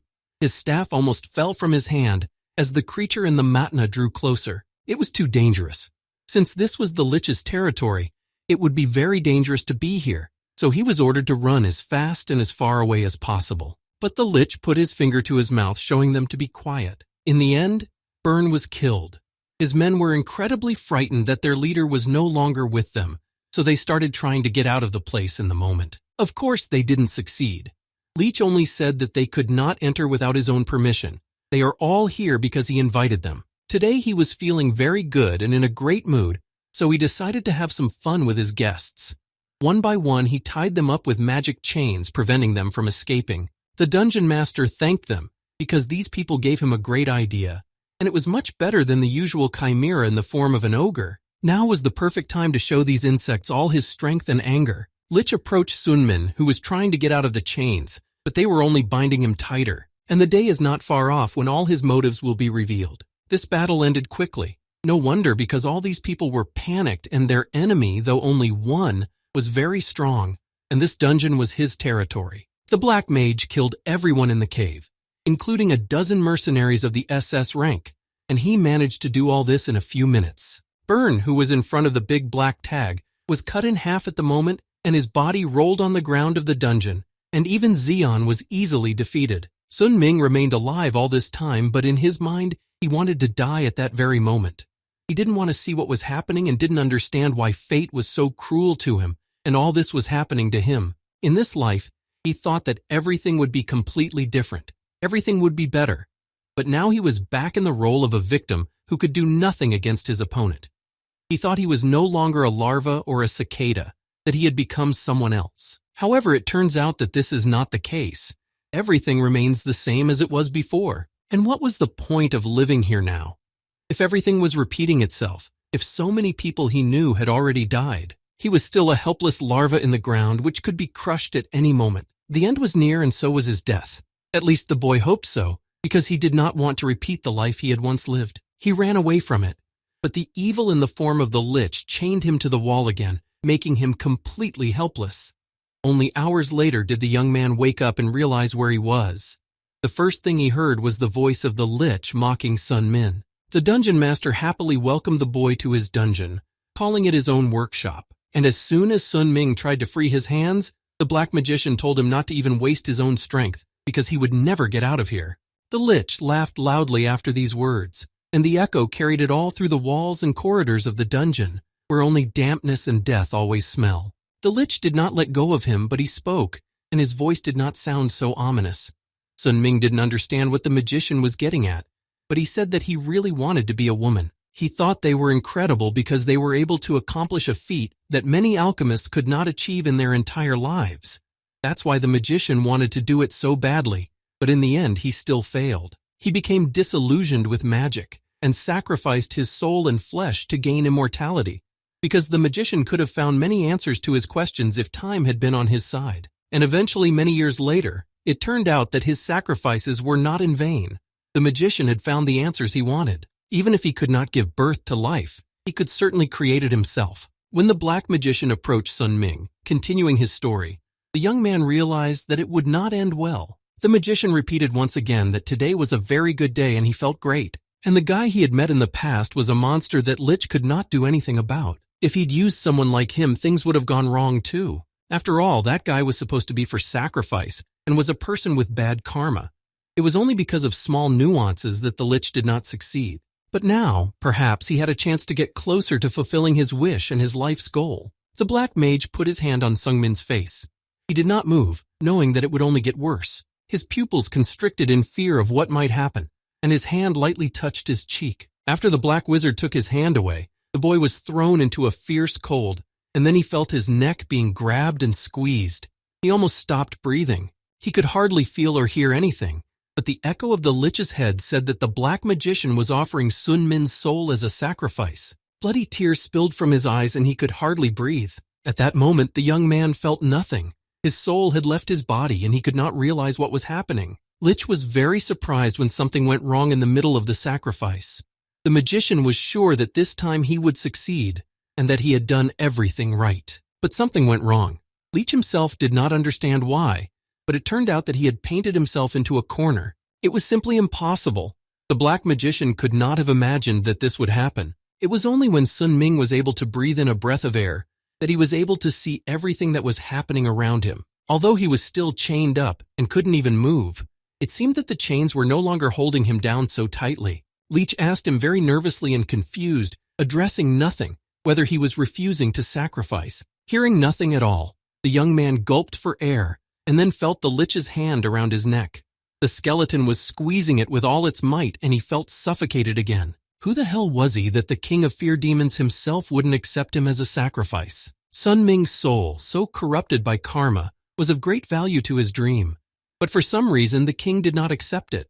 The black wizard strangled him even harder, looking into the young man's eyes, which were filled with blood.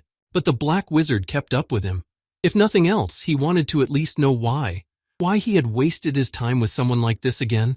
Lich looked into Sung Min's eyes to see the boy's memories. He ordered him to show him absolutely everything, even all the secrets he was hiding. His mind was a mess. He was out of it again and didn't understand much.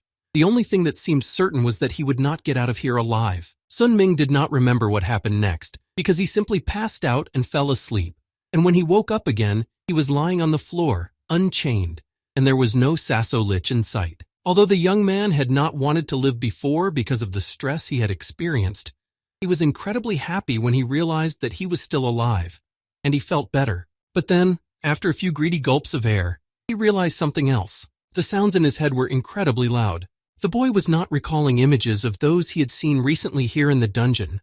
He remembered the scream of the Lich, which was unbearable, remembered what that monster had done to those Sun Ming had grown accustomed to. He couldn't take it anymore. It was unbearable, and most importantly, there was nothing he could do about it. The images in his head kept popping up. All those people who had been with him in the dungeon were now dead.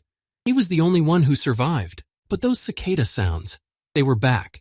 Sun Ming hadn't heard them since he had defeated the ogre chimera, but their songs were back in his head. It was incredibly hard to get used to it the second time, but it was even harder to let himself die on the spot. So it was only after some time that the young man was able to move and stand up. This was not because of his own life experience, but because of his willpower as a third-class mercenary in his past life, where he fought for life no matter what, and also because of the promise he made to his friends. He told them all that he would not die, and in his subconscious he knew that it was meant to be. He could not deceive them. Sun Ming told himself and very quietly that he would never die. In fact, he was used to such situations. When he was pitied, shame and self-destruction, self-torture was all he could feel when he went back in time. As soon as he touched his spear, he heard a voice that surprised him. Someone was saying that they didn't know who was on the other end, but they were trying to get through. At first, Sun Ming thought it was sound transmission, but then he remembered that it was more likely telepathic magic. It was the first time this had happened to him. The young man stood up and looked around. He asked the stranger who he was and why he was talking to him. Then Sun Ming heard the answer.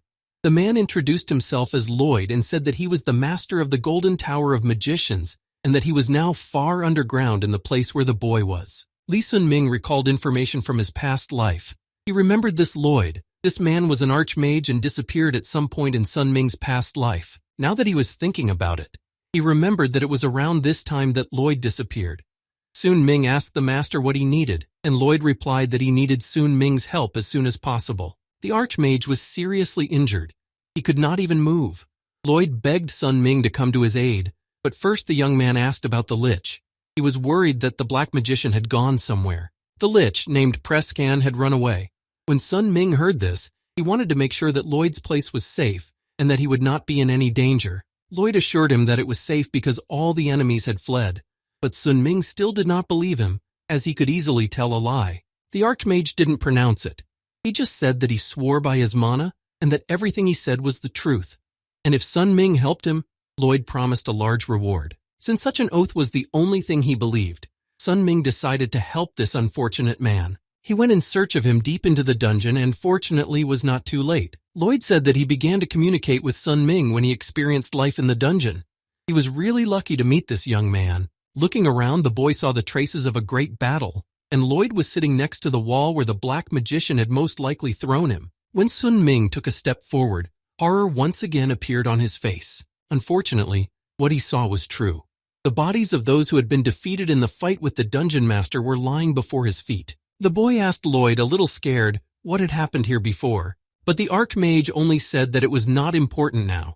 First he asked for help, and then he would tell him about what had happened in the cave. The guy stretched his neck, looking around at the same time. After that, he asked Lloyd how he could help him, and took a step towards the man. Lloyd said that he had to lead him out of the dungeon, and he had one more request. The man pointed his finger at something a few meters away and fell silent. Then he turned his gaze to Sung Min and asked him to destroy what he had pointed at. A black heart levitated in front of him. Neither of them knew what it meant, but Lloyd said it was something Prescan had created and had to be destroyed. And everything he had created was very dangerous, and the heart had to be destroyed. Sun Min had no doubt about the danger of the Lich, so he simply agreed to do what the archmage said. Aiming his spear directly at the heart, the young man tried to destroy it at the first stroke. He hit the heart, but it was not enough to destroy it. The young man was surprised when strange tentacles appeared and tried to grab him. He certainly did not expect this, so he did not immediately react to the danger. But after standing there for 5 more seconds and plunging his spear deeper, his heart shattered. The aura of his sword turned purple, and the young man lowered his weapon and breathed a sigh of relief. However, it was so strange. He could not believe that he had destroyed his heart so easily and began to feel something strange. And no wonder, because he had not defeated it. It was as if the heart had moved into him and was now controlling him from the inside. All this had been planned before. Even a few hours before Li Sun Min received the black heart, Lich Prescan was completely exhausted when he left this place. All his strength had been dispersed because of this boy, and the mage still didn't know who he was. However, before he left the boy, Prescan used a certain type of magic on him, which has the ability to destroy a person's consciousness and take away his memory. However, somehow the magic was repelled from Sungmin. Other magic could work perfectly well on him, but for some reason this one did not affect him, and even the Demon King refused to accept it, which was also an indicator. Now Lich was unable to continue the fight because he had used too much mana and was severely injured. When he was leaving the dungeon, he saw the bodies of those he had fought before.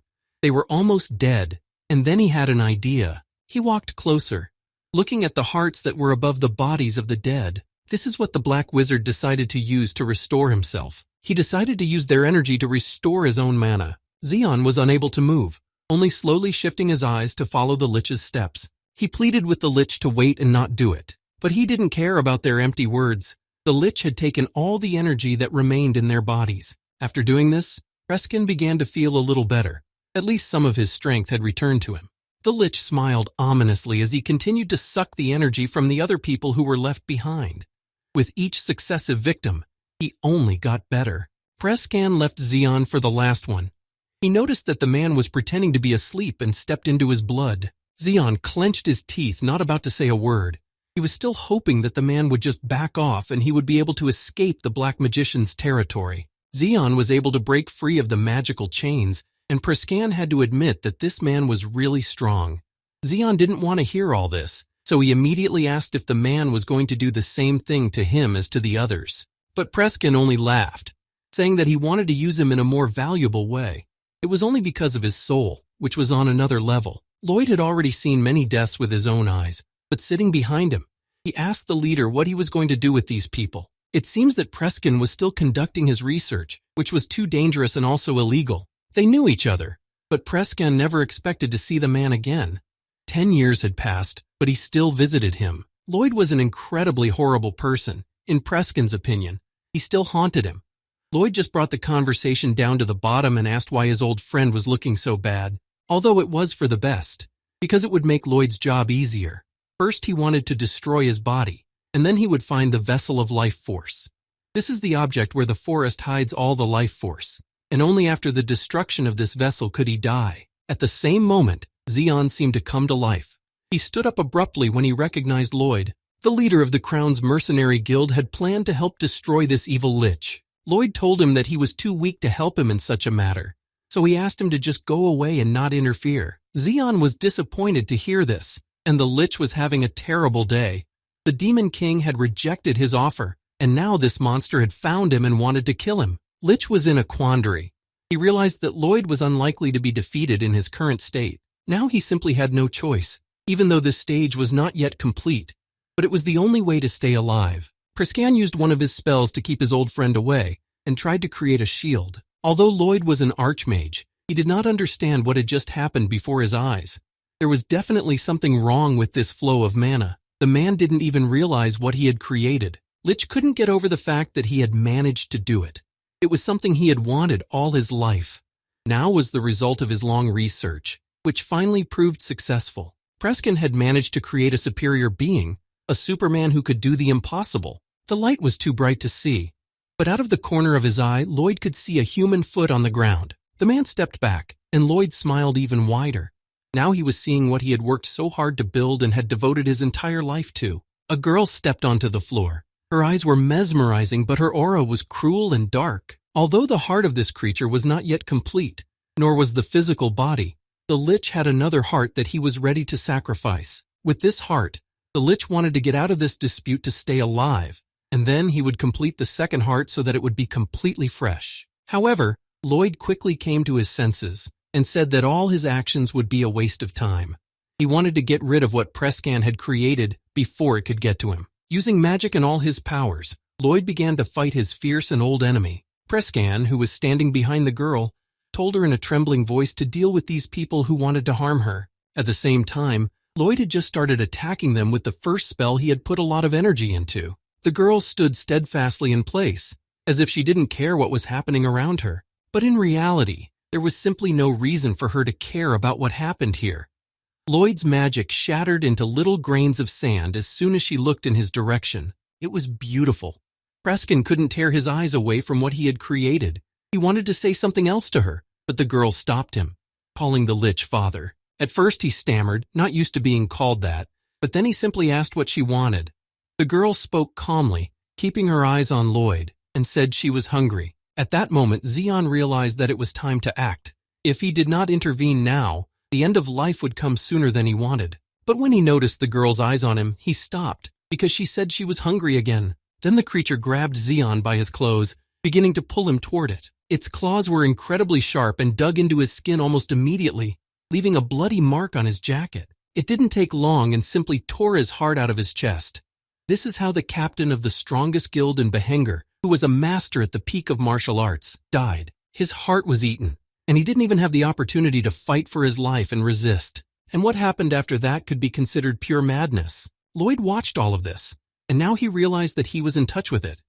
After several unsuccessful attempts to destroy the Lich creature, he began to feel that he was in deep trouble and had come here in vain. The Lich started laughing out loud when he saw Lloyd's frightened face, taking small steps away from them. She was a monster that the Black Wizard had created in the dungeon. Trying to forget his fear, Lloyd decided that he had to deal with what had just happened. After that, the fight continued. The Archmage used all his magic on the girl, but it did no good. After that, Preskin and the creature fled. This is what happened in the cave before Sun Ming came there. Lloyd was incredibly grateful to him for saving him, because if it wasn't for this young man, he would have died there. Sun Ming saved his life by coming to his aid. He also destroyed the heart that Preskin had created and broke the chain of evil. Lloyd believed that everything was over. He wanted to believe it and be left in peace and never have to face the Count again. Even though he didn't see it, because he fainted right after he asked for help and waited for Sung Min, he was still very happy to be in this world and not in the dungeon. However, the guy just said that he did what he had to do. He just helped someone who needed it. Lloyd thanked him again and promised to reward him. The man promised that he would fulfill his one wish, as long as it was within his power, of course. It was a blank form from the Archimagus where you can write anything your heart desires. But since the boy did not know what he needed, he decided to leave this possibility for another time when he really needed it. Sun Ming kept silent about the fact that his heart was in it, because there was a risk that Lloyd would kill him as soon as he found out. Prescan was the master of the dungeon and the Black Tower, but because he had broken orders and rules, he was put to death. And the person who was supposed to execute this order was Lloyd, the master of the Golden Tower. And so, over the course of 10 years of searching and pursuing, Lloyd accidentally met him on another raid back in his past life. And that's when he died, most likely because Sun Ming wasn't there to save him. He only remembered that this man was missing. The man who was originally supposed to die is now alive because of his regression. And this is not the first time that Sung Min has changed the course of events through his own actions. But not always these actions are for the best. The young man sighed heavily and swallowed his saliva. It still hurt him to remember what had happened, because the one who was supposed to be alive was now dead. Sun Ming walked out of Lloyd's room. All he could think about was that he was the only one who was changing things. He would be happy to change it all, but only if it was a positive change, not the deaths of those who were supposed to stay in this world. Back then, Sun Min was a frog in a well, and the top of his world was Zeon. Zeon, which is now dead and turned out to be completely different from what Sun Min thought it was. All these people he meets, they can live or die by his actions and decisions. Now there are many more monsters that can kill.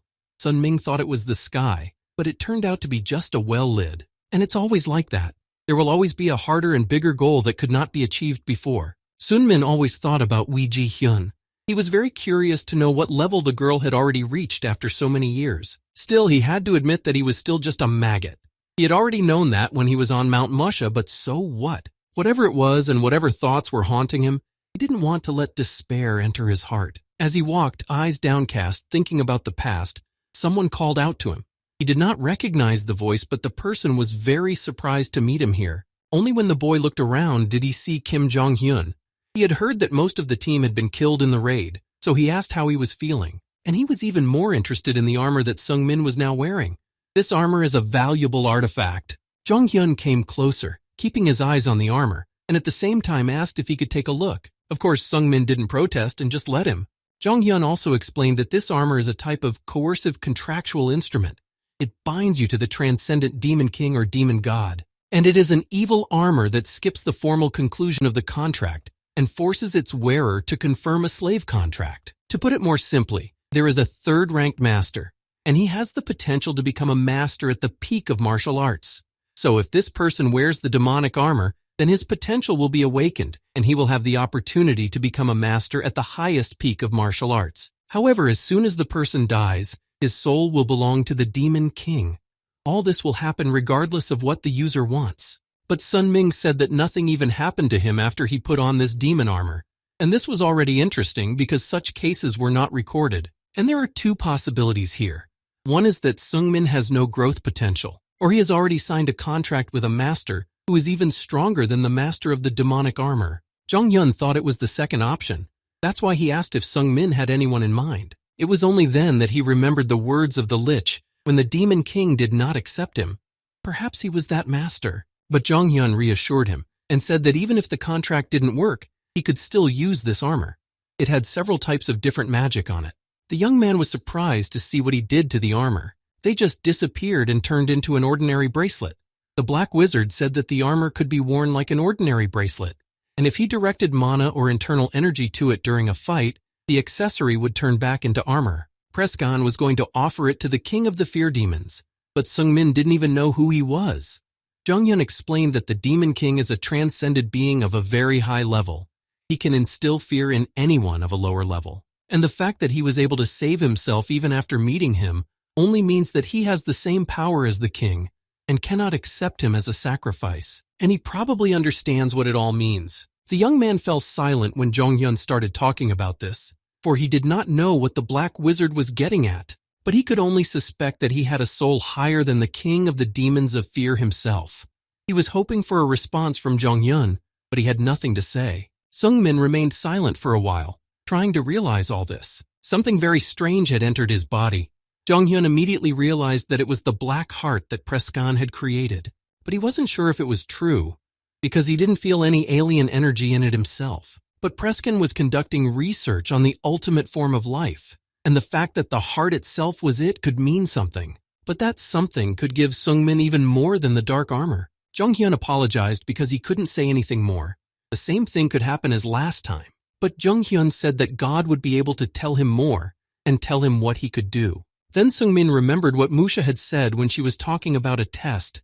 She had told him to go to Dreammore and meet Dennis, the god of time. But Sun Ming still didn't know if Dennis would be able to answer all his questions. It was very informative, but it wasn't hard. Jonghyun said that the young man could call him at any time.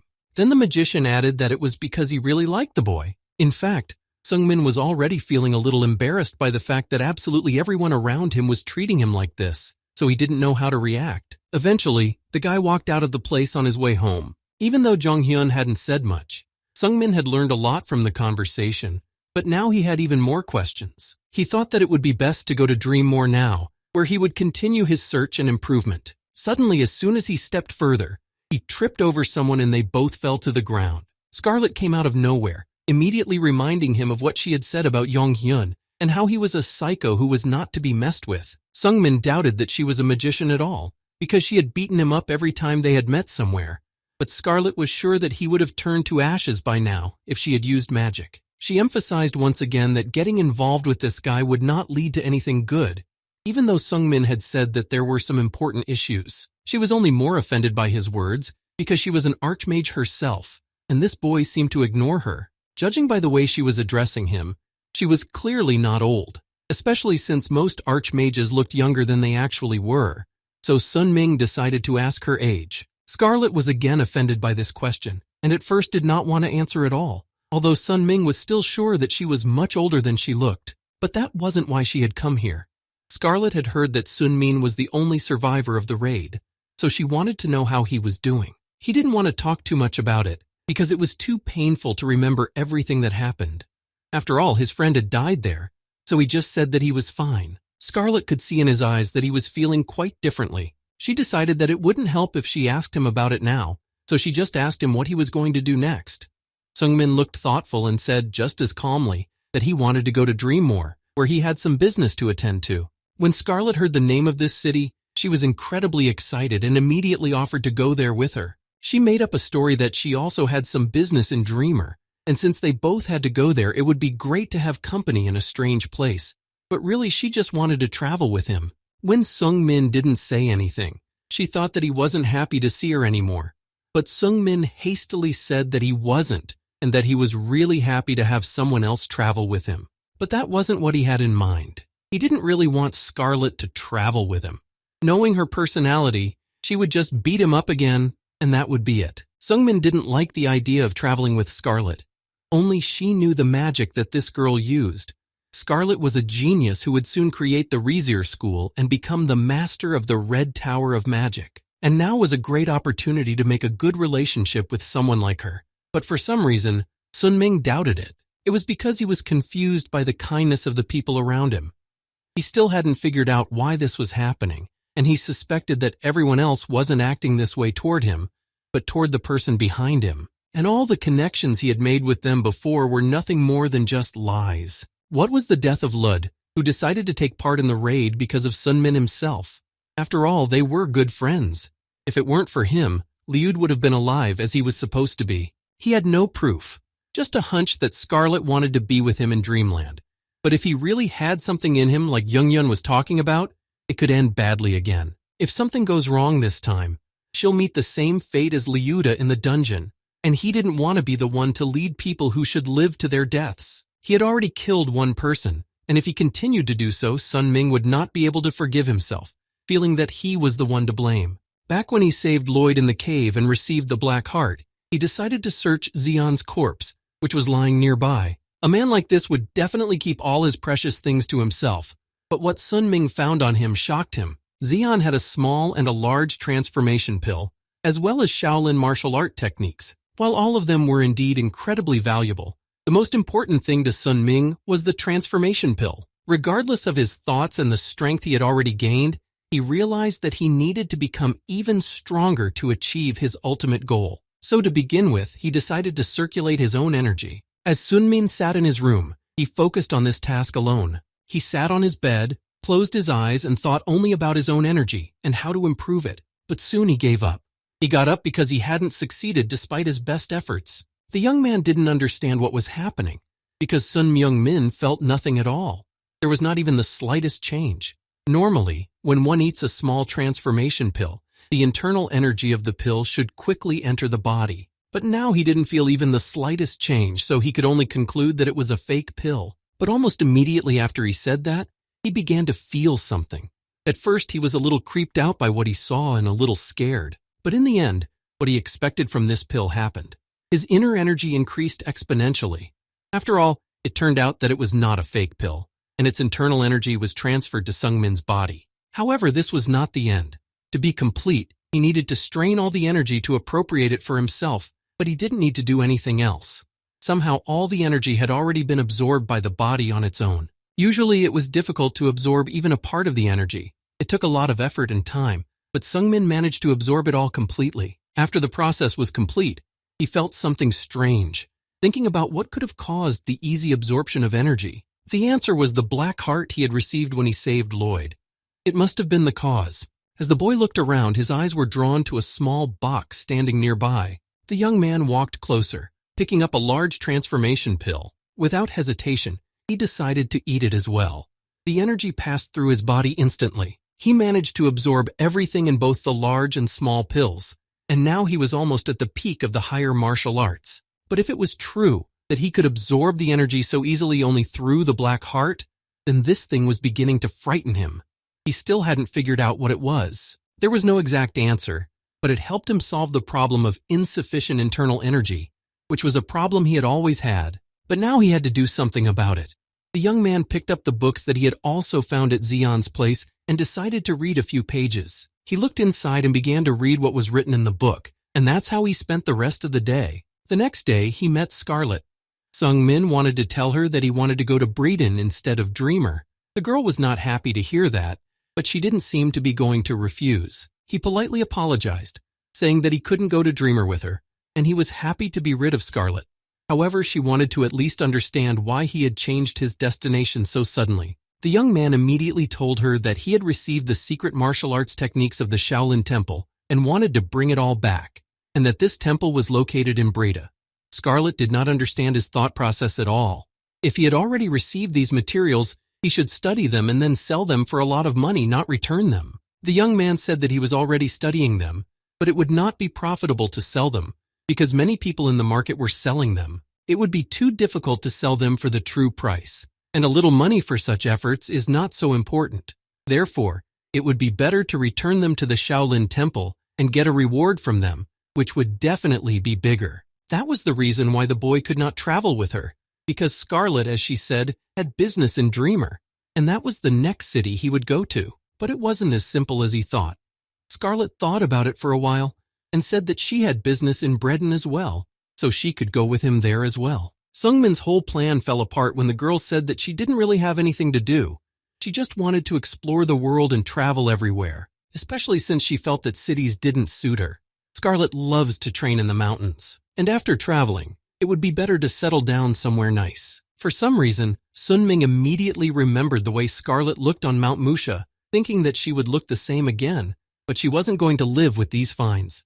Even then, she felt bad about not being able to bathe. As expected, she hit him again. Means they can now travel together wherever Sungmin needs to go next. And he couldn't even express his joy, so he just nodded his head a few times in agreement. Sungmin had already realized that she wouldn't give up on him that easily, so he simply suggested that they go together, and that was that. Before he left, he needed to pack his things and get ready, so he said they would leave in a week. Scarlet agreed, and she needed about the same amount of time to get ready. Well, since it was happening, he decided not to think of it as a bad thing. After all, he would now have a traveling companion, and it would be easier to face danger together. However, all unnecessary questions or worries dissipated as soon as the two saw an unfamiliar figure come out of nowhere. Sunming finally stood up, crawling back from the stranger and walking closer to Scarlet. Scarlet also stepped back, thinking that this girl could be dangerous. Then she stepped closer again, starting to say something, but very quietly. Her hand turned into large tentacles, which she pointed towards Sunmin and Scarlet. She had a very strange feeling after she met this guy, so she decided that the best thing to do was to just get rid of him. She didn't know they had the same heart beating. She just felt something and wanted to know who he really was. Some time ago, she was still together with Preskin.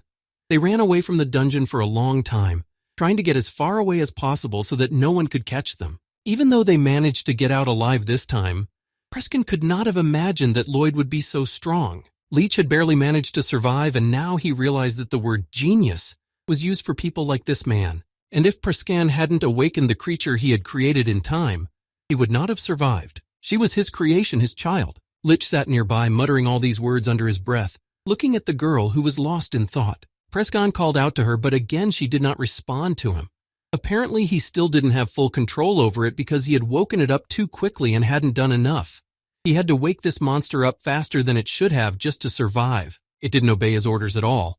But when it did turn its head toward Preskin, Lich noticed that the creature's mouth and hands were covered in blood. This made him uneasy, but the black wizard was confident that she would not harm him, for the seal he had placed had worked well. Lich stood up and stood next to the girl, asking her if she remembered what he had said to her. Preskin wanted her to go to the place where she first opened her eyes to take his heart. She didn't say anything, just nodded her head to indicate that she could do it. Then Lich asked her how quickly she could do it, and she nodded again several times. After a short conversation, she took off, heading for the place Preskin had mentioned. However, when she had gone some distance away, the magician was not so sure that this creature would do what he asked her to do. She didn't go in the right direction at all, but in the opposite direction. Despite the fact that the girl rushed to another place, he did not stop her. And even if he wanted to, he would not have had time to catch up. This creature ran wherever she wanted to go, as if disobeying his orders completely. Even though her father had told her to go somewhere else, she felt something very strange in the direction she was going. As she walked in that direction, she could feel her heart beating fast, and it felt very strange, so she wanted to check it out. The feeling was so strange, and when the creature noticed two people walking calmly in front of her, the feeling intensified, and it didn't like it even more. It was then that Sunming noticed someone was next to them and looked around. It was then that he spotted her. It was a girl, and she looked like she was about to be born. It was a girl. She didn't look very old, but for some reason she made the boy feel uneasy. Perhaps he felt something from her himself, but he did not realize it yet. He just subconsciously moved away from the danger. Sungmin stepped back just in time as she turned her hand into tentacles and took a step forward. His breathing quickened as it got closer, but Sungmin couldn't take a step back. He was stunned when it lunged at him, about to knock him down with its hand. He stood motionless in one place, staring at the monster in front of him. But Scarlet wasn't about to stand there and let herself and her friend die.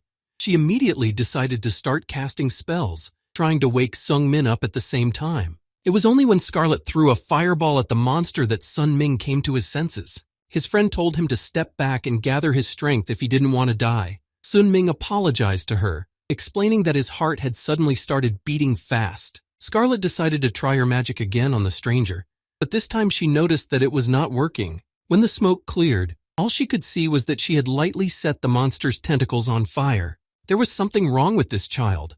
Aside from the way she looked, Sun Ming felt that they both had a connection. It was only after a while that he realized it could be Prescan's chimera. It was probably the one Lloyd had told him about earlier. The boy guessed that this girl had come here to get her heart back, and that's why he was scared. She had killed Xion at one point, and it would not be difficult for her to finish him off as well. Archmage Lloyd, who was considered very strong, almost died at her hands, although Lloyd still had Prescan as a rival. Although he was scared and realized that it was far from certain that he would survive, the young man set himself a goal. He must survive and deal with this chimera. Sun Ming stood in front of him, his heartbeat only accelerating as he approached the girl. Turning his bracelet into armor, he firmly told himself that he would definitely deal with her and not let her lose. The chimera was already ready to attack again. Its regeneration was very fast, so now there was nothing to prevent it from attacking again. The girl did just that. She hit Sun Min with all her might while he was barely able to stand on his feet, defending himself. She was even stronger than Sun Min had expected. Moreover, as she got closer to him, the young man only felt worse. However, he summoned all his strength to repel the chimera's attack and survived. Although Sun Min managed to ram its tentacles with his spear, it did not stop being aggressive and attacked him once again. He barely managed to dodge the monster's attacks, but Sun Ming continued to fight, hoping that he could win. The boy noticed that the attacks of this chimera were very unusual. He had never encountered such techniques before. On top of that, its fists were much stronger than the ogre chimeras. And if he hadn't boosted his internal energy with the 2 pills, this battle would have been very problematic right now. Luckily, he had asked Selgaris to make his armor lighter, and now he could move much faster. Scarlet, who was standing behind him, ordered the fool to move away. She could see that Sun Min was about to be killed, so she wanted to use her own spell. She flew into the air and sent another fire attack at the chimera, reinforcing it with her own energy. However, the creature was not frightened for a moment and did not retreat. On the contrary, it decided to take the entire attack on itself. This proved to be harder than the creature expected, but it still deflected its blows. It was very painful and there were burns on her body, and Scarlet felt a strong resistance to magic from it. Although this girl had a strong resistance to most types of magic, Scarlet's magical abilities were unique. The usual resistance would not work for her, because Scarlet herself had created this magic, so she advised her to act immediately if she did not want to turn to ash. However, Scarlet did not calculate Valana's abilities here either. Even though her magic was special, the chimera continued to fight back, and the fire was easily touched. Both Sun Ming and Scarlet recognized the technique. It was the Mystic Fist Step technique that Xion had mastered. Sun Ming rushed over to help her when Prescan's creation approached her. Perhaps the best way to thank her for her help would be to save her life, so they both decided to get out of here as soon as possible. However, when they were about to leave the place, Sun Ming remembered something and thought about it. Lloyd said back at the hospital that he saw that monster eat Xion's heart. If it was what he thought it was, then he and Scarlet were in deep trouble. Sun Ming could only speculate, but the possibility that this girl could absorb all the abilities of the people whose hearts she had eaten made the most sense. Nevertheless, the young man continued to fight her, hoping to get out of the terrible situation. Now he is facing a monster whose strength exceeds his own thousands of times, and this creature is ready to eat him at any moment. The girl released her tentacles again, trying to catch Sun Min. It was harder and harder for him to dodge. She was nimble. The boy moved backward without even looking back to avoid falling into her clutches. When Sun Ming had gained enough distance, the monster attacked again, but this time the boy was better able to defend himself. He brought his spear up, holding back its tentacles. The young man remembered all of Vid Jihyun's instructions and his training, but he could not parry this girl's attacks. She was too strong for that. This time, the chimera managed to get even closer than before. She was very angry when the boy did not answer the question she asked him. She wanted to finally know everything about Sun Min, who he was, what exactly made her feel this energy. After the next blow, the boy was distracted, and the monster was just waiting for it.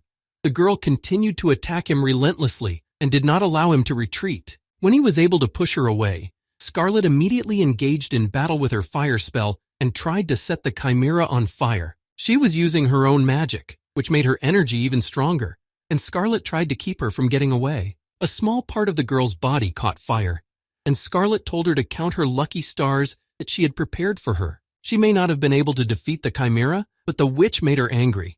Scarlet just kept making the monster emotional in order to finally neutralize it. The Black Wizard's creation was only angrier when Scarlet spoke to it in this tone. She would have been happy to neutralize it as soon as possible, but something was still in the way. It rose from the ground. Hands grabbed the girl, preventing her from breaking free. Scarlet had no doubt in her own abilities, so she just sarcastically said a few words to the chimera. While the girl's attention was focused only on Scarlet, Sun Ming decided to act and strike by surprise. He managed to get close to the chimera, but her hearing was good, and at the last moment she heard someone approaching. This was the only thing that saved her from being hit in the heart by the spear, as she was able to escape the trap. The girl simply cut off her legs and got further away from Sun Min's weapon, who was watching in shock. The chimera's arm also flew off to the side and she fell to the ground lying in her own blood. Eventually she managed to get up and turn around, after which her limbs regained their strength. While the severed limb was covered in red fluid, the girl's arms and legs were perfectly fine. At that moment, Scarlet and Sungmin's confidence was already in question because they had already thought they had defeated this monster. This girl, she seemed invincible. She arbitrarily lost her limbs and then regained them in the moment. What kind of monster is this? Even the parts of her body that Scarlet had managed to burn were restored in a short time. However, this situation was only bothering Scarlet. She didn't feel even the slightest bit anxious, unlike Sungmin. Well, there must always be a way out, and she decided to find it. Even if this monster has the ability to regenerate super fast, it must have some limitations. For example, it could be a mana limit, and Scarlet was sure that they would defeat this creature if they fought with it. All that was needed now was to inflict as much damage as possible on the chimera, so that it simply did not have time to regenerate. Sooner or later, its mana would evaporate, and that would be their victory. However, when the girl looked at the creature in front of her, she immediately took back her words. It seemed that the chimera's mana was dimensionless, and this indicated that they were in big trouble. The chimera was back to its old ways and created tentacles from its own hand, then tried to attack. Because its attack was quite unexpected, and Sungmin was not expecting this sudden attack, it was successful. Sungmin was hit hard by her, causing his face to bleed. He was thrown backwards with all his might, and his weapon was lying somewhere nearby. When he coughed and was able to breathe in the air with the metallic taste of blood, he immediately stood up, realizing that the fight could not be stopped. I had to change. This is the only way to take the life of this chimera, and he changed. Sun Ming also changed the world around him. Scarlet didn't let the monster get close to her friend, nervously exclaiming that he had no right to die here, and he became what he is now on Mount Mushi. Only being there with all the penalties that did not allow him to live a full life made him that way. But it was still not enough. He dreamed of heights he would never reach, about the level that Wee Ji Hyun had reached. Right now, he was still just an insect to her. A larva has to crawl. If one step is not enough, then you need to push yourself and take dozens or even hundreds more steps. But he couldn't do it and stopped in the middle. And he didn't do it because he was completely satisfied with one step, which was the easiest of them all. That first and only lesson was Mount Mushi. And the truth is that he didn't leave there just because he wanted to get demon armor. It was because he hit a wall that was too high for him. At the end of the day, he just wanted to take an easier path than one that was more rewarding, but also thorny. So then he simply said that he wanted to get the armor of Devilnark and leave Mount Mushi. And the price for that decision was too high. Perhaps if he had known what would happen, he would never have done it. No one wants a weakling who gives up, even if he gives himself another reason. But in reality, he had chosen to run away. His hands were shaking now, but he knew he couldn't go on like this. He had to act even though he could feel the heavy weight of the spear again, which he hadn't felt for a long time. Everything he wanted and everything he was doing now was for one purpose. Sun Ming wanted to stand by her side. He wanted to change his fate and prevent the deaths of the people he had come to care about. And in the end, he didn't want to die. It seemed like he was thinking forever, but only a moment passed, a moment in which the chimera managed to attack Scarlet again. The girl stepped back in time, protecting herself from the monster's blows. Perhaps it had too big a dream for an ordinary maggot, but Sun Ming did not want to die here. He had promised that no matter what, he would achieve what he wanted, even if it was too difficult a goal for him today. But in this case, the one step that comes so hard will be the greatest value he deserves. All he could say for sure was that he would continue to take steps, no matter how hard they were, step by step. He filled the end of the spear with chi energy and then focused his attention on the chimera. If you want to win and achieve the greatest goal of life, you need to overcome the one who stands in your way.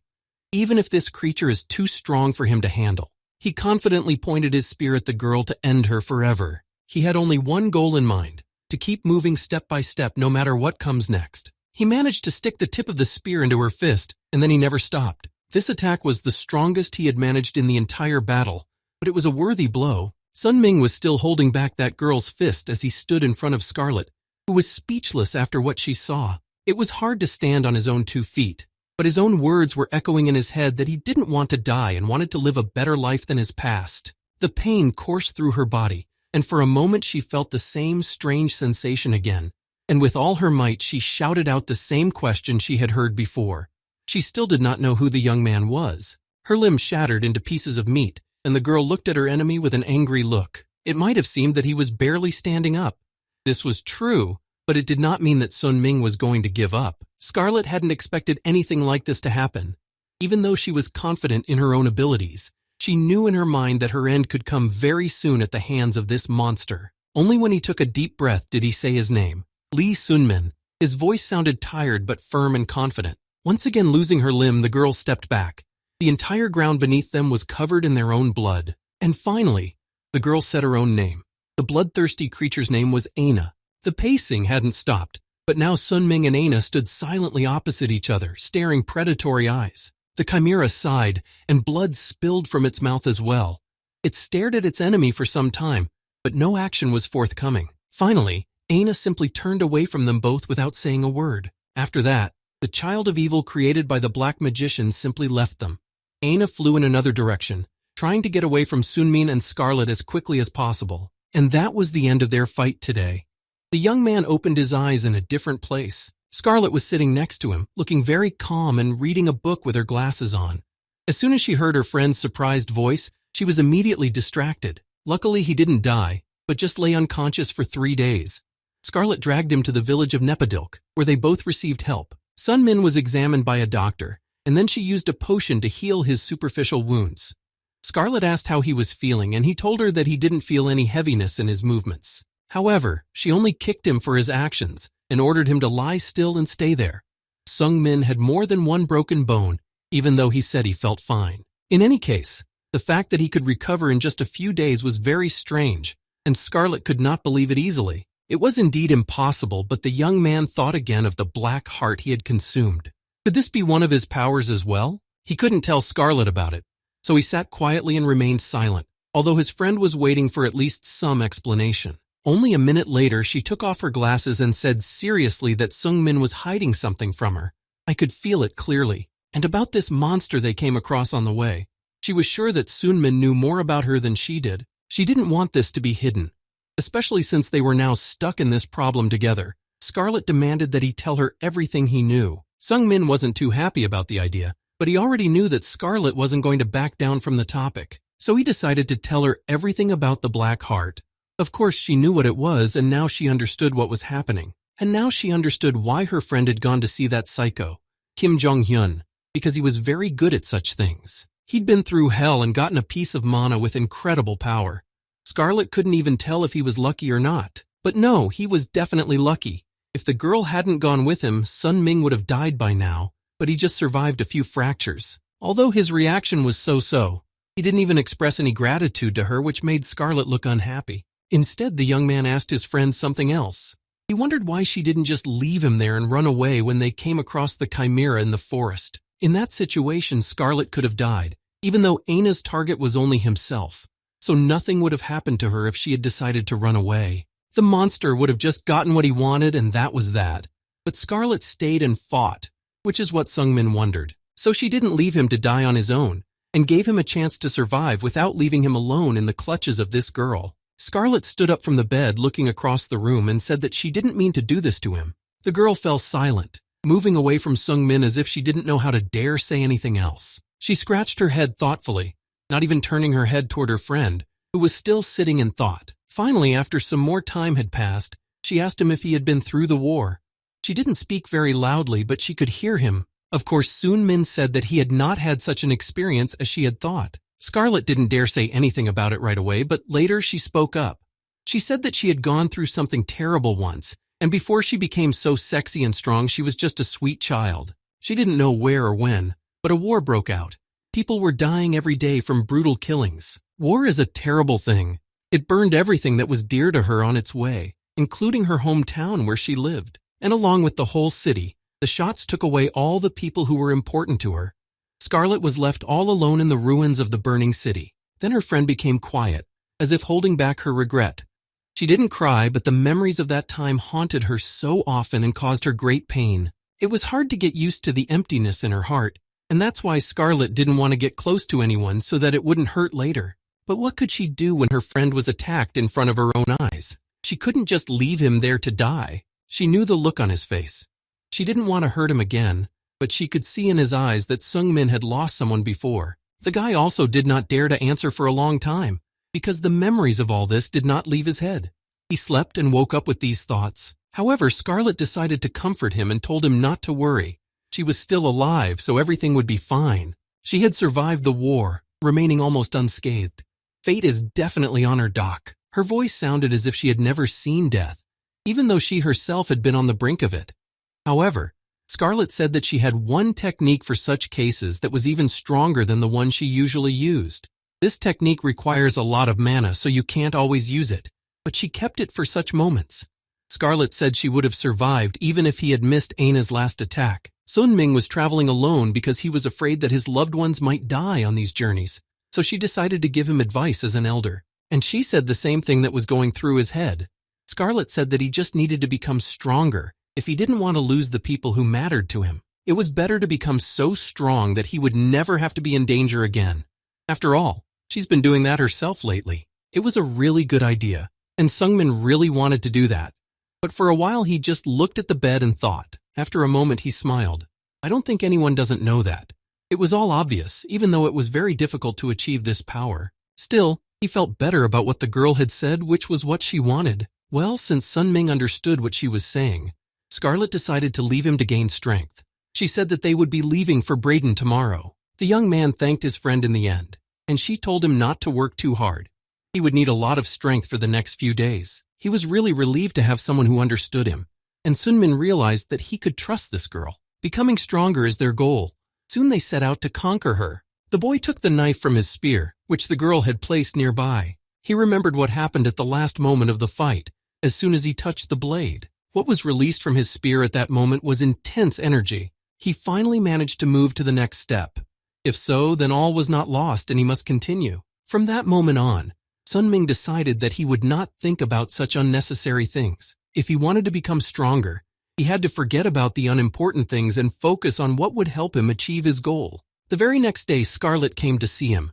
They were both ready to conquer the next city. They arrived in Braden quite quickly, tired but very happy to be here. It was Scarlet's first time in a city in the Central Plains, and it was good that they hadn't been attacked again. She asked Sun-Ming what they would do next, because it would probably not be a good idea to go to the Shaolin Temple right now. Scarlet then suggested that they rest a bit before going to the temple, or at least have something to eat. Sun-Ming did not refuse the offer.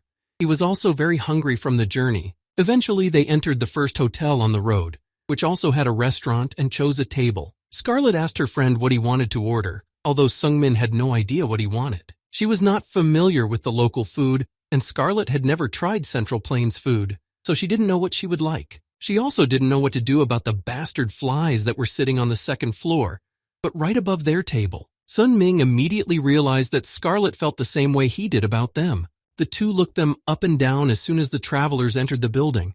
It was impossible not to feel that look. It was so annoying. And most importantly, they had no idea why these people were doing this. Soon Min replied rather thoughtfully but confidently that it was all because of him, although Scarlet could not draw a parallel. The young man explained that at the moment when a martial artist reaches his peak, his essence changes and others notice it, but they do not see another reserve of internal energy. Lee Sun-Ming met one of the criteria for energy volume, but he was minus on the others because he had not yet become a full-fledged martial artist. His inner energy was bubbling over and Scarlet could see it too.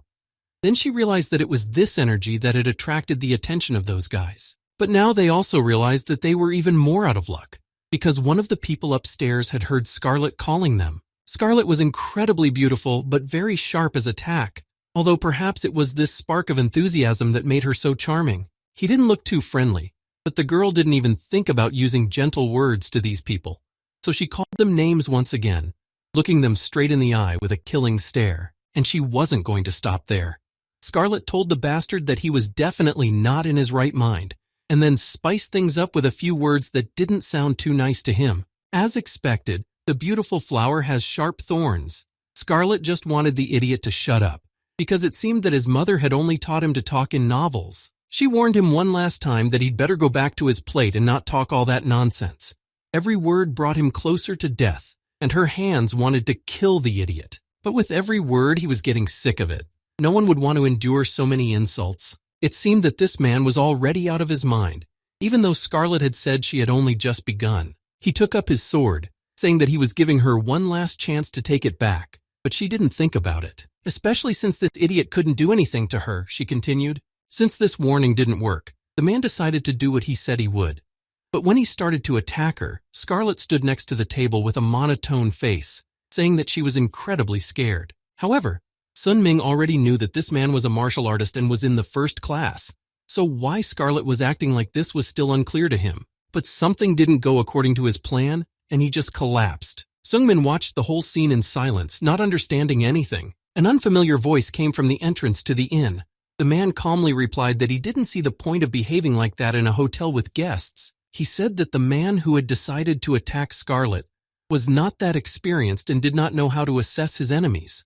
It made no sense to attack an enemy who was stronger than you. Sun Ming noticed a moment later that was lying near the man. He was already unconscious on the floor. It may sound strange, but this guy was able to put him down with just this small coin. He introduced himself as Namgun Heewon and said that he didn't want the corpse to disturb the waiters, and Sungmin knew him to be the young star of the Namgun clan, the dragon swordsman. Scarlet had also heard of this clan. It was said to be full of strong martial artists. In fact, Sungmin said that no one here was going to kill the man. He started the fight himself. Heewon asked if he could join them at the table, and Scarlet said he could if he paid for them all, and he agreed with pleasure. Heewon's attention was riveted on Sungmin. He looked at him silently, as if waiting for him to say something. Finally, the young man decided to ask him why he was looking at him like that. Only then did Hwan speak up and ask how old the younger man was. The young man replied that he was surprised by the older man's age, because Sunmin was already a senior martial artist at such a young age. It was very strange to see such a person on the streets of the city. Hwan thought he was good at it himself, but he met an even greater talent. Sungmin was quietly drinking the drink he had ordered when Heewon asked if he was a little celestial demon named Huichi Ho Young. Scarlet was the worst off because everything in his mouth ended up on her face. Hwan thought so.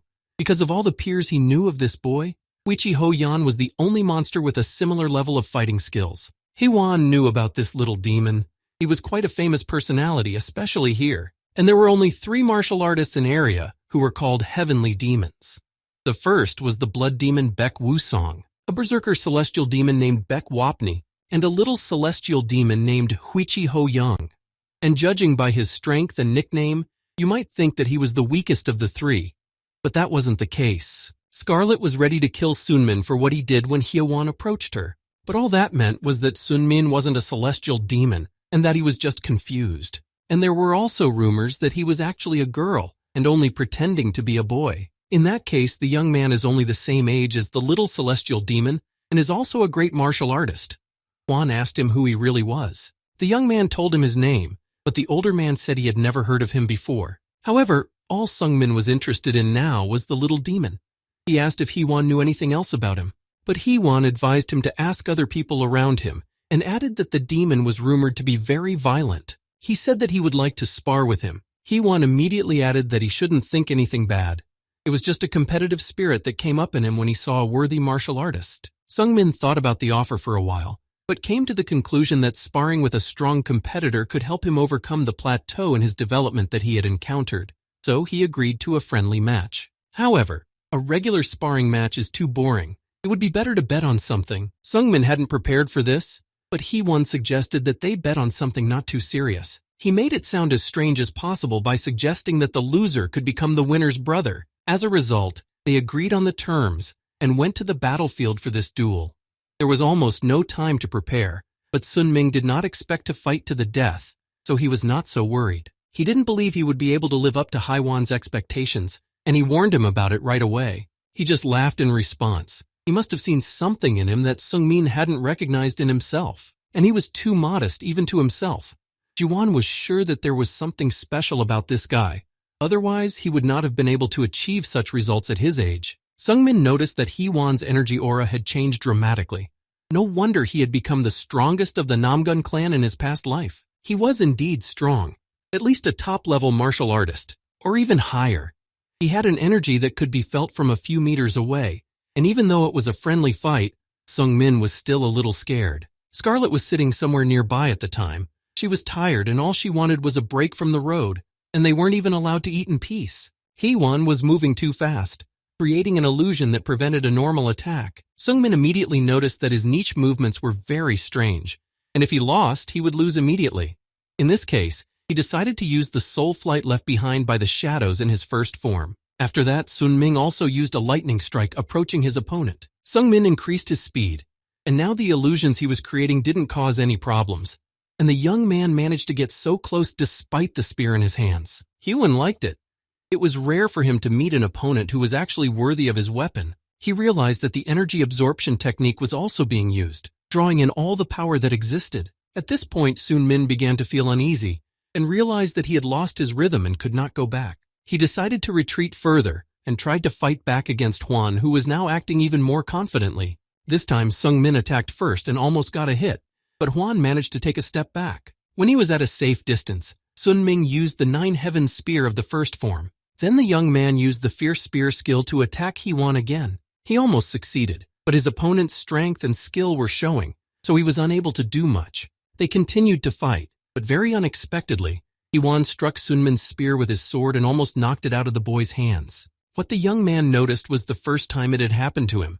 Seungmin had never seen anyone take away a weapon in the middle of an attack before. Hee-won smiled, adding that a real sword would have hit him many times harder. But the older man admitted that he would have been in danger if he hadn't considered his actions. He didn't really want to call someone younger his older brother, even though this agreement was largely beneficial to Seungmin. Since he wasn't the eldest, he had nothing to lose in any case. Scarlet was tired of waiting. She knew that Seungmin would give it his all, because martial artists don't like to lose no matter how it turns out. Well, they just decided to continue the game until one of them fell and finally gave up. Hwan was so close and came so fast that Seungmin barely had time to jump away from him.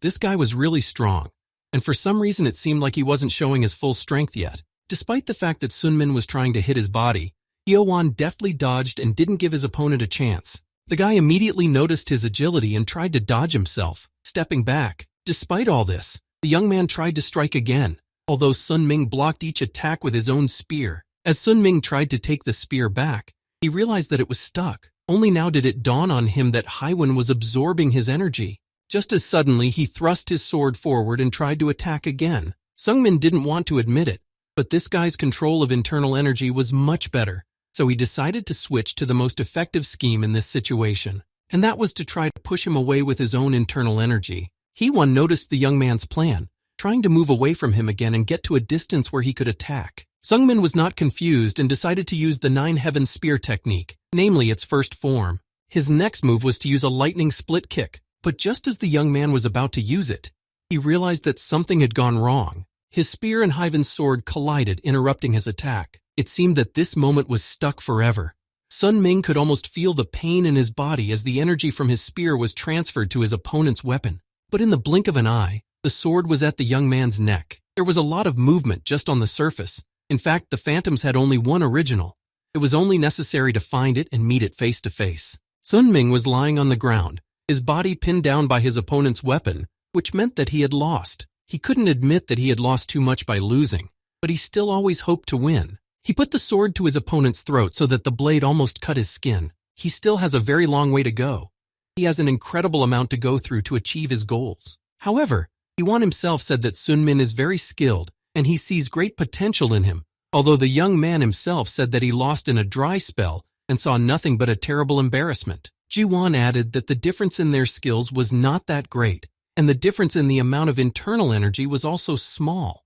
He thought that this guy's spear ability was truly incredible. Seungmin was good at the basic techniques, though he was struggling with the harder and newer ones. Hee-won guessed that the younger man had too little ability to use it in a real fight. The older man also added that his internal energy control was not yet very advanced, which meant that even in light strikes he took a lot of damage to himself. In the end, Hwan won only because of his experience, and added that if Sunmin continues, he will be able to do anything. He was also hoping that Sunmin would keep his older brother company, especially since he had already lost. Sunmin might have wanted to refuse, but Hwan immediately told him that he was going to the Shaolin Temple. The young man said he was going the same way and had come to town to visit the temple. It was such a nice coincidence.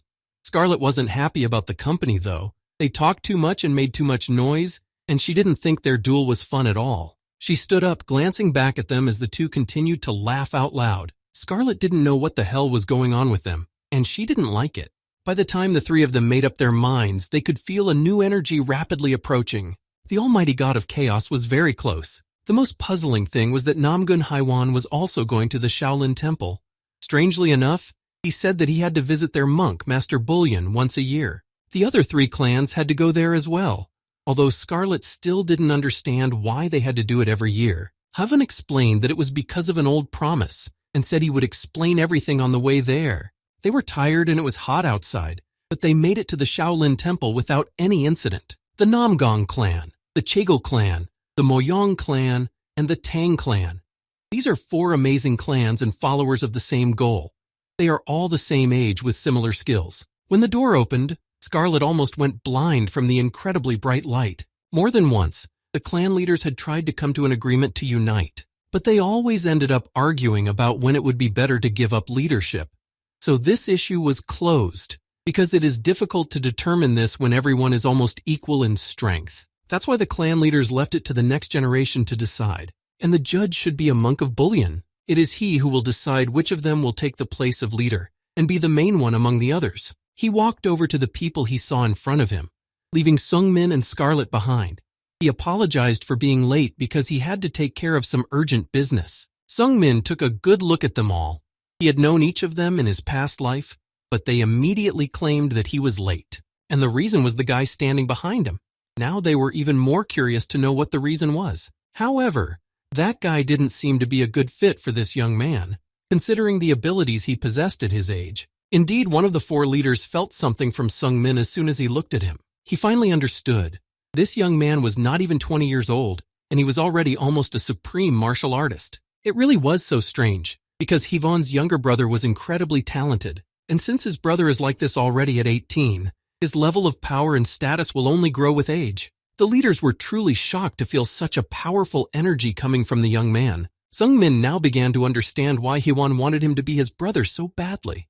Sooner or later, the young man would definitely achieve greatness. And being his brother didn't have any downsides, especially since that was the reason he had accepted the bet. Sun Ming breathed a sigh of relief. After all, it was true that he wouldn't be in any danger. As the two continued to talk, one of the 4 leaders couldn't sit still. They had already waited long enough for Haiwan, and they couldn't stand another few minutes. Hwan said that they were going with Master Bullion, so the young man could rest and wait for them around here. When he left, the other clan leaders looked Sung Min up and down, as if waiting for him to speak. The girl stayed by his side longer, looking him straight in the eye. Her gaze was calm, but for some reason Sun Ming felt goosebumps run down his skin. But when she turned her gaze to Hwan, he immediately became embarrassed, standing there not knowing how to move. It turns out that Sung Min is a lucky man. He lost the battle, but he gained a reliable partner like Hwan as an ally. One of the men standing nearby called Scarlet and Sung Min over. They told them that they had prepared lunches for them as well, so they invited them to eat. Together they went inside to grab a bite to eat from the road. Although they had hoped to eat well, it turned out that they didn't serve meat, so they had to eat only what they brought. Scarlet tasted a piece of food, and it didn't taste too rich, but it was pleasant enough to eat. Although Sun Ming was also hungry, he was only concerned about what he had come to the temple for. Namely, he needed to return the things he had found at Xion's place, and then he wanted to go to Dreammore. While they were eating quietly and Sun Myung Min was sitting in his thoughts, a man entered the room, having knocked on the door beforehand. He came to tell him that the monk wanted to see him. The young man was a little worried because it was unlikely that the monk would call him to see him for some trifle. The monk was supposed to be Master Bullion, to whom Hwan went along with the others. It still bothered Sungmin that such a person wanted to meet him. He didn't know much about the monk, and he hadn't shown much in his past life. Perhaps the only thing he knew about him was that the man had a nickname among the people. People called him the eccentric Buddha. Later, when the young man entered the monk's chamber, he greeted him hoarsely, calling Sun Ming a favorite of the almighty god of chaos. The young man greeted Master Bullion, but did not understand what the monk's name had to do with it.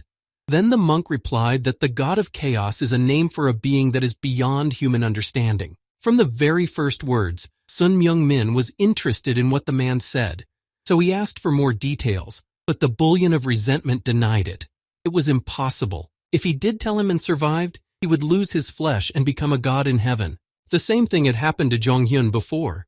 He stopped his story when he realized that it would lead to his own death. But it was very important for Sung-min to find out the answers to all the things he was interested in, so he simply asked where he could get them. At one point, everything around him began to disappear.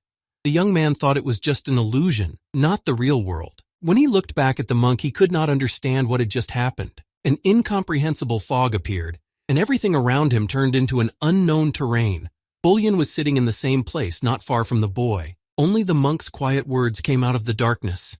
He simply said that Sun Min should move north if he wanted to find what he was looking for. And in 5 years, in a place where everything is always covered with endless snow and frozen ground, he would meet someone important. Sun Ming sat quietly across from him, listening to Bullion.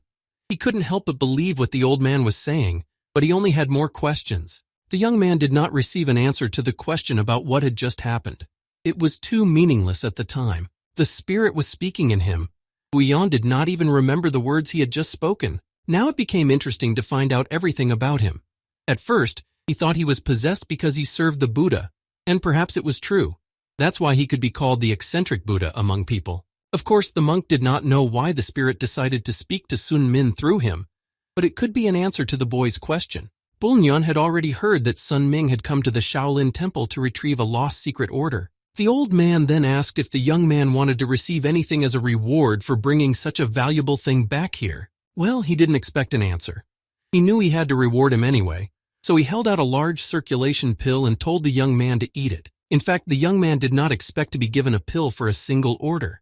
He was only thinking of a monetary reward. However, the monk said that Sun Ming was making such a fuss about the reward in vain.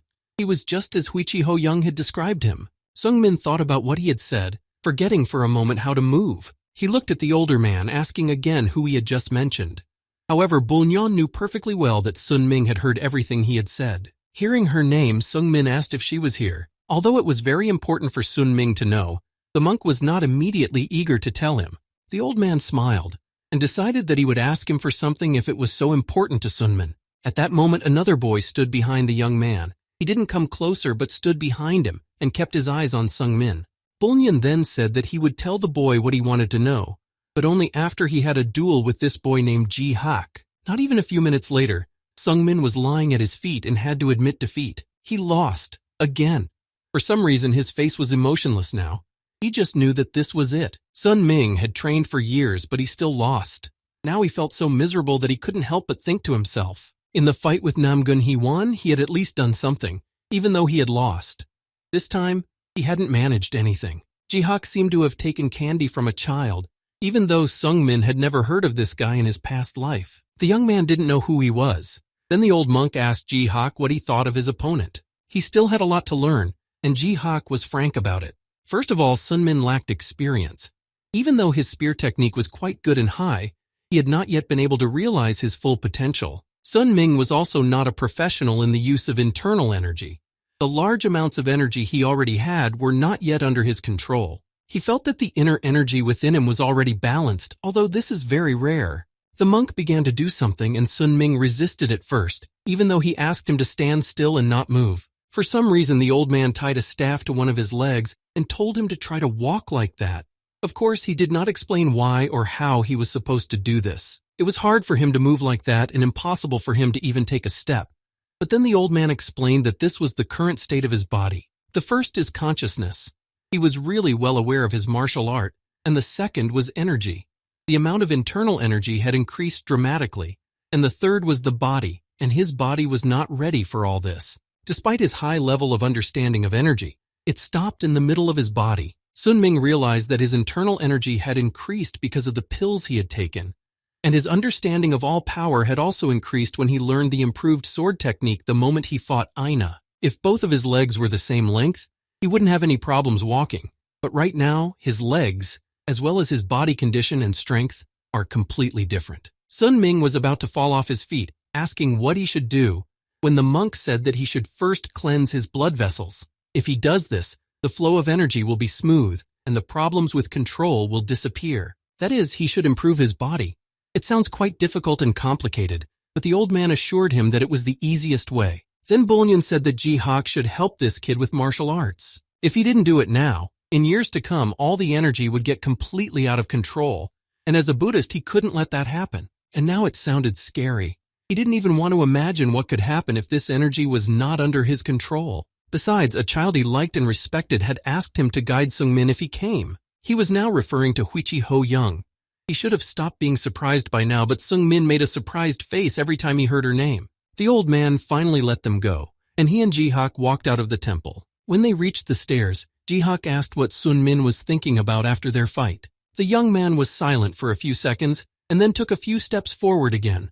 Seungmin admitted that he was only thinking about the fact that he had become a little stronger. After all, he had managed to reach the level of a supreme master after years of suffering. He had also recently been enlightened and could use this energy to a greater extent. But the fact that he had lost to Namgun Haiwan and Jihak remained. He still had a long and difficult road ahead of him. However, he stopped the young man and told him that he was thinking too far ahead, especially since it is very rare to find someone of his age who reaches such a level. Maybe he was just unlucky with his opponents, who were older and more experienced in this business. He himself was called the future Shaolin, although Jihak himself did not think he was strong enough for this. He had been taught by monks since early childhood and knew what he should prepare for. Jihak also admitted that he had already eaten dozens of pills. Seungmin thought again about what he had thought before, that they had started from different places. But the young man still couldn't defeat the little celestial demon. Seungmin could tell by the look on Jihak's face that he was struggling with her, and he confirmed that it had been the case when Huichi Ho-young had come here. His questions still remained open, and Seungmin didn't know why the girl had visited the Shaolin temple. At the time, she explained that she wanted to see Shaolin. This sounded quite arrogant coming from a 17-year-old. However, no one could contradict her, so she calmly achieved her goal and found what she came for. No one dared to say anything against her, because with her temper it would have been the end of the world, so she just had to accept it. Jihak then admitted that he was very shocked by their fight with her. He had no strength left. Jihak was defeated before he could make a single move. She didn't even give him a chance. This loss was even worse than Seungmin's. Now he was feeling very uncomfortable. How much more powerful had she become if she could defeat someone who was one of the strongest here so easily? Jihak wasn't in a position to judge anything about this. He could tell, however, that this girl had long since crossed the line into a supreme master. His chin began to tremble with fear and admiration at the same time. Of course, Sun Ming knew she would reach the heights, but not this quickly. Jihak asked the young man what they had in common, and Seungmin replied quietly and uncertainly that he was her friend. They moved on, and the young man was finally able to speak normally, so they continued with the topic. He confessed that Huichi Ho-young was his target, that he had promised to become so strong because of her, and that sooner or later they would have to meet on the battlefield, even if it was a friendly battle. It was actually strange to hear, and Jihak didn't move at all as he listened to Seungmin and tried to digest all the information. But then, as if relieved, he exhaled. If so, it was understandable why Seungmin was so nervous right now. Now he decided to start teaching this kid. Jihak had already said that what he lacked in the first place was experience, but he would make up for it. Although he had already warned him that he would face many obstacles and despair as he gained experience, he hoped that he was ready. Sun Ming had become accustomed to despair, and the word didn't scare him at all now. He had experienced something similar on Mount Musha, but he had never let it get too close, which was why he had been rewarded by the goddess. Of course, it was still very difficult to get up from his knees again and again, but he kept doing it every time he fell. At first, Sun Ming thought he was catching up with her, but he jumped to conclusions. She was still very far away from him.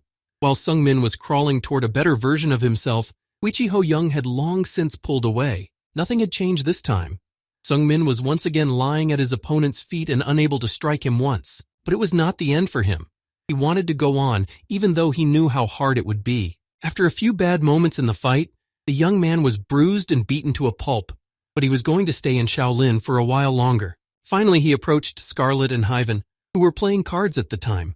But when they saw their friend, they turned their attention to him. It was hard to even recognize him with all those bruises, but he soon felt a little better. Of course, when Jiwan heard that his younger self had sparred with Jihak, He was shocked to say the least. Master Bouillon, that old fool, hadn't even raised an eyebrow when Haiwan asked for a match with Ji-Hawk, and then he just let the guy he'd never met do it. Ji-Hawk is really strong, but Sun-min hadn't heard of him before.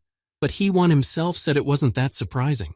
The 4 clans have a certain reputation in area, but they were still weaker than dozens of sects. The 3 rising stars were from orthodox sects, Gul from the Praying One sect, Zhongmyung from the Wudang sect, and Ji-Hawk from Shaolin. The site focuses on the training of these people the most, because they are the secret weapons of these sects and will never leave. That's why Sun Ming had first heard of them. Well, Haiwan was glad that his younger brother was staying in Shaolin for a while longer, although he wanted to bring him to his clan. However, the young man said that he would find him someday. Haiwan was looking forward to this moment, even though he had been coming here every year. And now it was time to say goodbye to Scarlet. She wasn't going to be here for long. Sungmin hadn't expected her to leave him so soon, but she wanted to travel, even though she didn't have a clear route. It was really interesting and beautiful here, but she was a mage and hadn't studied martial arts. There was no point in staying here and wiping her pants, so Scarlet decided to leave. She started to pick on him, telling him that she could see how he didn't want to leave his cool magician friend and how much Sun Ming would miss him. When he was half dead, the girl stopped and her tone became more serious. He was like a punching bag.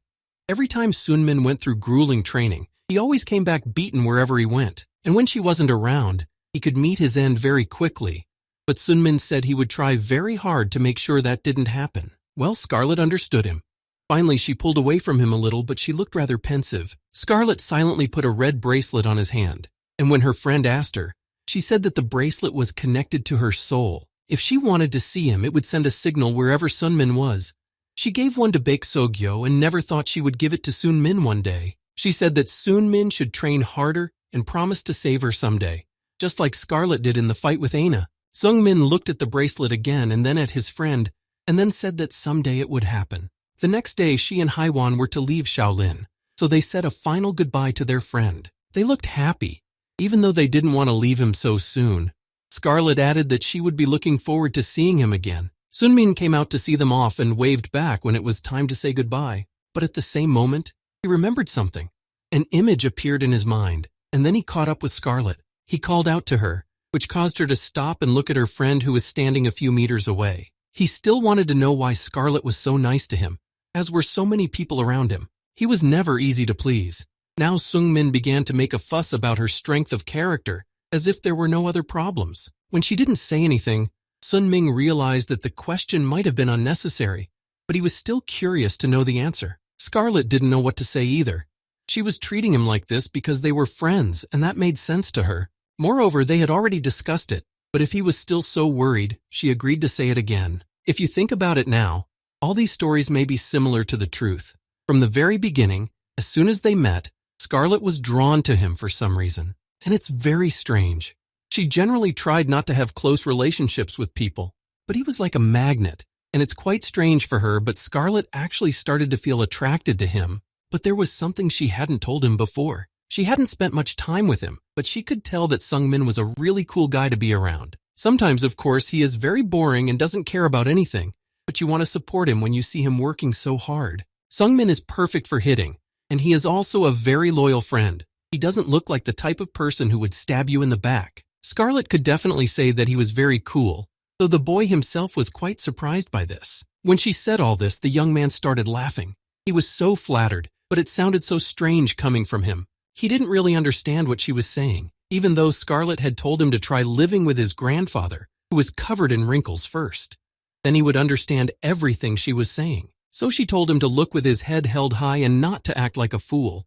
Scarlet knew her friend deserved better than that, unless he wanted to die of a beating, but Sun Min laughingly denied it. He stood there for a long time looking at them both. The silhouettes slowly dissolved as they moved further away, and he could only see some sudden movements as Scarlet turned and waved goodbye again. She was gone, but Sun Ming knew that Scarlet was always there, coming whenever they wanted her. Looking at his bracelet again, the young man touched it lightly with his hand.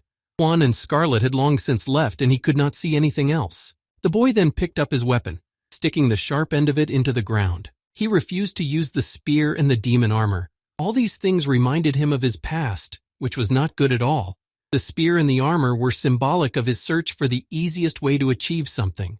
With them, Sun Ming wanted to leave his weak self behind. He also decided to put aside the large pill that Master Bullion had given him, for it might have further disturbed his body's balance. He remembered the old man's words again, when the spirit entered him and began to talk about an important meeting in 5 years in a place where everything was covered with endless snow. At first, the young man thought of Huichi Ho Yan, but that was not to happen until years later. And in 5 years, the dungeon where she killed Baek-Sogyo in the boy's past life will open. Apparently, the important person in the prophecy was Baek-Sogyo and the hint of her salvation. There were only 5 years left. Sun Min did not know how far he would travel in that time and what horizons he would discover. Day after day passed quickly, and sometimes it felt like an eternity. Every day they trained with Ji-Hak, who became his mentor for a certain period. He asked the younger man why he had left his spear and demon armor behind. These were his only defenses at the moment. Sung Min was convinced that it was for the best and said that these things were not suitable for him now. Ji-Hak said that while studying martial arts, a young man learns to control his own body, but the heart will always remain the main thing in the body. The heart affects the whole body, and it is the key to energy. This is exactly what the Shaolin martial arts were like. Ji-Hak suggested that Sun Minnow observe the essence of Shaolin on her own to get to know it better. And even better would be to experience and feel everything on his own. Sun Ming could still hear that unbearable cicada singing, which would not leave him even for a minute. The sound was stuck in his head.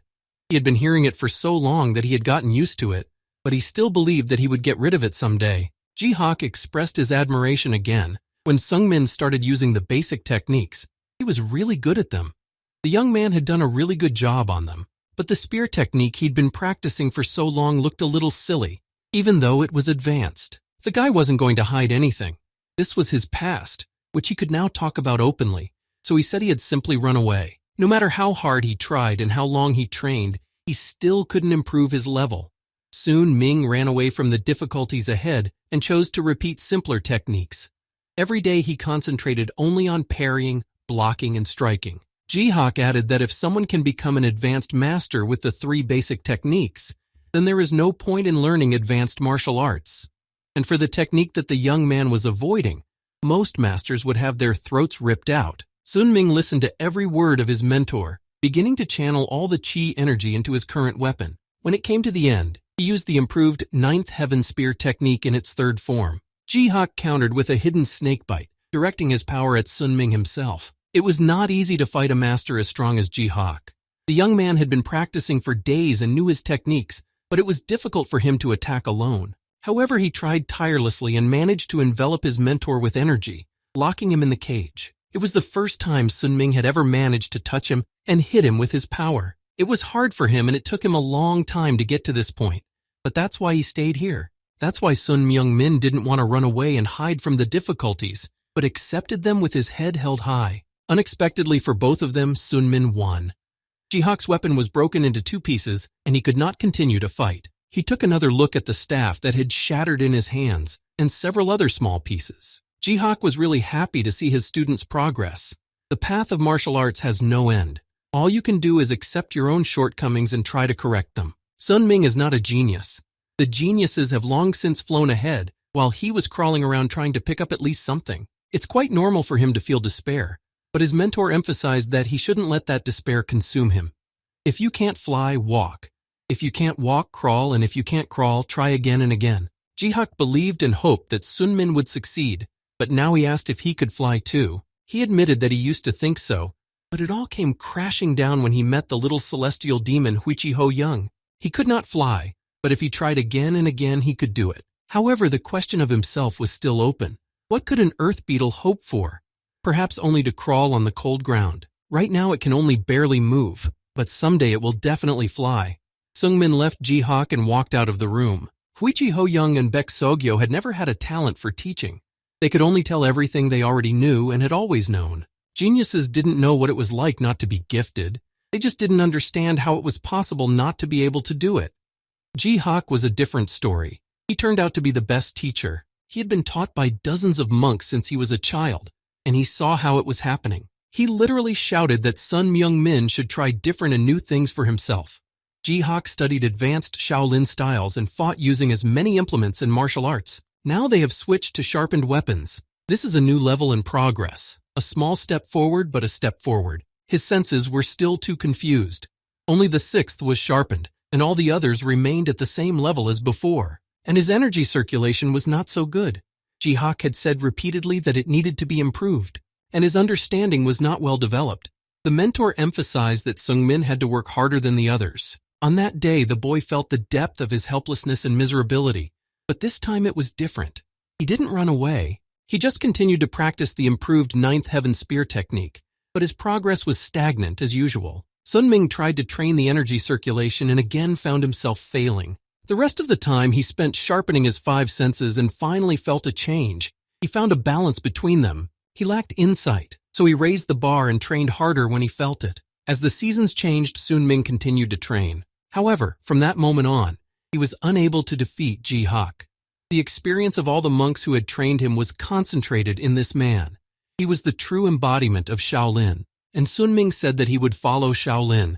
His desire to conquer himself was boundless. The young man said that he would experience it all on his own flesh to achieve the goal, and every time he continued, even though he lost every day. The days passed so quickly that he lost count. The struggle haunted him every day along with his defeats. One evening, the young man realized that he was just a small grain of sand in a giant world. A larva burrowing deep into the earth would think that the dimension ends at its home, but it did not. He sat on the edge of a low cliff and looked up at the dark blue sky. Sunming did not want to be like this no matter what happened. He wanted to fly. Sunming wanted to fly over the world and see it all. As he sat alone in the darkness of the night, someone came up behind him, saying a few words in a calm and rather ironic tone. It was Master Bouillon. He noticed Sunmin and decided to come over to talk to him. The old man had watched him develop, and he could tell that he had changed, even though Sunming himself did not notice much difference. In the well, he would have been able to live with his martial arts, but Bouillon did not understand now what he was trying to achieve. Seungmin said dreamily that he wanted to see the world. The old man just laughed in response. Anyone could do that. But Seungmin said he wanted to fly and see it all from a bird's eye view. It was not a bad ambition, but he was still too young for such accomplishments, as the old monk had said. He just wanted to dream, but he didn't want to leave it as a dream forever. In this case, the old man asked Sunmin what he had already learned in 6 months. The young man exhaled calmly, closing his eyes and taking another deep breath. Then just as calmly he said that he had learned to crawl. Bouillon praised him, a good start in his opinion. But now it was time to learn to walk. With that, the monk stood up and walked slowly back without saying another word. He was probably right. Sunming had already achieved something new, so he shouldn't stop. It was better to move on, even though there was no telling what lay ahead. The young man closed his eyes, breathing in the fresh air and concentrating on his inner energy again. Then he opened his eyes and looked at the view in front of him. Everything was so familiar, but for some reason it felt like something new. More than a year and a half had passed since he arrived here. He is now 20 years old and still on the path of improvement. Once a young man asked Jihak if it was difficult for him to help someone like him. Seungmin was too weak and couldn't forget it. Although he had become stronger, he could not get rid of his inferiority complex. He doubted that there was any point in sparring with him and thought that Jihak was just wasting his time with him. But he didn't know why the young man held this opinion. For him, there were also advantages. In these fights, Jihak can practice his martial arts. This is the process he needs to go through to ensure that these techniques remain in his subconscious. As he said before, there will never be an end to martial arts.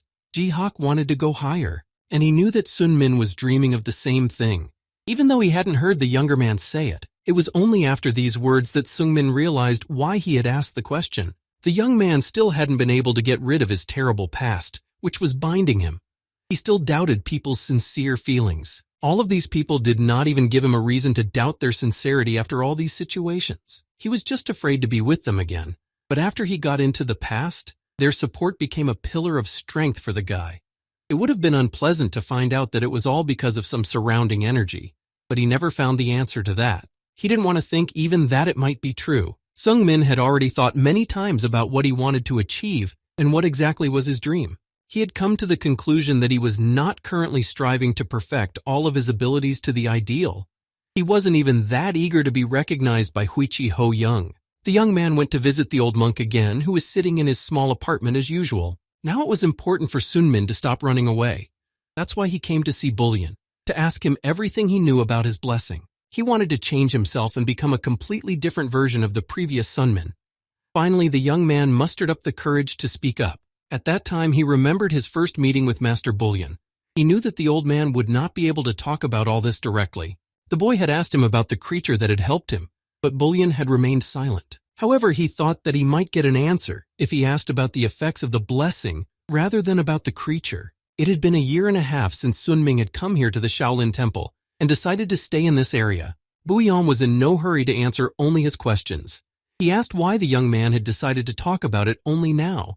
They could have had this conversation a long time ago, but Sungmin was afraid of himself. If so, is he no longer afraid of it now, since he is ready to hear any answer? In the past, he had been afraid, but now he was curious to know the truth, without which he could not go on. The monk laughed at his expression as the younger man spoke to him. It was then that Bullion revealed the truth to him.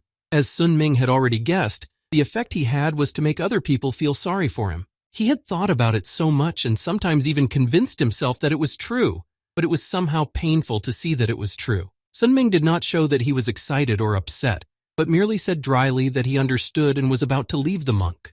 But the monk spoke again. Bullion said that this blessing only changed his perception of himself. He meant that this effect is useful at the first meeting, because its effect is manifested only there, and no blessing would help if the person himself had difficulty getting along with others. So the fact that Sun Min received something from them depends only on his character and actions. After all the shock he heard and experienced, he didn't know what to think, but it all meant only one thing. All the relationships he was able to build with people were not fake. The fact that they helped him was because of their own impulses of desire, not because of magical power. He was embarrassed to hear all this.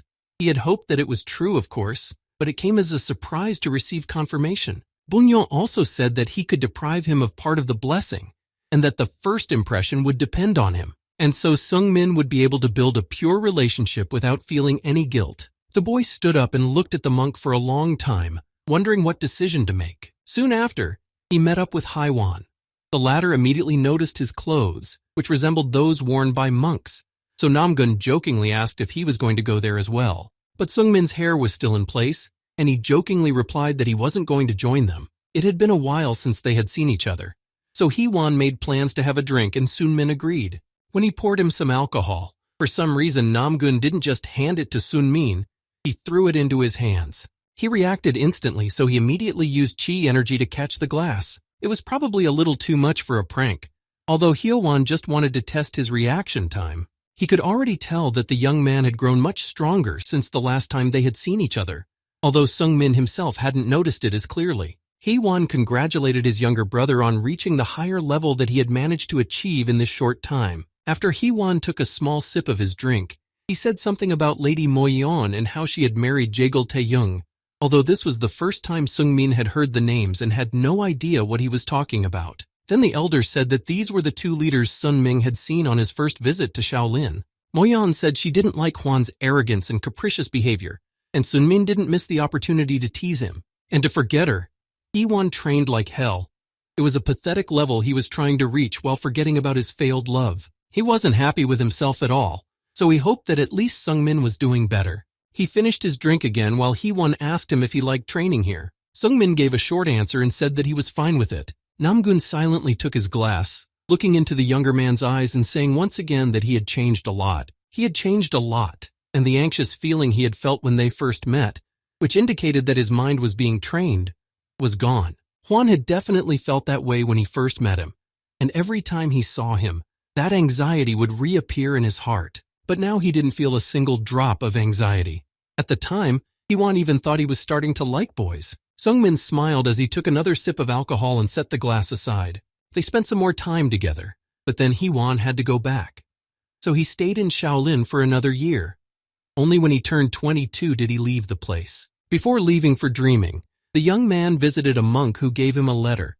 It was a message that Bologna asked him to deliver to the leader of the sect in dreaming. He was given another task, which Sun Ming was happy about. Everything was coming together, because the temple of the god of time, Dennis, to which Mushi had sent him, was also located in that city. It seemed that it was the power of that prophecy, and that what was happening to him now was happening because of it. Sun Min decided to call Neville to ask him about one thing. He immediately appeared when the young man called him and bowed before him in greeting. Soon, Min explained that he would like to buy some information from him, and Neville asked what kind of information it was. The young man replied that he needed to know more about the phantom sword of Dokbi Jun and the lightning-fast Baek Sogyo, and he also needed to know everything that was currently known about the little celestial demon Huichi Ho Yan. Neville immediately gave him all the information he could read. At the moment, Baek Sogyo nobly helps the defenseless and saves them almost every day. Because of this, she has become quite famous and recognized as a hero. A week ago, the girl stopped in the large city of Rubs and is now staying there. And Doc BJ was making a name for himself in a difficult and dangerous challenge, fighting for his life. The old man set out on a journey to find reputable sects and martial artists to compete with. He was now on his way to the Mount Hua sect in Dreamer. Sungmin held the orb where he could see Dokbi Jun now, and even got excited when he heard the name of the city where he was headed. Maybe they could meet there. Sungmin wanted to stay there for a while. At that time, Neville quietly but distinctly said Huichi Ho Young's name, as if he didn't want to say what was wrong with her now. Now it was the answer to this question that the young man wanted to hear the most, because this person interested him more than anyone else. The little celestial demon Huichi Ho Young, a name that gives you goosebumps. She gathered a crowd of people around her who followed her words and admired her. This was achieved through the charisma and strength she possessed. There are about a dozen of them, but all of them are at least masters of the higher martial arts, which is why many people began to shy away from this company. Perhaps the same fate awaits the bloody sky demon Baek Monsoon.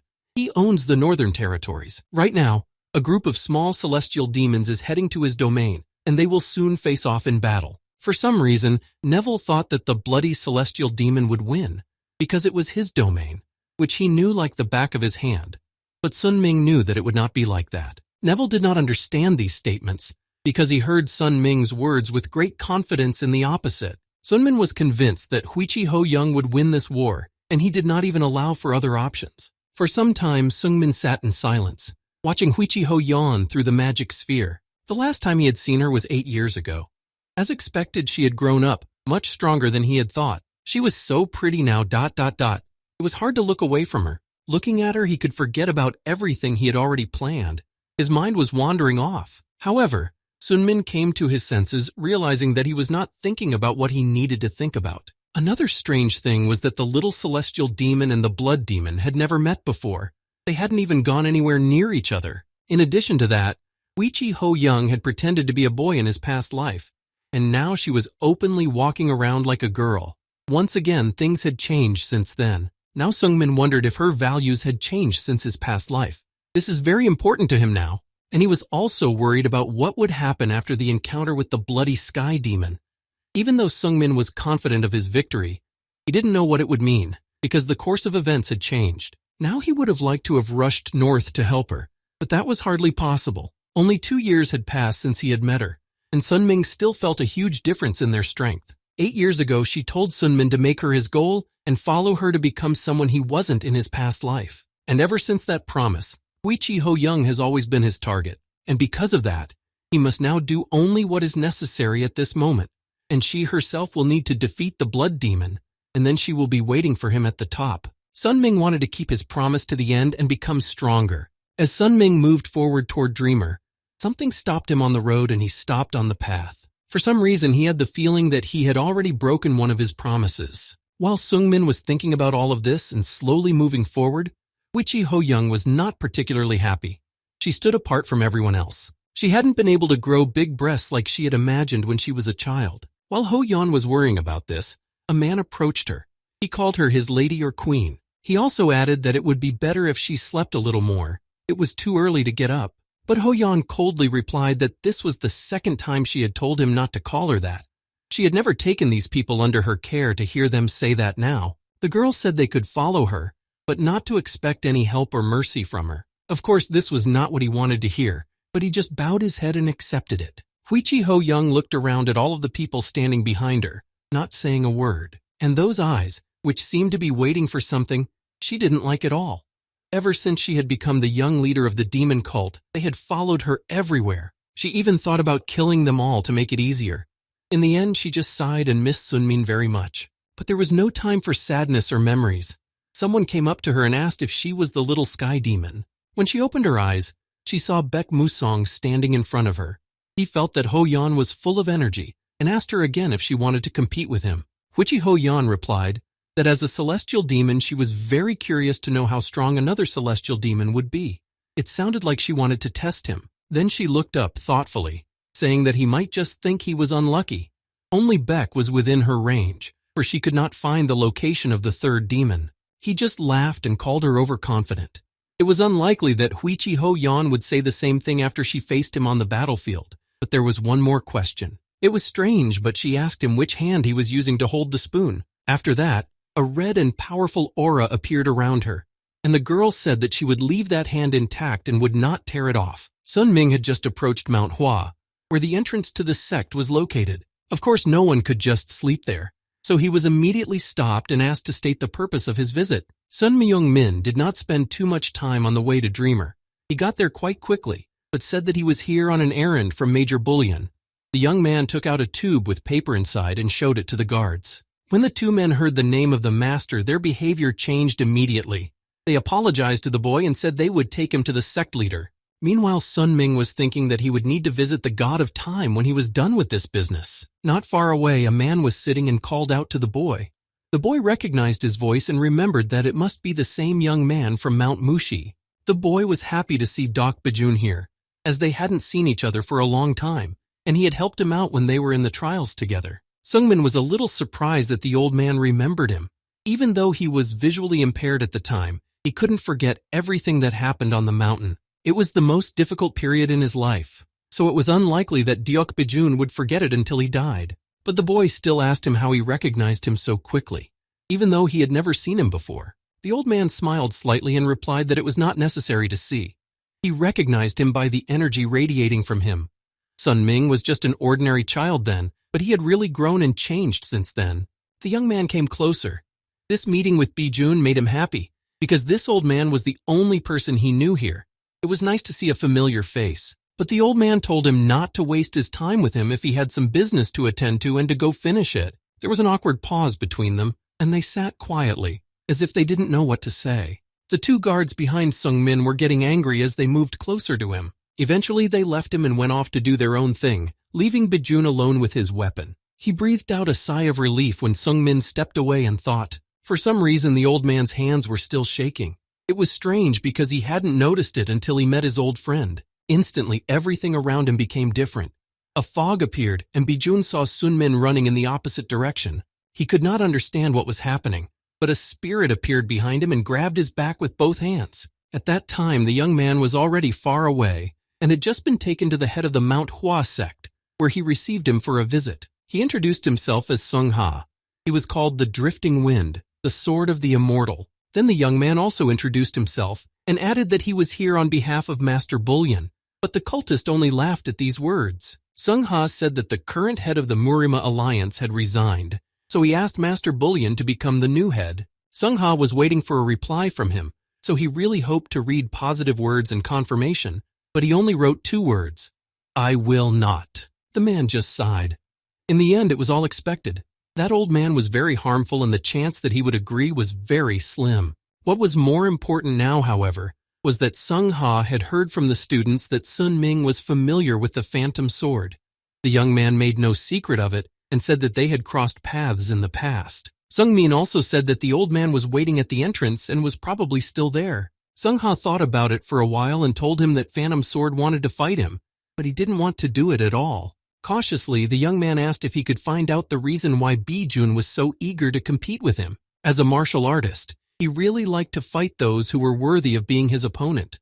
Sung Ha accepted challenges from those who were strong enough and experienced enough. But when he first heard the challenge from this old man and met him face to face, he knew he would back down this time, because the Phantom Sword is a strong but very dangerous opponent. After hearing all these stories from Sung Ha, the young man decided to ask the old man directly about such stories, so he left the cult. When Sung Min approached Bijun again, he looked surprised and a little timid, but he still dared to ask him if he used dark magic in his wrestling. He didn't give a direct answer to his question, but instead asked if Sage Sung Ha had told him that, and only now did the old man realize why he didn't want to compete with him. This really made him laugh, and he laughed out loud. Sung Min was also curious about what kind of dark magic the man was using, because he thought he was only focusing on his own sword technique. Bijun followed up with another question. He asked if Sun Ming had ever reached his limits, and he said that he had. Despite this answer, the old man stopped and said that Sun Ming was too young to talk about such things. He had never experienced old age before. Even a user of internal energy will eventually feel the power slipping from their fingers.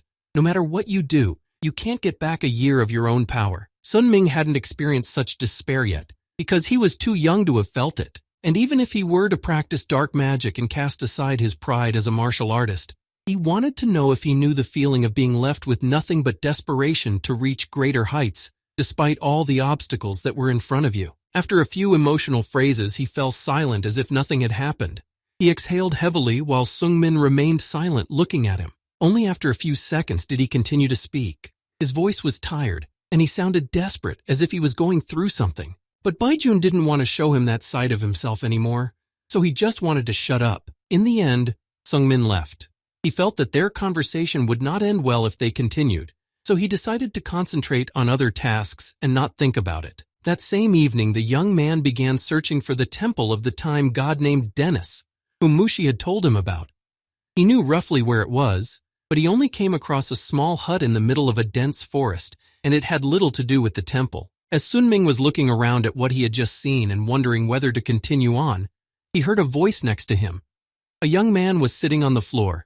He looked like a child, but he was the god of time. Sun Ming turned around and stared at him silently for a while, as if he didn't realize who was talking to him. He recognized the mark. The mark belonged to Musha, but Dennis did not understand the fact that she had sent such a problematic person here. Dennis then asked if Sun Ming had traveled through time to get to his territory. As expected, the gods noticed such things immediately. That's when the naughty boy confessed that he was Dennis, the god of time. He looked too young for that, but it was the truth. And that's why he wasn't happy with any people who cheated time to get here. And Sung Min was one of those people.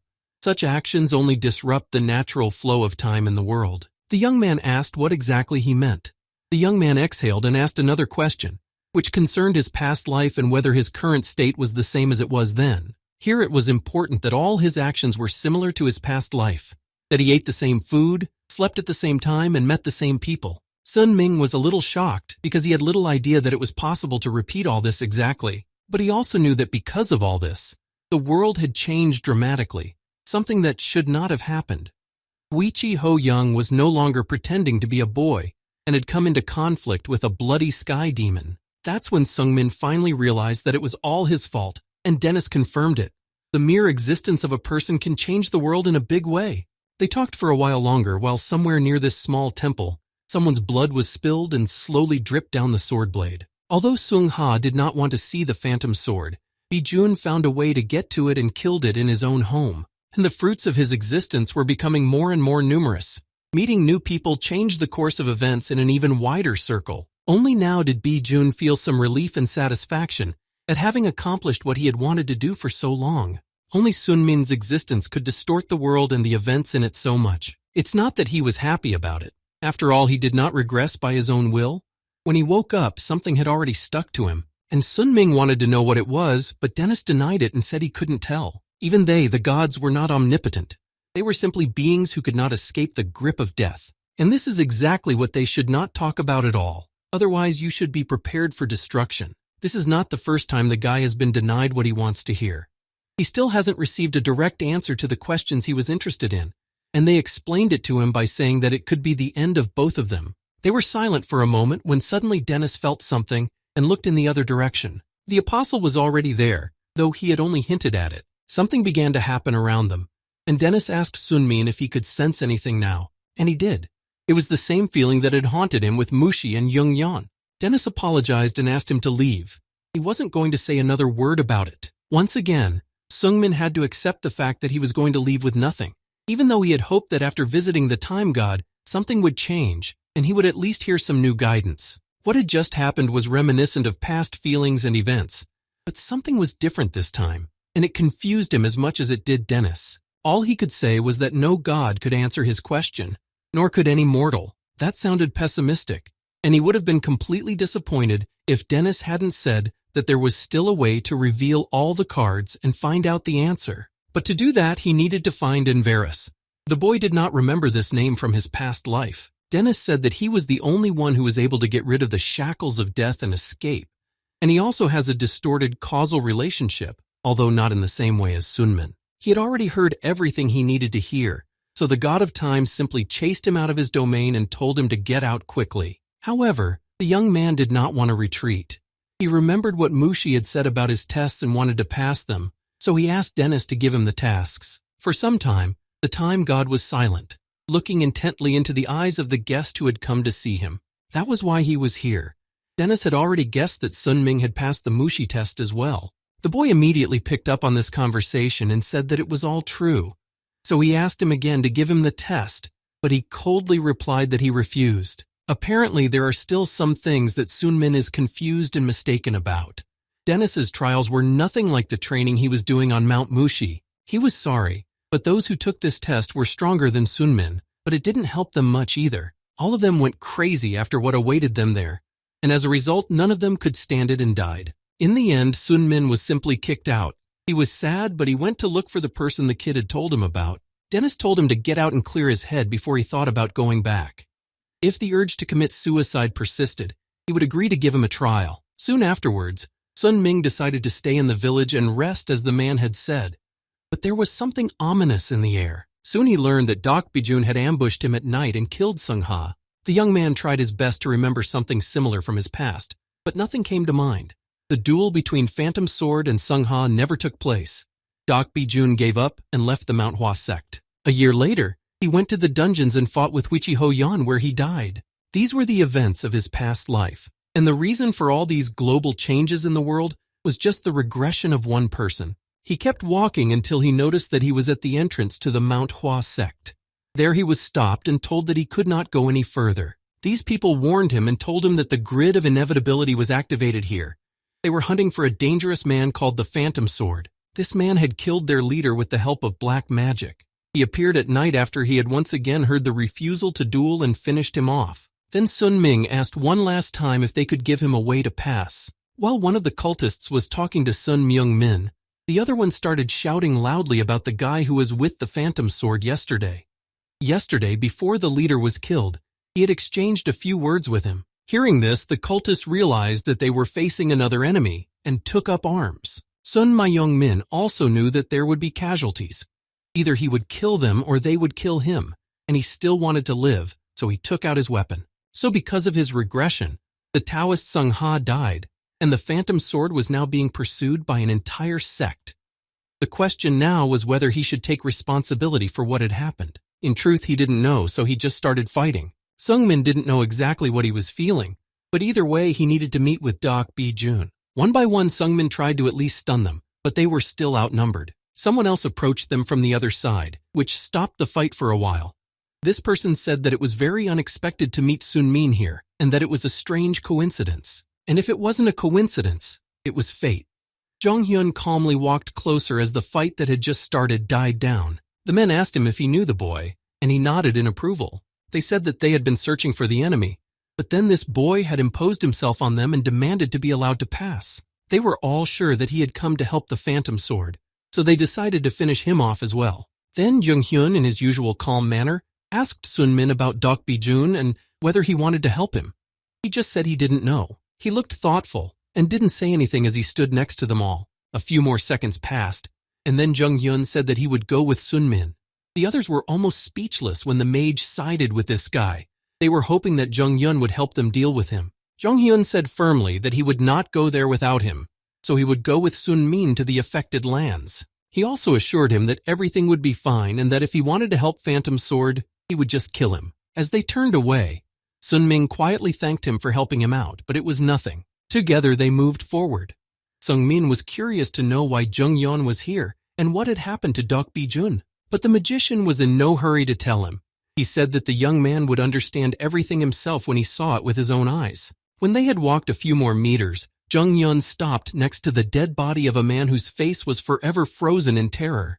Jung Hyun explained that energy absorption can suck all the energy into the goals one sets for oneself. When he was told that magic was used here, he immediately thought it was the art of illusion. What they were witnessing now was done by Dak Bijun. He had crossed the line, and now it was not as if the Hua sect and the Phantom Sword would resolve things between them on their own. Most likely the hunt for him would spread throughout area, and even if he somehow managed to leave this place alive, such luck would not last long. As Jonghyun sat next to the man's body, a dark blue raven hurriedly flew to his shoulder. The bird calmly landed on the black magician's shoulder. It was Jonghyun's familiars who had returned from a scouting trip, and he had good news. The bird had located the phantom sword. The mage looked up at Seungmin when he heard nothing in response. Then Jonghyun added that the Taoist from the Hua sect would be late. The boy didn't understand what he was talking about and asked for an explanation. Jonghyun laughed, saying that he had interrupted their conversation a bit and that now Seungmin could go and meet them himself. The young man asked why Jonghyun was doing this in the first place. The magician replied that the martial artists they would send there would immediately fall to their knees, as they would fall victim to the energy absorption. This would only make the phantom sword stronger. Sun Ming wanted to meet him himself, and the dark mage was now giving him the opportunity. He was very curious to know what other changes might occur if Sun Min met with Dok Bijun now. Back when the two of them were on Mount, even though he was sitting on the ground as if defeated, he still had the desire to win. Sun Ming was already sweating, but he hadn't said he had given up yet, so he charged at him with the spear once again. The young man again used the ninth heaven spear technique in the fifth form, and the fight continued. Of course, the phantom sword was no match for him, and by then he was much stronger and more experienced, even though he had lost his sight for a while. At the time, Seungmin was really surprised by how skilled Bijun was in his abilities. He could win with just a few moves without any unnecessary actions, and the younger man began to admire him for it. It was their next fight, and once again he lost. He didn't like it, but it happened again and again. At the time, it looked as if Sun Ming was hesitant in his movements, and still had difficulty applying the techniques and practices. Of course the old man understood why he was in such a hurry, but he said that he shouldn't put himself in such a tight box, and he was still young and naive. He thought he could cover everything quickly, even though it would take many more years of training. He saw it in the middle of the dark forest. The phantom sword stood alone, smiling slightly as he turned his head towards Sun Min. The young man stood behind him with a spear in his hand. He didn't come any closer, as if waiting for the first action from Dok Bijun. However, when the pause dragged on, Sun Min decided to break it himself and said he wanted to ask him a question. He asked him what Phantom Sword would have done if he hadn't met him at the entrance to the Mount Hua sect. What if he hadn't told him the reason why the Taoist Sung Ha didn't want to fight him and refused to duel? Silence fell again. Bijun didn't even turn to him and continued to stand away looking down. Only after a while did the old man say that in that case, he would have given up what he had planned for himself. He would have continued to think that he was not yet strong enough to fight the leader of one of the 10 great sects. But Sun Ming had revealed the real reason why he was refusing to duel. And it wasn't because he was weak, but because he was using black magic. Dok Bijun couldn't fight him fairly, so he snuck into the sect in the middle of the night. The old man turned to Seungmin, who was still standing steadfastly behind him. This had happened again because of him. Because after he said that, the Phantom Sword was finally looking forward to dueling with the Taoist Sung Ha. He had truly become insane after what he had done. Now Bijun was completely insane and saw no limits to what he was doing. It was then that he finally realized how big the world really is.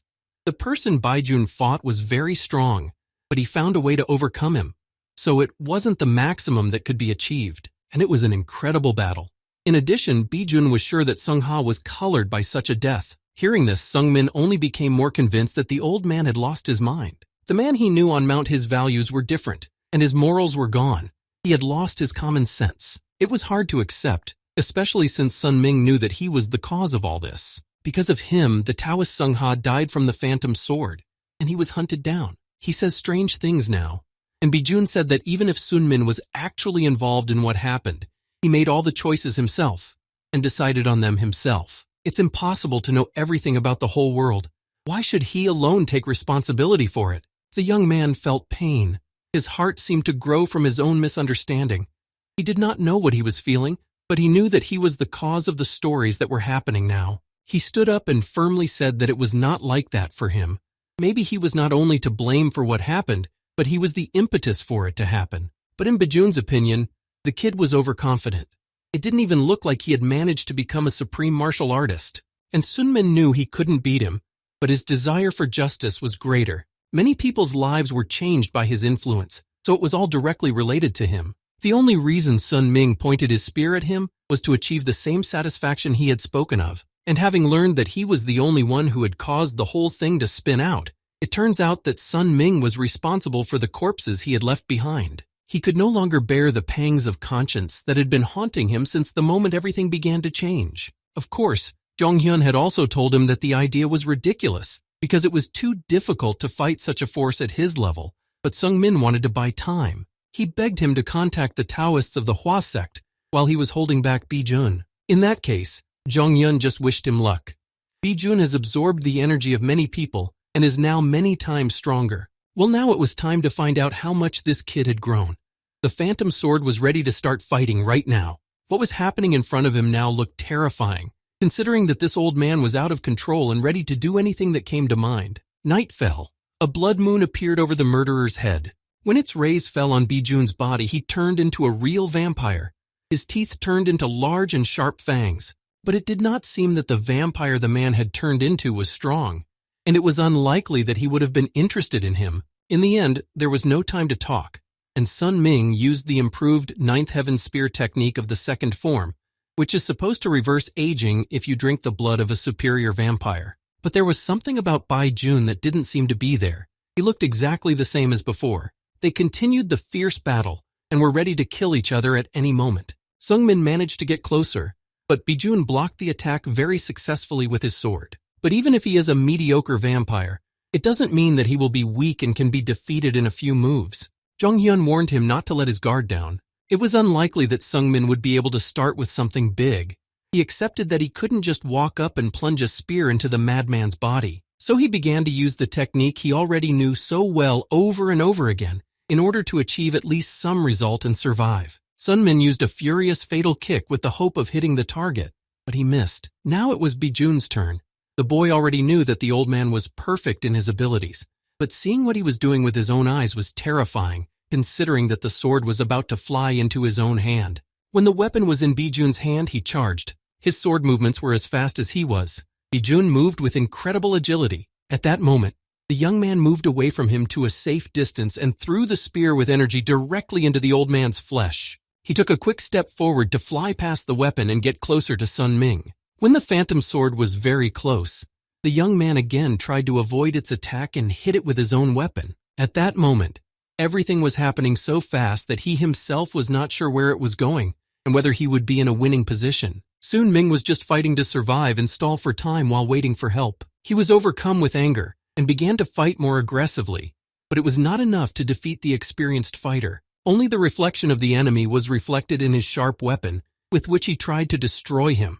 He had almost succeeded in doing what he wanted so badly, but Bijun returned to his previous attack. At the same moment, the young man used his body transference skill and appeared behind the old man. This is a magical skill that Baek Sogyo taught him back on Musha Mountain.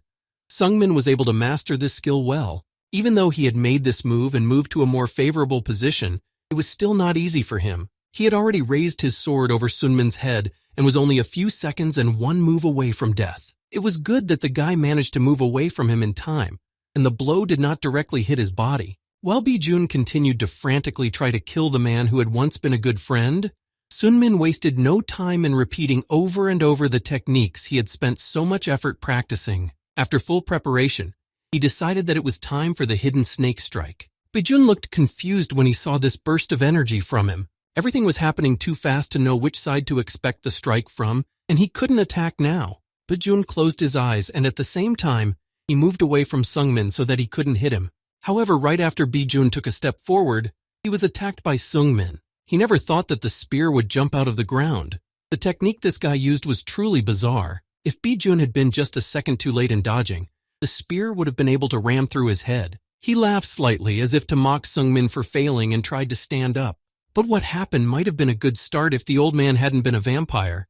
The wounds on his body began to heal quickly. Bijun would never have thought that a child from the mountain would grow so much in just a few years. To be completely honest, he was even envious of him at the moment. The old man's words sounded incredibly crazy, and the tone with which he said them only frightened Sun Ming. Because of his vampiric abilities, he was instantly able to be near the boy, and repeated once again that he was very jealous of his talent. Only reflexes worked, and Sun Ming threw the old man away with all his might, hitting him in the stomach with his spear. But at the same moment, Bijun attacked him himself, and this attack was successful because he managed to hit his arm quite hard, and he didn't seem to be going to stop there.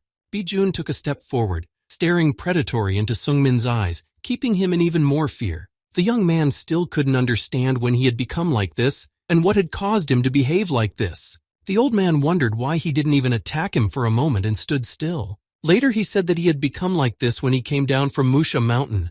He felt incredible despair when he realized his limits in strength. He was so disgusted by his old age, he wanted to do more and go further. But his body was covered with numerous wrinkles and was not as strong as it once was, and this began to irritate him greatly. For 50 years, Bijun had been swinging swords and hoping to become stronger, but it was very foolish to wish for someone who could not cross his own boundaries. He would never have been able to transcend age and age-related changes on his own, so he chose another way to defeat old age. That's the only way the Phantom Sword became a vampire. Well, he wasn't going to talk for long, and he even hoped that the reinforcements the young man was waiting for would arrive very soon. He would become incredibly strong when he drank all their blood. And with that, it would be possible to get his youth back. But even after hearing these words, Sun Ming did not want to give up and retreat. Even though he had truly respected the Phantom Sword before, when he was on the mountain, he was a different person now. Sun Ming used an enhanced sword technique that surprised the old man. This was simply impossible to do at the highest level. Their fight was becoming more and more intense and exciting, and he didn't want to stop. The thing is that when a martial artist reaches the highest level, he is able to put all his power into his weapon. This is called sword energy. This is how you can multiply the power of destruction and cut through steel like butter. In the future, it may be possible to learn how to give another form of sword energy, called enhanced sword energy. In this way, the weapon could be made even stronger and could kill with a single successful strike. Of course, there was a way to defend himself, and Bijun only liked it more. He used an amplified defense energy, like armor. It would cover his entire body, and it would also allow him to resist even the amplified energy of the sword. Only Li Sun Ming had not yet fully mastered this ability due to his understanding of enhanced energy, and could not use them in a similar way. Now the boy realized that he had lost his way, and there was no clear path to victory. At the same time, his despair was as strong as his desire to win, so he gathered all his strength and concentrated it in one place and tried to attack again. However, the old man was more agile and did it first.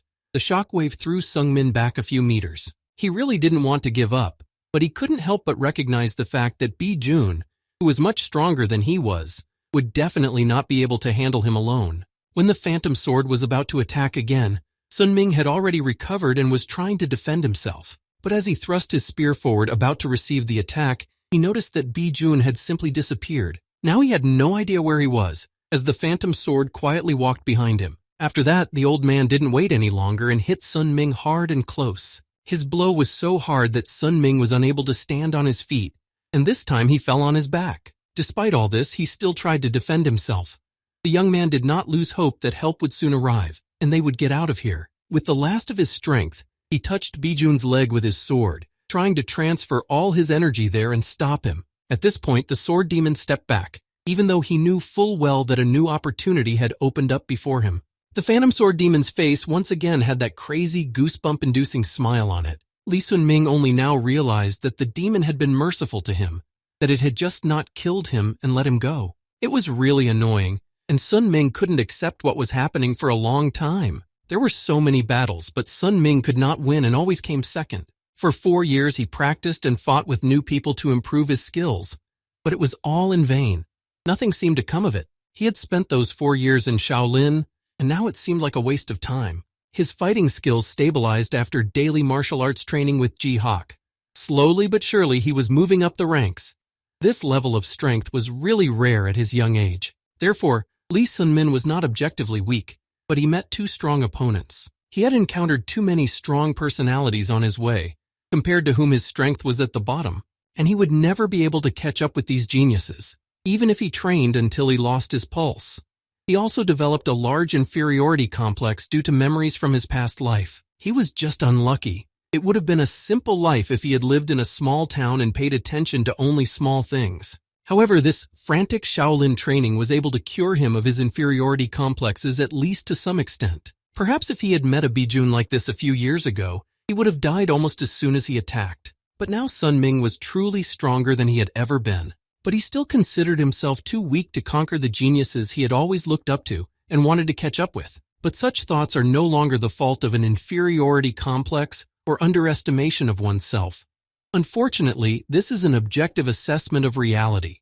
He is weaker than the Phantom Sword, although the problem was not only weakness, but the fact that he took on an incredibly heavy burden and took responsibility for the lives that were destroyed because of his actions and decisions. For the vampire, everything that was happening now was nothing more than a fun game. He knew he was stronger, and he knew that Sun Ming was no match for him, so he was just playing with him. And to feel that your enemy perceives you as an empty and weak point was an incredibly terrifying feeling. That's why Lee Sun-min trained relentlessly and tried to become even stronger. He trained because he didn't want to be a weakling anymore. He didn't want to feel ashamed in front of anyone because he wasn't strong enough. He just wanted to free himself from his inferiority complex and become someone who would be feared by his enemies. With these thoughts, he rushed forward. Knowing that he was weaker than Bijun, he still didn't give up because he was ashamed to admit it. In his eyes, he was not sure of victory, but Sun Ming was sure that he had to try. Without it, he would never forgive himself. He took one more step forward and approached the vampire, who had been waiting for this moment.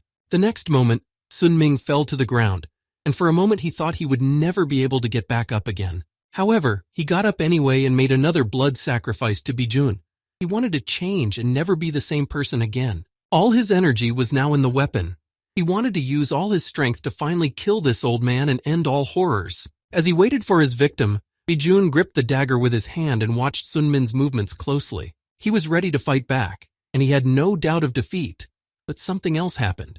Sun Ming plunged his spear into the vampire's body and rammed it through. At that moment, he himself did not understand much of what was happening before his eyes. The young man had wanted to do this so badly, but he hadn't even expected it to happen right now. Now Bijun's face was frozen with fear and pain, and his eyes were empty. He staggered backward as he felt a very sharp pain and tried to breathe in. Sungmin didn't leave his side until Bijun grabbed the bloody spear in his body. Now there was only one question. How had he done it to defeat someone who was many times stronger than he was? The young man let go of the spear and backed away from the unexpected turn of events, but kept his eyes on the Phantom Sword. How this happened and how he managed to do it, he did not know. Sun Ming didn't even feel happy about it because he was too shocked. No one knew how he did it, including himself.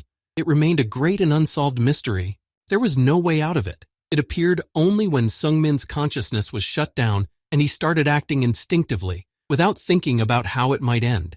He didn't think about fear, he just knew that he had to survive and kill. The spear that flew out at that moment was much faster than Bijun, and was able to pass even through the enhanced defense energy. However, the young man still couldn't recover and understand what had just happened.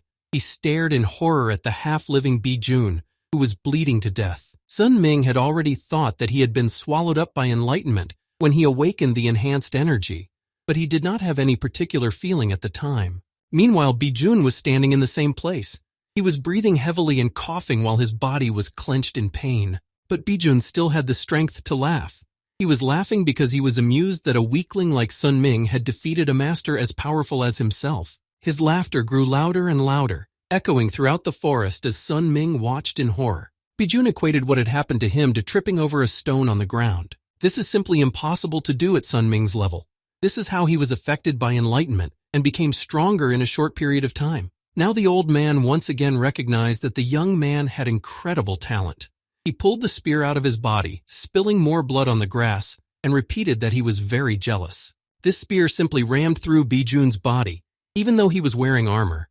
The boy's weapon was stronger and faster than Bijun's. He already thought he wouldn't live long. Sun Ming's intense energy had completely destroyed his meridians, and there was not enough blood to regenerate. For the last time, the old man thrust his sword forward. He already knew that these were the last minutes of his life. So he said that he wanted to see more from Sun Myung-min. He wanted to know all the energy of this young master. Bijun turned and calmly walked a few meters in the opposite direction from the boy before looking back. He told him that he wanted Sun Ming to show him a level that he could not have reached in his entire life.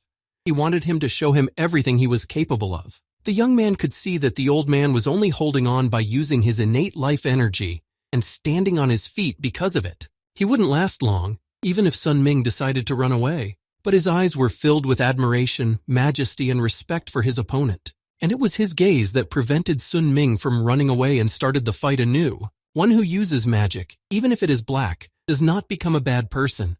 Baijun was just looking for ways and opportunities to cross his own boundaries. He was different from himself. I should have guessed it when I first saw those eyes shining with infinite honesty. Baijun lied about admiring and envying his youth and talent, and pretending that he was going to overcome his inferiority complex, he ran away. Sun Ming wanted to put all his strength into the spear to finally kill the phantom sword. He wanted to repeat the furious blow that had happened due to a mere accident. He wanted to give the worthy master an equally worthy end. Almost with his last breath, Baijun spoke to Seungmin again. He could barely hear what he was saying because his voice was too quiet due to his weakness, and Seungmin managed to deceive him at the last moment. The ghostly sword fell before his feet with the spear stuck in its body. In the end, though, Sun Ming was capable of such a thing. The blow that managed to kill him must have been faster and more interesting than the one that took the life of the Taoist Sung Ha. Baijun did not want to die and was in death agony. He did not understand why he had to die in this way and so early. He wanted something completely different and knew that it should be different, but one stroke brought him to this end. His arms were already down.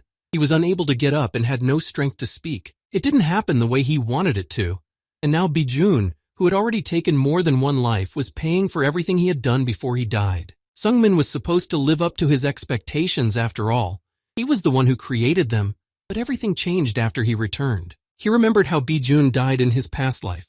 It happened in a dungeon after he fought with Huichi Hoyan, but it was because of Seungmin's return that the experienced master was able to die with a smile on his face. He breathed his last and now there was complete silence. The boy leaned over his body, which still had his sword in it. It was really hard for him to realize that he had killed another man, and someone he respected and who had helped him in the past. But in a moment his sadness came to an end and he stood up. Sun Ming heard a sound behind him and looked around, peering into the dark depths of the forest. A short time later, Baek Sogyo came out to him. Without a word, she walked over to Sun Min and hugged him. He was still in shock, and with every passing minute he was more and more surprised. Too much had happened to realize everything now. He almost fell to the ground, and Baek Sogyo gently held him up so he wouldn't fall. Seungmin was actually very surprised to see her here. He asked her one question. He asked her what she was doing here, looking into her eyes. She did not answer immediately and stood up silently, keeping her eyes on the young man. Then she took the flowers that were lying nearby in her hands and looked away.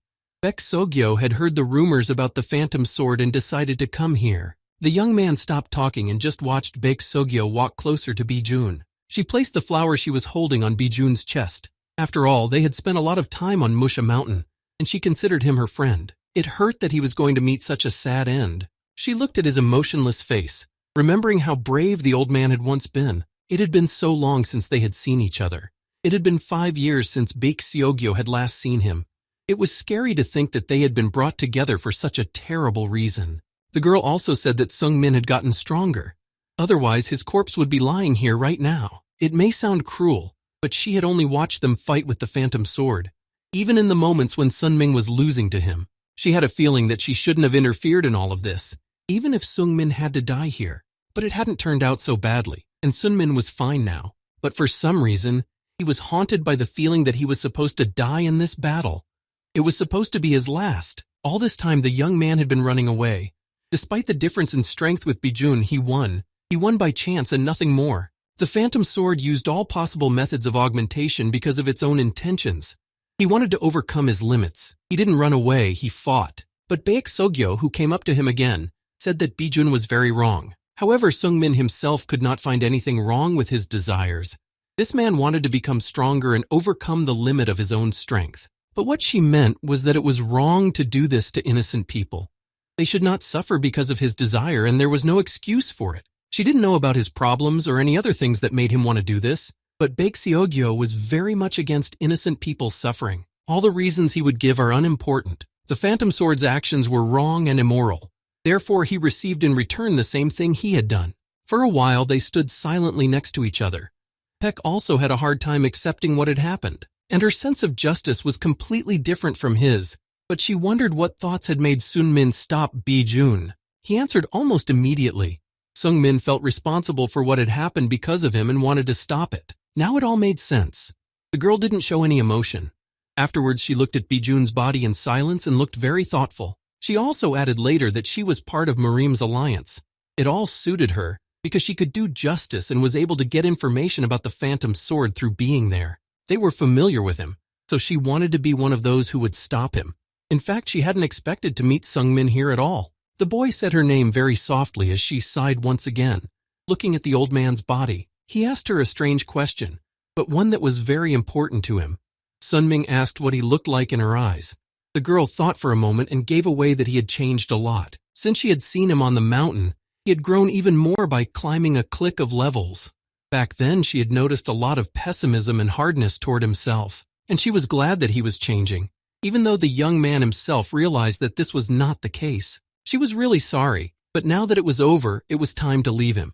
Sogo said goodbye and added that she had to abandon her mission to come here. Sungmin stood up and started asking about the mission she was supposed to have completed, and as he guessed, it had to do with Huichi Ho-young. Baek Sogyo was currently transplanting a small celestial demon. He remembered what happened in his past life after the two of them met in the dungeon. This was also his goal. He wanted to stop it all, and now he had a chance to do it. The girl said she couldn't tell him the details, maybe another time. She turned back and said that someday they would meet again. Of course, she couldn't promise anything, but she was sure that they would definitely see each other someday. Sungmin wanted to stop her and do something to convince her to drop the idea, but she disappeared as suddenly as she had appeared. If Baek Sogyo is pursuing Huichi Ho-yeon, and it's an order from the Murim Alliance, then none of this will end well. He realized that the same thing could happen as in the past. And did she follow Huichi Ho-yeon because she died at her hands in a past life? If that's the case, he's not going to be able to make her forget that idea. Baek Sogyo had just said that she had joined Murim's alliance for justice. But a sense of justice is not a feeling or a belief that can sway someone's intentions. This was what the young man feared most. He would fail to convince her, and everything would go back to the way it had been. It was still night. It was dark, and in the morning a thick fog descended on the ground. The rumors of the victory over the evil demon who used dark magic and the young warrior who defeated him spread quickly. This hero defeated the vampire at the highest level of martial arts under the full moon. Almost immediately he was called the Spear of the Demon. After all these events, a few days passed and Sun Ming visited Dennis again. Having rested for a while, Dennis had already told him that going through his trials would only lead to madness and death, but Sun Ming firmly told him to shut up. Dennis was shocked at his insolence, but now there was no doubt about the kid's serious intentions. He just wanted the god of time to give him this damn trial, even if it ended in death. Dennis could see that he was better prepared than the last time. Sun Ming came rushing in like a madman to take the test to the death, where he would lose his sanity first. This young man is really very funny. Dennis had already spoken and repeated his words again. He warned that Sun Ming would only feel pain, and that this pain was completely different from the pain he had felt before. However, he didn't care anymore. It was none of his business at all, and Sungmin didn't want to be convinced otherwise. What he needed from Dennis was permission to try the test, nothing more. Well, the boy realized that Sunmin was not going to be convinced. He had made up his mind that he had to pass the tests. There was no point in saying anything else. So Dennis finally agreed to let him in for the test. He fell silent when he saw where they were now. This place was definitely not earthly. The young man looked around him, and Dennis told him that they were now in Sun Min's consciousness space. The thing is that the training here should not affect his body in any way. That's why Dennis brought him here. It can only affect his consciousness. And there were no advantages of people from another world, like this window of status or skills. It was important to get out on your own and train using your memory and talent. Until all the sand in the clock is poured out, Sun Ming must stay in this world. Then the young man asked about the time he would have to spend here, and the answer was truly terrifying. Dennis said that he would have to stay here for 100 years. He also added that he could not take it back. At the very least, Sun Ming should spend these 100 years in oblivion. Such rude behavior should be punished, Dennis thought. Indeed, this number is very large, even though Sun Ming was full of enthusiasm and determination. In the beginning, everyone was like that. It changed later. In general, Dennis allowed him to stay here as long as he wanted. And when the sand runs out, he has two options: finish his training and return to the real world, or turn the clock back. With each turn over, another 100 years will be added to the previous term. If you turn it once, you'll have to spend another 200 if you turn it twice. And after the coup, there will be no turning back. We'll have to stay here until we run out of sand. Dennis just lied because he didn't want to take the body. After all, not everyone who passed his tests died. Only 3 out of 10. Most of the people here survived the first 100 years. They are confident, and because of this self-confidence, they turn the clock over again. And then the real horror begins. During these 200 years, they can't stand the tension and go crazy. Dennis asked how long Sun Ming planned to stay here, but there was almost no enthusiasm left on his face. He was beginning to regret coming back here at all. That was the last thing the time god said. After that, Dennis simply disappeared and left Sun Min to survive in the world of his consciousness. He began to explore new horizons here, and at first he felt quite well. Sun Ming was full of energy and believed that he could easily pass this test. Now he had so much time to become stronger that he could only dream of. And most importantly, this time would be reflected in the real world in a completely different way. The young man didn't feel tired, hungry, or in need of sleep, but it didn't take long for it to become a real hell for him. Sun Ming longed for hunger and thirst. He missed the pain he used to feel all the time. But nothing was happening to his body no matter how much he wished it would. In fact, he didn't think that losing his senses would be such a bad thing for him. But Sun Ming really started to go crazy because he didn't feel like a living person when he didn't have all these senses. And it really wasn't just pain. It was much worse than Sung Min could have imagined from what Dennis had said. The young man doubted that he was doing the right thing at all. Here, no one would point out his mistakes. He is his own mentor in this world. Huichi Hoyan, Baek Sogyo, and Ji Hak were not here.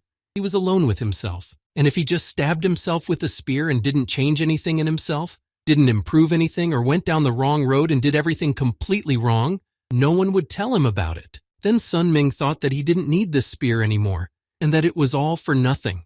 Little by little, the young man began to go crazy when he thought about something like that. All he needed was a little self-confidence. Then everything would have been better. He needed to be sure that he was on the right path, but there was no answer to that question anywhere. He was here all alone, and there were no senior mentors he could meet to ask for advice. There were no answers to his questions and doubts. He glanced at his watch as hope flashed through his mind that this hell would end soon. But from that moment on, not a single grain of sand fell down. A little more time passed, and Sun Ming met Dennis at his temple. For the whole time, the young man just stared at the god of time in silence, as if waiting for him to say something himself. However, the god only squinted his eyes and smiled at the boy. In the end, Dennis just sighed and said tiredly that he needed to prepare for the new corpse. He closed his eyes for a moment and looked down at Sung Min again. 10 people have already taken the test. According to what Dennis said, they all passed the first 100 years with flying colors. But then what was wrong with him?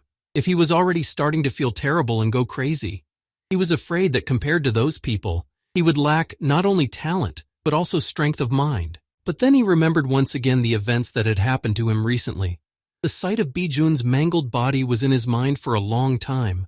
He also remembered the past events in his life, where Huichi Ho Young had killed Baek Seok in the dungeon. As he thought about all these things, he realized why he couldn't give up. But he wasn't a worm to begin with, so he couldn't despair just because he was moving so slowly. After all, he had already made his decision when he was on Mount Musha. Yes, he is a worm, but he will continue to crawl until he catches up with all the geniuses. And even if he has chosen the wrong path, he will be able to find a new one if he does not stop moving. And the training that Sun Ming had received in Shaolin was not in vain. He could quickly come to his senses and resume the exercises. But can someone who has lived no more than 40 years, taking into account his past and present life, even imagine how long that is? Even a firm belief will become shaky and diminish with the passage of time. In the advanced Nine Heaven Spear technique, no progress was visible after so much training. He had once again drifted away from parrying, blocking, and attacking. And this could not go on. But Sun Ming realized this too late. People don't change after all. That's why they could only put on a mask and try to play someone else. But his hands didn't get calluses, and Sung Min never got tired, no matter how many times he repeated the training. He had lost count of how many times he had done the lunges. Neutralization with a spear is one of the best defenses in the world. The spear is for attack, distance, shadow, spearhead, and stamina. All these techniques for weapons in Shaolin were the same, but he is not a monk. Sun Ming laid down on the ground, closing his eyes and wondering why he was the one who got this fate, why he was the one who was like this. There was less than half of his term left, but he had accomplished almost nothing in that time. There was only a little time left before he could leave, so Sun Ming wanted to make the most of it. Right now, his skills weren't enough to make a difference outside. He thought he should kill himself. Such weak garbage needs to be killed. The young man really regretted killing him. He didn't think he was worthy of it. Sun Ming knew that he was deprived of talent. Even after 100 years, there was no change in his abilities. Even though he had been swinging his spear continuously all this time, it was very difficult to change all this, and he wanted to kill himself for showing weakness. He even though he had come here to get rid of it. Still, he hadn't made any progress. The thought of stopping it all just wouldn't leave him. Sungmin thought about it every day, but then something else would come into his mind. He must not give up. All this happened again and again. No matter how much practice he did, his abilities remained in the same place. Even if he trained for years, he would not achieve anything. Sun Ming was classless and had no class privileges or skills. This place was perfect for him. Sun Ming couldn't even remember the number of times he had gotten discouraged and given up here in a short period of time. And perhaps he would achieve nothing again when he turned over this clock. But most of all, he didn't want to run away even though he thought that everything would be the same as before. It was so heavy, even though it was a small hourglass, it was incredibly heavy. Now he realized how much his indecision in his own actions weighed. Instantly he broke out in a sweat, and the clock began to feel even heavier. His whole body began to ache. When the pain in his muscles began to subside, he grabbed his arm and looked at the damned hourglass again. It was only when he came to that he noticed how much sand had fallen since the last check. Most likely, he had spent a long time in the insane asylum before he came to his senses. Sun Ming had experienced this 1,000 times before, but once again he felt self-loathing and disgusted with his weakness. But he still managed to regain consciousness, and everything would be fine if he continued to keep himself sane. You just have to try and hold on. You shouldn't worry about time. There's even too much of it here. So far, only half of it is left and 100 years have passed. This century was much harder and more intense than the previous one. This time he was able to make a few steps forward, albeit small ones. Sun Ming felt inspired and energized in his body again, so he decided that he would now train the art of mystical purple dawn, followed by the flight of the soul without shadow. This way he could keep himself sober. He set himself goals, and for the first time in years he was pleased with himself. So he continued in the same spirit. As expected, again there were no achievements worth mentioning, and that was really quite unbelievable, he thought now. Without thinking, he turned the clock over again and continued to exist here for years to come. Sun Ming was going to do his best here. The first century had been terrible, but things had only gotten better from there. Or maybe he was just going crazy. But the young man was sure that he had made at least some progress, so he thought about more ambitious goals. First and foremost, Sun Ming wanted to repeat the move from the battle with the Phantom Sword. So another 300 years have passed here. If you count the total, he had already been here for years and, as he expected, he was unable to repeat that spear move. Sun Ming is not someone who succeeds after a few attempts, so he started the next 400 years. Somehow the 1,000 that he spent here passed, and finally something changed. The young man stared in awe at what he saw in front of him. He could not believe his eyes. He had crashed into a higher level wall. To think of it, after 1,000 years he had managed to find something different than he had seen before. Sun Ming reached this wall, so he continued his training in oblivion for another 500 years. It took him many years to reach it, and how long would it take to overcome it and enter further? This remained unknown to him, so the young man just kept practicing and finally made it. He repeated the same move that had killed Dokbijun. It took him 1,500 years to do it. Of course, it was all just a copy. Sun Ming could not use this technique with the same strength and speed. As was expected of him, he's just a pathetic idiot. He hummed a tune to himself, thinking all the while about when he would finally become a martial artist. Maybe he needs even more time to do all this to become the person he dreams of. Dennis was shocked to see Sun Min in front of him, who kept staying here longer and longer. He thought he was an inadequate idiot who did nothing but mock himself. This was true, but Sun Min was not going to leave without achieving something. And yet there was something that Dennis was hiding about his ordeal. In the space of his own mind, the effect of training was much less. And even geniuses, who mastered everything much faster than ordinary people, had a very hard time. And all the previous subjects were much stronger and more talented than Sun Ming himself.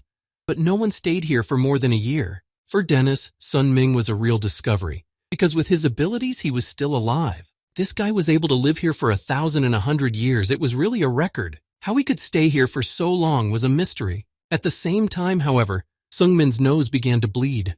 He wiped it away with his hand, not realizing what had happened to him. Dennis explained to him that his brain was very overloaded because of the unexpected memories that had come up during his time here.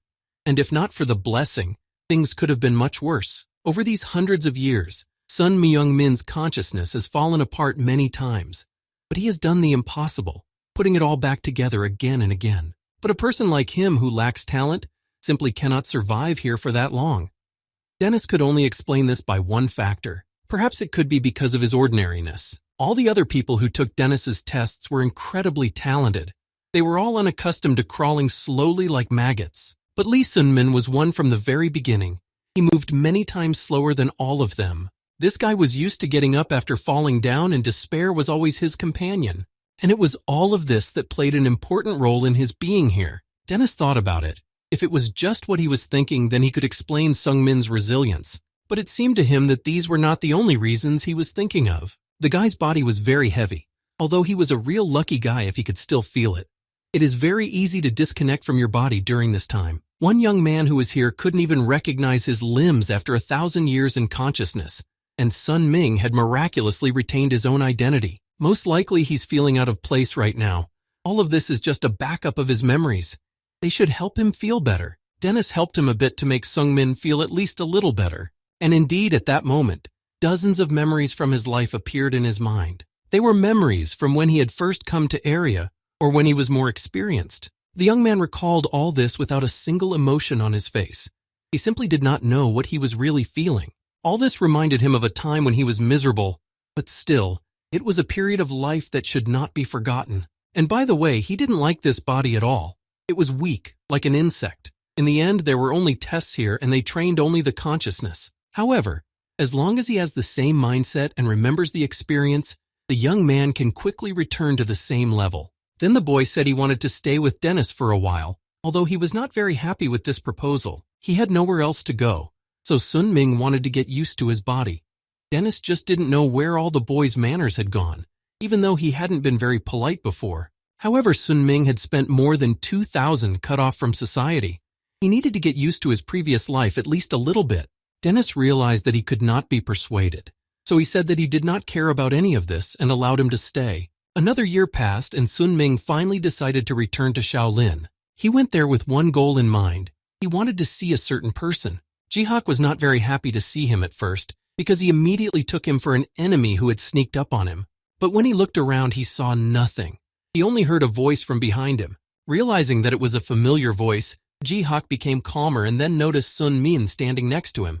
He was really surprised to see this guy here, and immediately felt that something had changed in him. Sung Min became more confident, and no words were needed to show it. His energy had changed a lot. Jihak asked what had happened to him during this period, and came closer as if he was worried. Sung Min didn't know where to begin.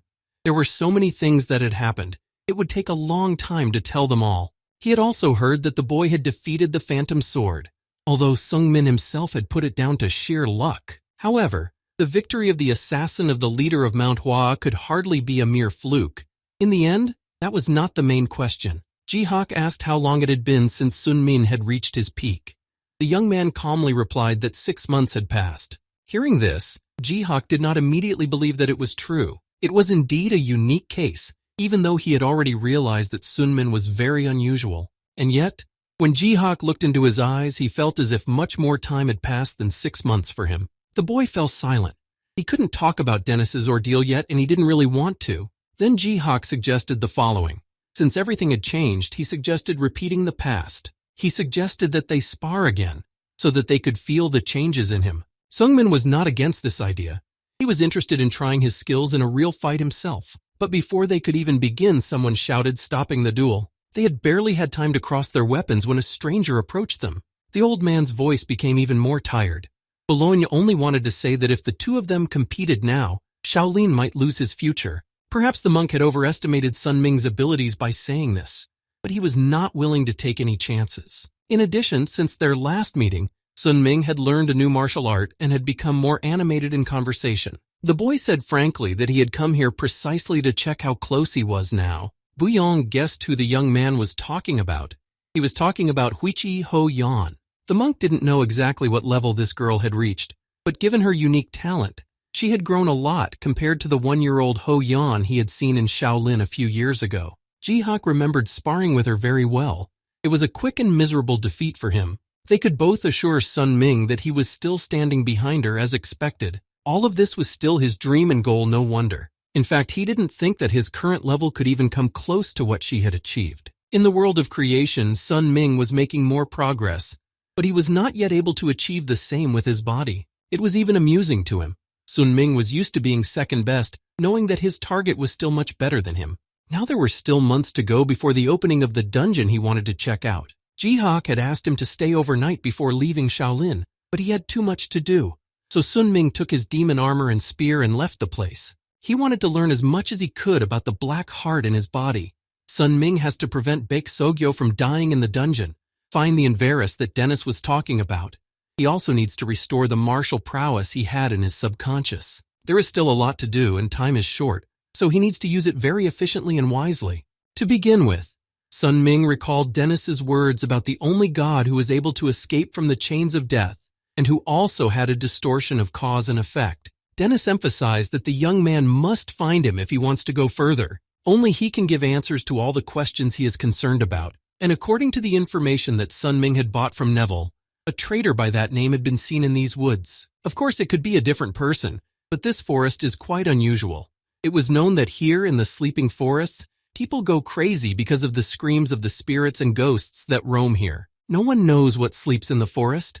People try to avoid this place because it is filled with monsters in every corner. And there is no way that anyone who visited this place was an ordinary traitor. As soon as Sun Ming entered the forest thicket, he immediately heard the moans and lifeless screams of souls. This screaming would destroy a person from the inside out, because it would drive them crazy.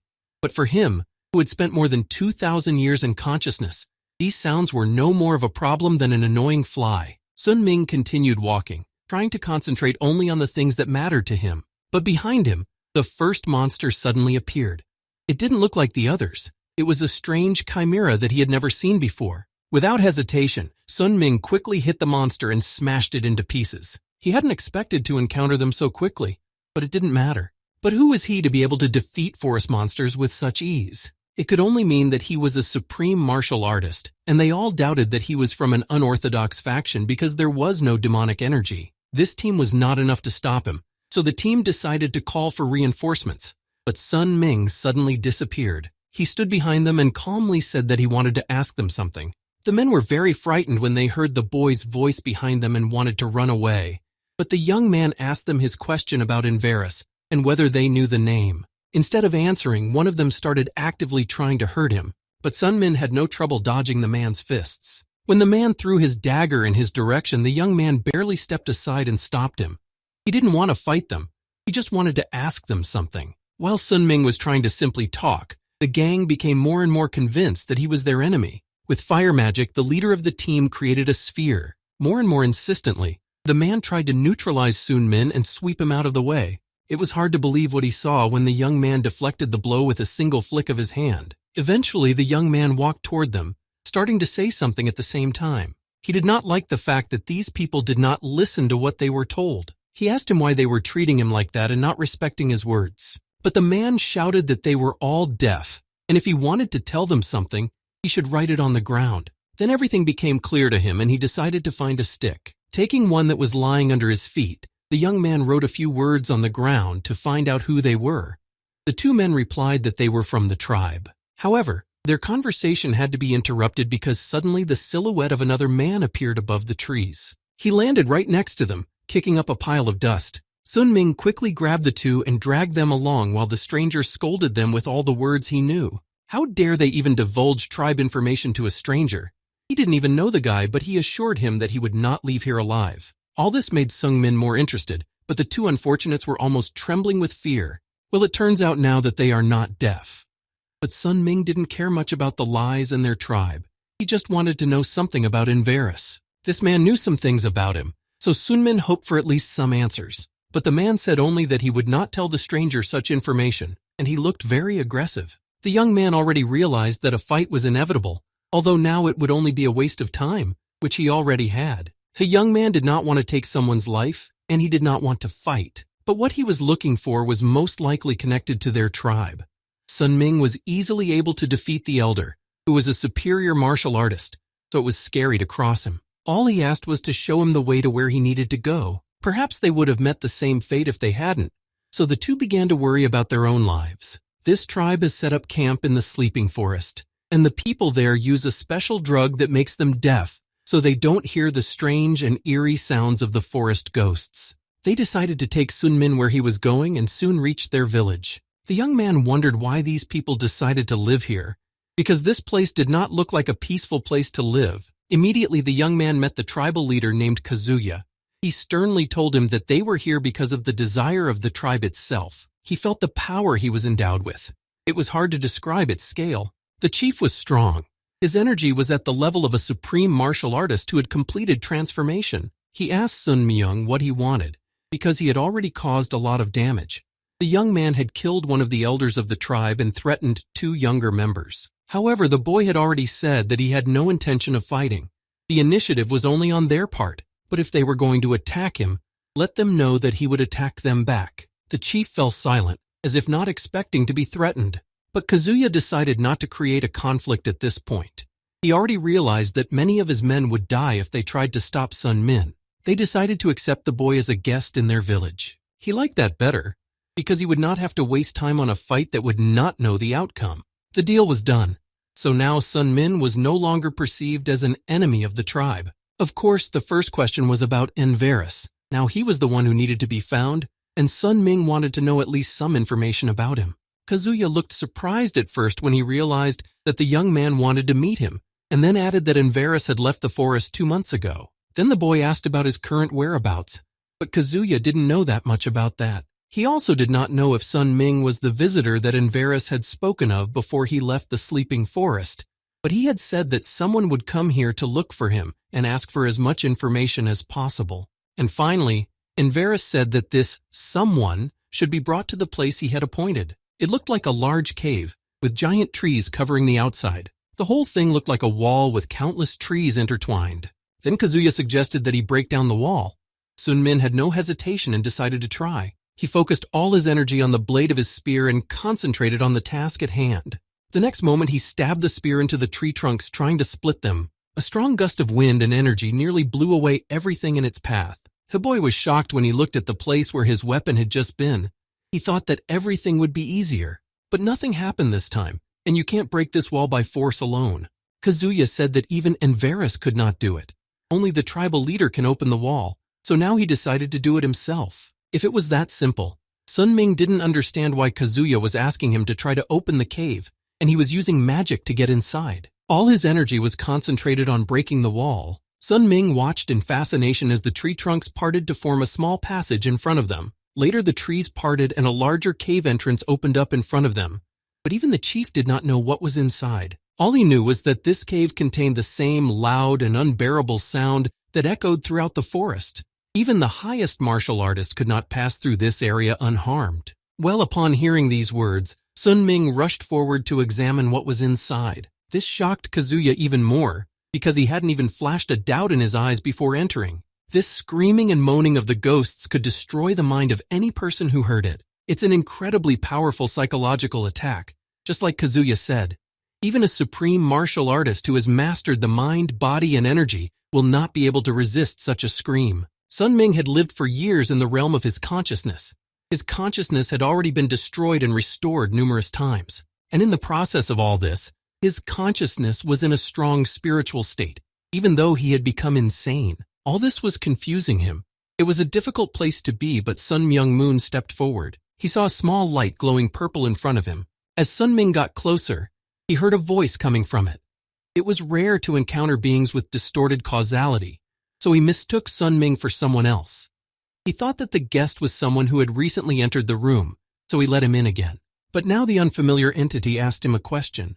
The being had already guessed that Sun Ming was one of those who had regressed in time. The young man did not know whether to speak to it now and whether to reveal anything about himself. But soon he heard another voice telling the monarch of the void to stop asking these questions. A beautiful girl with cat ears came out of the void. She noticed that Sun Ming was confused about where he was and what questions he was hearing. Everything that was happening now was only making Sun Min more confused. He had no idea who the two of them were or what they wanted from him. Then the girl walked forward to Sun Min and said she would introduce herself. Her name was Rubia. She was Inaras' family man and said that she was waiting for Sun Min here on the master's instructions. Everything cleared up a bit, but it was still strange to see a family man take on the form of an animal man. But even stranger was the thing behind him. Of course, he didn't exactly like this treatment. But Rubia told me that he was the monarch of the void, the echo of all demons. Years ago, he was a powerful demon who became the head of 100 of them. But now he is just a soul without a body. As the disembodied demon grew angrier, Sun Ming asked why Ruby was waiting for him in this place. Then the girl told him that Sun Min had been chosen to find Inaras. He would be the only one who could answer his questions because of the same distorted cause and effect. It was strange, because since she was his family name, she could have located Inaras, but Rubia said she couldn't. He didn't say anything to that, just realized that he was stuck with it. Rubia added that Inaras had the ability to reveal her location, so if Sun Ming went with her, the master would eventually find them both. Sun Ming didn't really understand why he had to go through all the trouble of having someone look for someone when it could be done much more easily. It turns out that he only needs Ruby, and what's this thing for then? Although after these words, the demon began to get even more irritated. He didn't know why he was chasing after it. All he knew was that some regressor would be looking for him in Inaras, and he needed to leave this forest with him.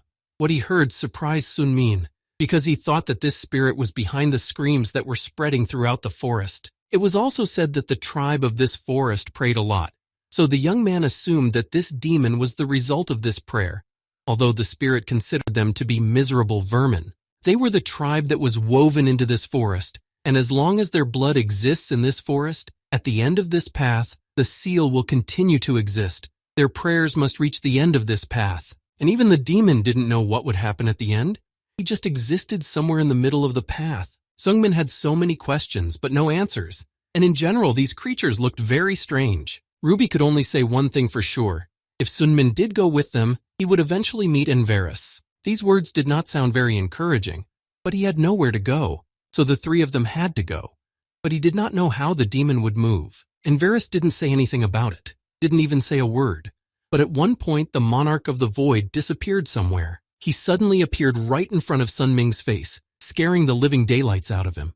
Because of this, the young man backed away as soon as he saw the monster in front of him. Suddenly, the monster started doing something strange, as if it was trying to enter Sun Min's body to become his body. Ruby looked at them in shock and was about to stop what was happening in front of her. But it was obvious that he would try to steal this idiot's body. He had lost his own flesh and had been locked up for years. Even though this body was trash compared to the one he had, the demon was going to use it as it was. Finally, he would be able to walk around this world on his feet again. For a while, the demon just laughed ominously, until he couldn't stop rejoicing in the fact that he had taken over someone's body. Sun Ming didn't even know what to say to all of this, but the situation looked very ridiculous. All the demon could manage to do was to become a bracelet on Sun Min's hand, although he still couldn't stop laughing. Neither of them could understand what was happening. This just can't be happening. He's such a powerful demon, but he can't subdue this little guy's body. It's unbelievable that he's just locked in this bracelet. The demon didn't think that Sun Min's consciousness would be so strong that he could do this to him, although he already knew that he had been training for a long time. Or there may be another option. For example, the blessing of the one behind him. And right now there was no way to find out, and the only clue was Inaras. Sungmin's memories still often included the days he spent with Lud. No matter how much time passed, he couldn't let go of his friend. There were so many other memories associated with this thing, it was a shame to have to throw it away. The demon was disappointed to hear that they were going to throw it away. It wasn't like they were friends or anything to throw him away. Sungmin just didn't want anything to do with him. At the same moment, the demon started apologizing for what he wanted to do to him. Apparently, the only thing that stopped him was what the demon said about the treasure he could give him. He was a very powerful demon who had received many trophies from warriors over the centuries of his reign. His treasury full of mysterious and wonderful treasures that no one had ever seen. It was clear that the young man was hesitant, but Rubia confirmed that he had been an important person in the past. Then the boy started to think, it would be nice to get some extra rewards. Sungmin thought about what to do for a while, but he still needed to follow these two, so he agreed. In the end, Ruby and the Void Monarch became his friends. Later they came out of this cave, where they were greeted by a dim sun. Rubia suggested that they go to some place with fresh air and beautiful nature, and wait for Inaras there. That would be great. But Sunming had to visit one more place. Ruby was only concerned about whether it would be safe. She didn't want to go anywhere else. Sungmin thought about what she had said. The place he wanted to go was hardly a safe place where they could just rest. He wanted to visit the dungeon he had been thinking about for so long. Of course, Rubia had already changed her mind about going with him because she knew what might be hiding in the dungeon. There were several secret locations that appeared throughout area, and there could be several types of dangerous spells in the dungeons. That's why there are different laws in caves than in our world. In area, when you kill a monster, people collect food from them as prey. But in dungeons, it's different, As soon as you kill a monster, its corpse disappears, and a reward appears in its place. It can be quite different. The stronger the monster you killed, the more valuable the reward will be. And if you defeat the dungeon boss, you can get an incredible reward and the dungeon will be closed. Sun Ming had long ago decided that sooner or later he would get there, but Ruby still doubted that she should go there with him. In the meantime, she turned back into a small creature. Of course, the boy replied that he had no other plans. He had to go there, and soon a giant crystal was on their way. 2 months had already passed since Sun Ming had met Ruby and the Void Monarch. He was able to find out the exact location of the dungeon thanks to Arabrisa's information. It would be his second dungeon, the first time he had gotten the regression stone and started a new life there. Sun Ming thought that the stone in front of them was the entrance to the dungeon, and if he touches it, he will instantly move somewhere in this cave. Now he has to do something that should have been done long ago, but he was haunted by different thoughts. He could not be sure that he would be able to prevent Baek Seogyo's murder. He often thought obsessively that it was useless, but that was a pointless question now. He had already come so far, all to prevent what he had been so worried about. It was the last straw, and he touched the crystal with the thought that he didn't want to go any other way. It happened suddenly and quickly. They were in the dungeon at the same moment. Ruby was still in shock and very worried while Sungmin looked around. Something caught his attention the moment they got here, and that something was behind them. They had just arrived, but there were already monsters here, very negative towards the guests. It was obvious that this was a common ambush, and they were waiting for their victim. However, the big man stopped talking at once and just looked him in the eye. The man asked him who he was and what he was doing here, even though he was the first to attack and start fighting him. He had heard of this guy and knew that he was the demon spear who had killed the phantom sword, although Sun Ming himself was not so fond of the nickname. At the same time, the man sincerely apologized for attacking him and justified himself. He said that he thought the young man was from the demon faction and introduced himself as Grismo, who was a mountain yokeball. Sungmin had heard of him before. His martial arts skills were at the highest peak level, and he was one of the martial artists who had been killed by Huichi Ho-yan in his past life. Grismo had already guessed that Sunmin had come here to stop the little celestial demon, and he thought he was a very noble and naive warrior. Huichi Ho-yan was very dangerous. Not only was she nicknamed a celestial demon at such a young age, but she was also the leader of a powerful group. The rewards of a dungeon are very valuable. If they are left as they are, a great demon will emerge that no one can defeat. That's why Grismo wanted to stop her for the sake of the whole country. Several other people also entered the dungeon. The sword demon Dokko, the lonely grandmother, and the demonic Iron Fist. All of them are at the highest level and are followers of Huichi Ho-yan. There were also a few people from the Muram Alliance. There was Baek Seogyo, Friday from the Inferior Sect, the Peerless Frenzy, and a Supreme Celestial Swordsman. They were all here. Sun Ming was indeed so close to stopping all of this, but he still hadn't figured out how to do it. Grismo knew one thing, however, and that was that Huichi Ho-young had to be stopped, so he hoped the young man would help them. For some time, he digested the information about what was happening, but he said that he would definitely help and do everything he could to ensure that justice was done. This is exactly what a young hero who has killed the Phantom Sword should do. Grismo asked if this was Sunmin's first dungeon, and he nodded, hiding a fact from his past life. All dungeons are different, but this is where the monsters are incredibly strong. It's better to be very careful and cautious here. Suddenly, the man stopped. He had goosebumps because of what he saw in front of him. When Sungmin got closer, he froze in his tracks. To be honest, he hadn't expected this moment to come right now. From the depths of the dark cave came a voice that Sun Ming had long held in his head. The voice he had been following all along. Many years had passed and they had met. It wasn't the place they had agreed on as children, but now they met again. For a few more minutes, Sun Ming was silent. He didn't even know what he was feeling, like joy, but also a lot of tension because of what was about to happen. Now he saw her in front of him and his heart sank to his heels. Grismo hadn't expected this meeting to happen so soon either, after they had only been walking for a few minutes. And at the same time, another silhouette appeared from the dark passages of the cave. It was Baek Seogyo. On the other hand, he was actually excited. He had been uncomfortable since the moment they entered the dungeon and got separated. But Sungmin saw her as a danger and stopped Grismo, who was about to run toward her. Indeed, if you look closely, it wasn't her at all. Her face was not human, or rather only half of it.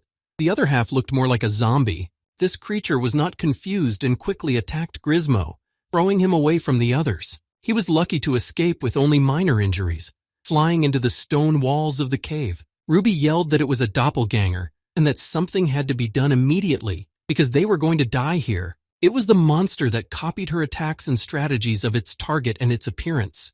Grismo was out of luck again because this creature was not going to keep up with him. The natural flight of the soul, the stealthy move she had just used, the monster had the ability to copy combat skills with precision. At that moment, the doppelganger turned its gaze to the others, for the first victim was almost defeated. It seemed that this creature was ready to crush everyone here into dust. What was happening was an unexpected turn of events, but Sun Ming was not at a loss and was going to end it. He was furious that the monster was so brazenly using his girlfriend's appearance for its own purposes. Ruby noticed that Sun Ming was very restless and tried to calm him down, telling him to stop and take a breath. If you look closely, the emotions or movements and behavior of the double were still different from the original, but he quickly forgot about it when he noticed a whole gang of shadow clones above him. Right now, the creature's target was Sun Ming, and then it was going to move on to everyone else.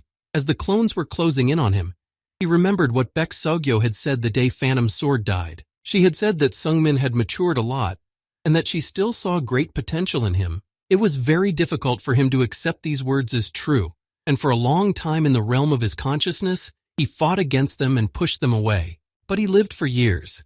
Sunmin was proud of himself for getting better, and now he wanted to hear it from her again.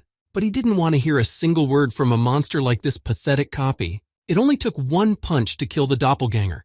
He was so angry and concentrated that he managed to do it well. Grismo stood up and looked a little fearfully into the battle beside the dead body. Compared to the average Lady Peck, this doppelganger was weaker. But when you think about it, he was even able to copy her fighting skills.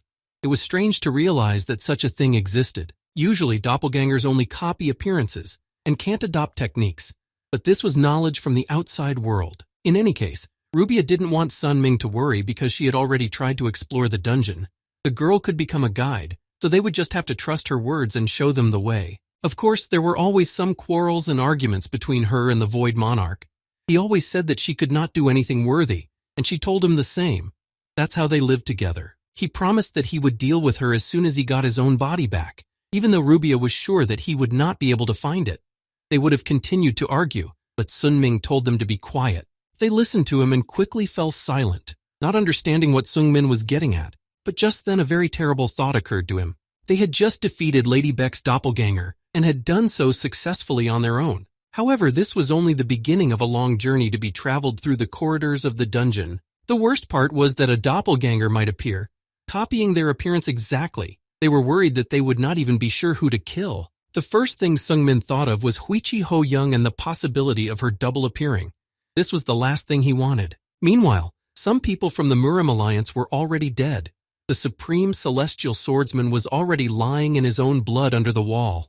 The monster that met them quickly killed him and left him no chance to live. Another member of the Alliance, the peerless Frenzy, was full of strength and anger to avenge his teammate, but he still did not dare to attack the little celestial demon alone, because he knew what fate would await him after his attempts to attack. Then the girl turned to him with a face that showed no emotion, and her behavior was more like that of an inanimate being. It seemed that she had learned a new martial art, and he was ready to give up, saying that he could not defeat her. Even though he knew that victory was beyond his grasp, he was fighting for justice and could not give up, especially since one of the people closest to him had died before his eyes. He cursed her and wished that Huichi Ho Young would burn in hell, and now he only wanted revenge, even if it ended in his death. All the while she stood motionless in front of him, as if he posed no threat. He knew he was going to lose, but it all happened incredibly fast. Soon only drops of blood flew around them and hit the demon's face. His body was already doomed to death, with only his limbs moving slightly. As the girl coldly watched his death agony, he slowly said goodbye to this world. Her eyes were full of indifference, as they usually were when she did this to people. A year had already passed. The time flew by very imperceptibly and quickly, though it was productive for both of them.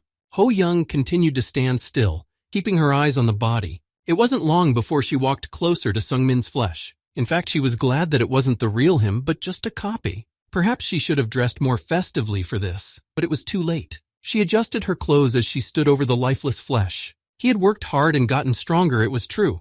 The girl noticed this, even though she was only looking at a clone. But she would really be disappointed if someone like him allowed himself to die here, in a cave that always smelled damp. She walked past his body, Giving him one last look so he wouldn't dare die, he promised. Meanwhile, Sunming continued to move along the cave corridors with Grismo. This dungeon could be called a real hell.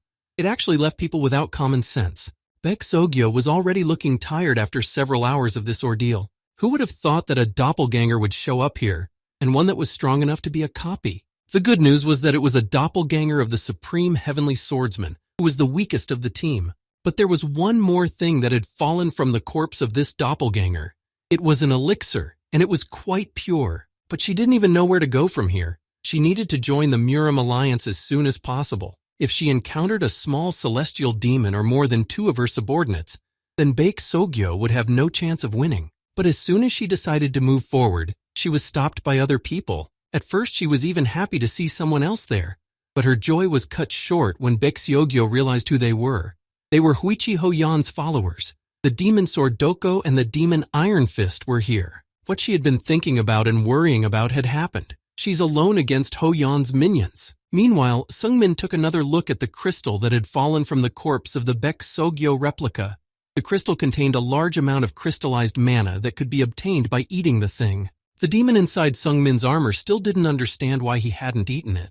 He explained that his mind, body, and energy were currently unstable. It was possible that after he ate it, he would be in even worse shape, but the spirit assured him that this would not happen. He felt that Sun Myung-min's heart was something unique. Even among those known as great demons, he had never met anyone with a heart as special as his, except for himself, of course. They continued to move forward a little at a time until Grismo stopped. He spotted Chui Gul in front of him, and he didn't look good. His arm was torn off, and he was sitting against the wall trying to stem the flow of blood. If he could talk to Grismo, he wasn't a doppelganger, which was good. Chui Gul was a member of the inferior sect. He was one of the top rising stars of the orthodox sect. Sungmin had heard of him and knew that Chui Gul was one of the strongest of the sect, just like Jihak. And the reason he lost his arm was because he met with Dokgo's doppelganger.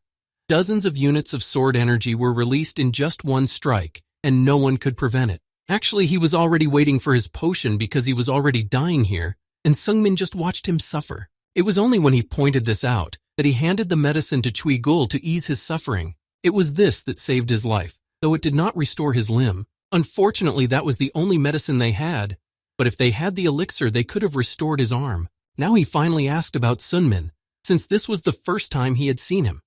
Grismo readily told him that the young man was the spear demon who had recently killed the phantom sword. If so, he had heard a lot about the boy. Lady Peck had mentioned him many times, and Chui Gul thought he was only helping out because he was worried about her.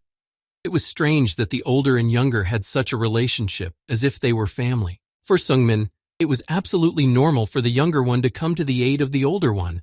In fact, he wanted to ask him how he was related to Baek Seok-go. He replied a little nervously that they were very close friends, although Sunmin was also very close to her. All of this led to an awkward pause between them where they didn't know what to say. They were both angry with each other, although they did not understand what was causing the emotions. Now it looked like they were going to confuse each other because they liked the same person. Jigul apologized first, saying that he was being rude to the person who gave him the potion.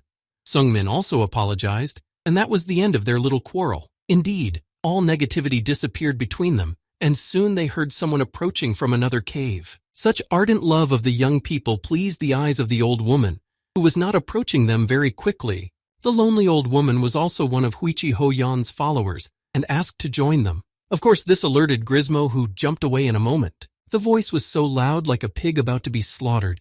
She saw that these people had been fighting with someone and were in such a depressed state, so she decided that she could take care of them herself. This lonely grandmother was also a top master at the peak of the martial arts. Just as a new fight was about to break out between them, Ruby returned, happily announcing that she had finished analyzing the dungeon. It was bad timing, as the young man was about to fight a new opponent. However, Ruby immediately showed him the map she had created based on the dungeon's passages. She explained that the blue dot was Sun Ming, and the yellow dots represented other people. The red ones symbolized the monsters of the dungeon. This was enough for now. Now he needed to focus on the battle. But before he took his eyes off the map, he noticed that those yellow dots were moving very fast, as if they were fighting. Of course, the scenario in his mind was the same one that had ended Baek Seok-gyo's life, and he couldn't think of anything else. Their location was now outside the wall, where Sungmin was, so he decided it was time to act. He was too worried that one of those yellow marks would be Baek Sogyo. What if she had met Huichi Ho-young or someone else and was fighting alone? He only had one question. Is it possible to break down this wall? Rubia couldn't answer that. She just said that he would know after he tried. The wall was quite thick, according to her detectors. Although Chuigul was already without an arm, he took the weapon in his other hand and was going to fight. This old lady was ready to take them all down, and they were even afraid of what might happen now. For a moment, even Grismo was silent and stared at Huichi's ward Ho-yan with a glassy gaze. He had an incredible amount of internal energy, and all that power was concentrated behind him. Grismo was already excited that the spear demon was preparing a powerful attack, and he decided that he would buy him some time. Normal enhanced energy would not work here. Sun Ming had to act with more concentration. There was still very little time left before his main attack. Now all the energy he had gathered throughout his body was at the end of a sharp blade. But this was not a technique that could be used at Sun Ming's current level. But he didn't care what anyone else said.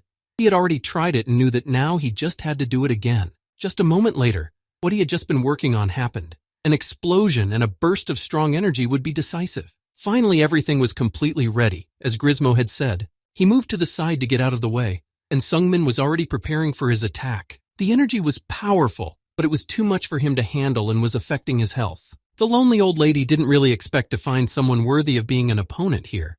She had already relaxed, but in vain. But the young man didn't bother. He focused all his strength on the wall next to him, and he succeeded in doing what he wanted. Baek Sogyo was truly shocked that Sungmin had burst in on the three of them so suddenly. Huichi Ho-young's followers also didn't seem too happy to have their fight interrupted. They could sense a strong aura from him, but it didn't stop them from winning.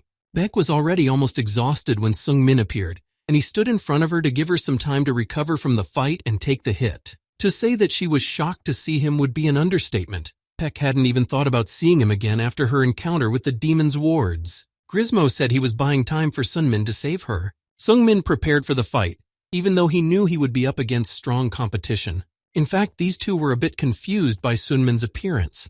They didn't know who he was and didn't remember anyone in the Muram Alliance using a spear. Baek Sogyo was incredibly happy to see her friend's familiar face here, but her worries were not lessened. Sun Ming kept his eyes on his opponents and said that he had come to help her. He still had the great circulation elixir that Master Boulignon had given him with him. Sun Ming had been hesitant to take it for a long time, afraid of getting an energy deviation. But in a situation like this, he had no other option, so Sun Ming ate the pill. At that moment, his power increased to heights that he could not afford all this time. Sun Ming was a stranger to them, but the two of them could already feel a very powerful energy from him. He had only eaten half of it, and he had already filled more than a part of his energy core that was left without strength. He did not show any symptoms of energy deviation, and it turns out that the Void Monarch was right. Doko decided to take on Sun Ming and Iron Fist to deal with Lightning Sogo, 2 against 2. But this fight was still not equal. Huichi Ho-yan's followers didn't hesitate to attack them first, leaving them in a hopeless situation. Doko almost managed to touch Sunmin, but at the last moment he managed to move away. A fierce struggle ensued between them, with no one willing to give in. Sogo was surprised that Sungmin had become so strong in a short period of time. Last year he was much weaker. Of course, this fight would not be easy for him, but he had a chance. Doko also did not expect to meet a strong opponent in the caves. Sungmin didn't seem as experienced, but he wasn't easy to overcome. And in those eyes, he could feel that there was an endless flow of time inside him, even though this young man hadn't gone through age regression. Sungmin tried to attack again while Doko was still in a state of shock. The man defended himself, protecting himself from the spear of the enemy. Sungmin's movements were really fast. He had become much more agile this year. Once again, they fought without saying a word, only their weapons showing their emotions. Sun Ming was determined to do whatever it took to get his way, even if it was his last. Their fight was intense and sharp. Doko was more confident in his movements. He knew he could not lose to him. Using various techniques, he continued to attack Sunmin. The latter could hardly contain himself. It was really hard for him to resist such an opponent. As it turned out, the man enveloped him in magic and Sun Ming was trapped. It was already looking like fun and games for Doko, but Sun Ming was not at a loss in this situation and used the third form of the Ninth Heaven's Supreme Spear. The opponent easily fought back when he used a hidden snake strike. However, Sun Ming's movements were very unusual for him. He could not even understand where they were coming from. As a result, the young man was able to hit his shoulder and sever his arm. He fell to the ground in front of him, almost helpless from the sharp pain and shock. But Doko still didn't say it was over. The spear came from below very suddenly, and he slowly began to learn Sungmin's techniques. This fight was just great. He had not been able to find a worthy opponent for a long time. Judging by Sungmin's martial art, he was a master who had trained for a long time.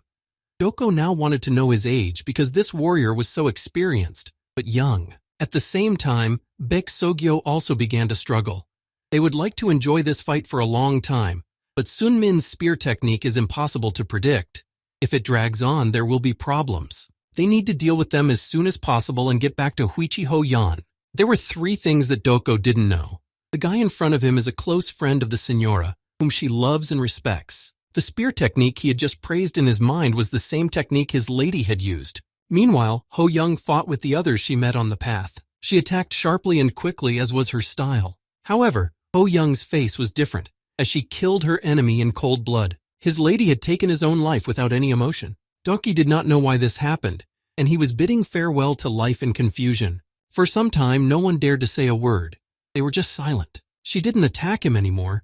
They just stood motionless opposite each other. Iron Fist was desperate when he saw Doko's murder with his own eyes, and did not understand the reason why Huichi Ho-young did it. And even if she didn't like them, they called her their senor because she would rule the world in the near future. They sincerely wanted to see the Demon Master rule the world, but it was not to be. However, the murder of Doko, who had followed her wholeheartedly, was still a mystery to him.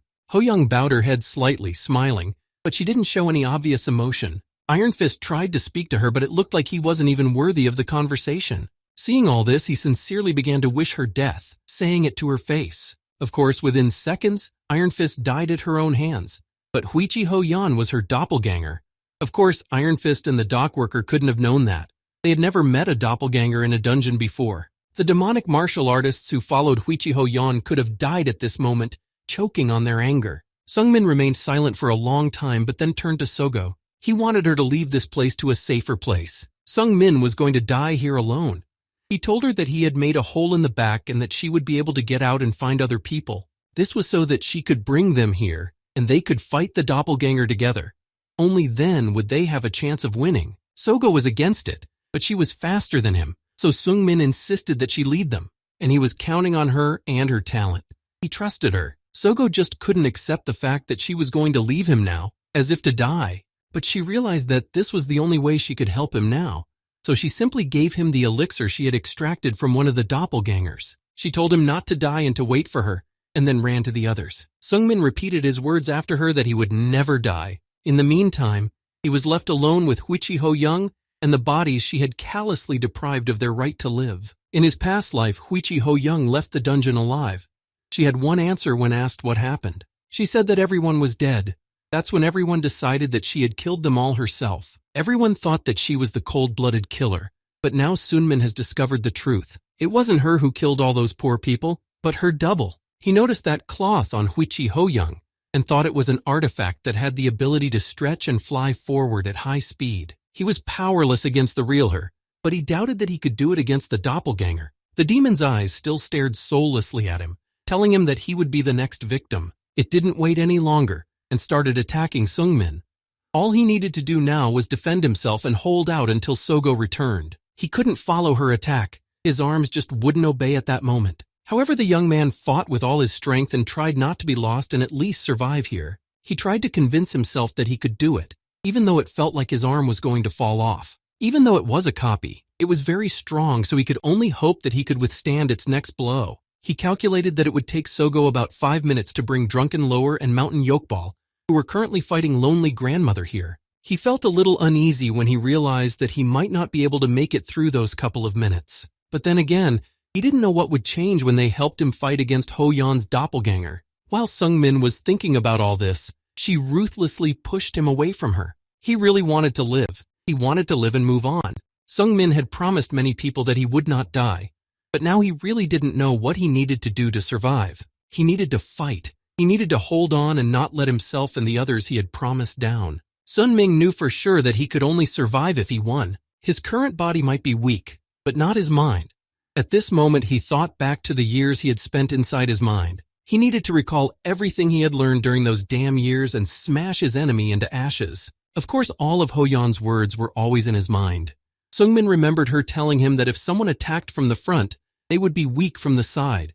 She gave him some advice for when he was fighting someone strong. The girl said that he would need to parry the enemy's attacks and turn them against his opponent. Now was the time to put all her words into practice against a really strong enemy who had the same abilities as her. He had already gathered his strength again and wanted to continue the fight, but each time he realized that his opponent was too strong. Ho-Yan was too good at what she was doing. Realizing that he was just a copy, the boy tried to imagine how powerful the real Huichi Ho-Yan was. There was no emotion in her eyes. Perhaps this was the main difference from the real her, because she always struggled with confidence and had fire in her eyes. This time, Sung-min decided to attack her himself in order not to miss the opportunity. He did not know what to expect from his attack, but he knew that he would not rest until he tried. At the same moment, there was a surge of energy that momentarily eclipsed everything. Sun-Ming did not yet understand what was happening. He was just trying to do something. He managed to get closer to her, but the shield that Ho-Yan had was too strong. She didn't have time to strike, so Sung-min moved back as quickly as possible. Finally, the Void Monarch spoke to him, as if to try to help him, at least now. He had already noticed that this girl was not using any footwork, palm techniques, or martial arts. She just waves this canvas. To begin with, it's not a very powerful tool. She is so strong only because she is very experienced and has tons of internal energy. Duplicates are able to repeat the movements and strategies of the original. Sung-min remembered that Huichi Ho-Yan doesn't usually use martial arts, but rather uses canvas. Slowly, he began to figure out how best to defeat her. She really doesn't use martial arts on people who don't deserve it. At least he could now be congratulated on having been identified as an opponent worth using them against. It seems now that she had been playing with him all along. Sung-min thought of Sogo. She would be here any minute now. But even now he was mentally begging her not to. What they were facing was a real monster. Beck quickly got to the right place where she found Doko and Chuigul. She told them that they urgently needed to go to the aid of Sung-min, who was fighting the clone Ho-Yan alone. Grismo could barely speak now. It was hard for him to even move his fingers, and he wanted to tell her something, but there was no time to discuss trivialities. She simply asked him to tell her if they were coming with her. If not, Sogo intended to leave alone. She would not leave her friend to fend for herself. At the same moment, the drunken inferior blocked Sogo's pain point, causing her to faint. If they had gone where she said, they would have died for sure. First, they had really miscalculated the enemy's combat readiness. To subdue a small celestial demon, they would need 5 times the strength they currently had. Right now, it's better to retreat rather than engage in a pointless fight. Grismo wasn't sure that there was any way out of this, other than defeating the dungeon boss, but Chuigul reiterated that they had luck on their side. He had found a scroll from the lonely grandmother that they could use to get out. It was not an easy decision, so he thanked Grismo for agreeing. He looked at Sogo. She was still not in a good mood. Looking back, Chuigul noticed the bright light in nature that Sun-min had made. Once again, he wondered if he was doing the right thing, but it was already decided. He simply apologized for having to make this decision, and they disappeared. Sung-min fought bravely. He would have been glad to hear that Sogo would not put himself in danger now, but his fate seemed sealed. It wasn't the first time he'd felt the pain of Ho-Yan's blows as she fought him mercilessly. The Void Monarch was already supporting him, telling him to pull himself together. The clone of Ho-Yan was indeed too strong and agile. It was hard to follow her movements. With the support of the demon, Sung-min was able to pull himself together and continued on for a while. The monarch was guiding him, loudly shouting out what to do next and suggesting something all the time. However, it cannot be said that this changed the situation too much. Sun-Ming was frustrating him, and the monarch simply ordered him to follow the instructions. This irritated the boy, but he did not want to die either. His new house could have been destroyed, and if he hadn't blocked the blow, Sun-Ming would have been lying in his own blood. If he died, he would have to rot here for the rest of his life. And then there was that girl who was supposed to be here by now.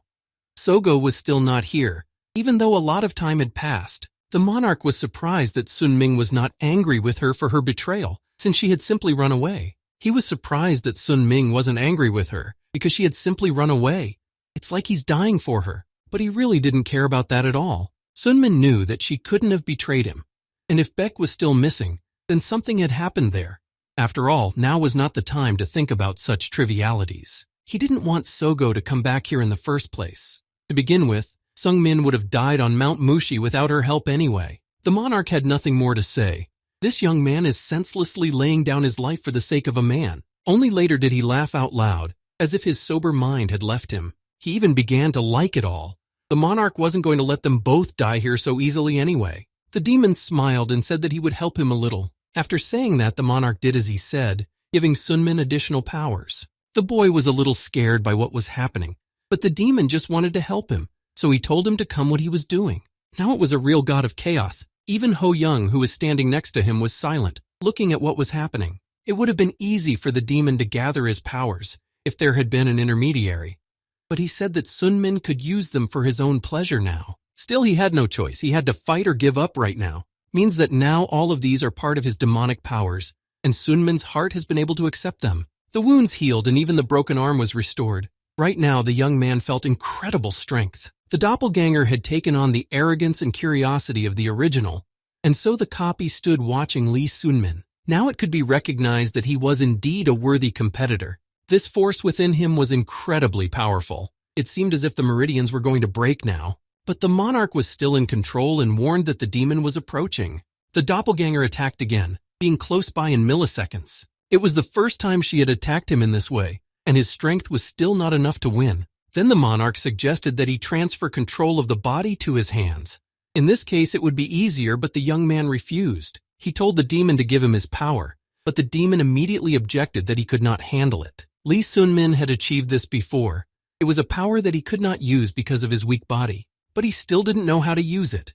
With the level he had reached in the realm of consciousness, he would be able to defeat the doppelganger standing before him. Sunming stood his ground and once again told the monarch to put his demonic power in his hands. He had already channeled all his energy into the spear and had one last step left. Finally, the demon listened to him and gave him his energy to strengthen his talent. Now he was many times more powerful, and without waiting or hesitation he rushed forward. The doppelganger himself did not expect such a great power to appear before him. This time he actually managed to do something, and Sun Ming was in a favorable position. The walls of the cave shattered into hundreds of stones, and the double was lying there. It was a strong blow, but it wasn't enough to finish off Ho Yan. At the same time, Sun Ming used the 9th Heaven Supreme Spear in the 4th form and attacked. He reinforced this technique with the reflection of the 9 dragons to make the attack even more powerful. This was a power he had never released before, although it had been inside him for a long time. It was not the end of the fight, but they had now reached a higher level. Ho Young's double tried to attack again, starting to use any other tricks and techniques. Sungmin was still impressed by Ho Yan's talents, which the clone copied very well. She was again approaching him at such a high speed that he didn't even have time to realize anything. However, Sun Ming now realized that he was capable of wielding the most powerful technique that the Void Monarch had given him. He used the Spear of the 9th Heaven again, enhancing it with the abilities of a demon. His eyes were filled with anger and a desire to win. Sun Ming knew that this could be a fatal move for him, but he was not deterred. This time he decided that he would use his power to the fullest and use the path of nothingness. Now it seemed that he and Huichi's doppelganger, Ho Yan, were on equal footing, as Sung Min was striking her more and more often. But her face still didn't show even the slightest emotion. Compared to the clone, Sung Min was already tired and ready to give everything just to destroy her and end this hell. The doppelganger was lying in front of him, as if he had already given up, and now was the perfect time for Sun Min to put an end to it. It was really hard for him to do it. His emotions were overwhelming and he wanted to scream. Finally, he did it.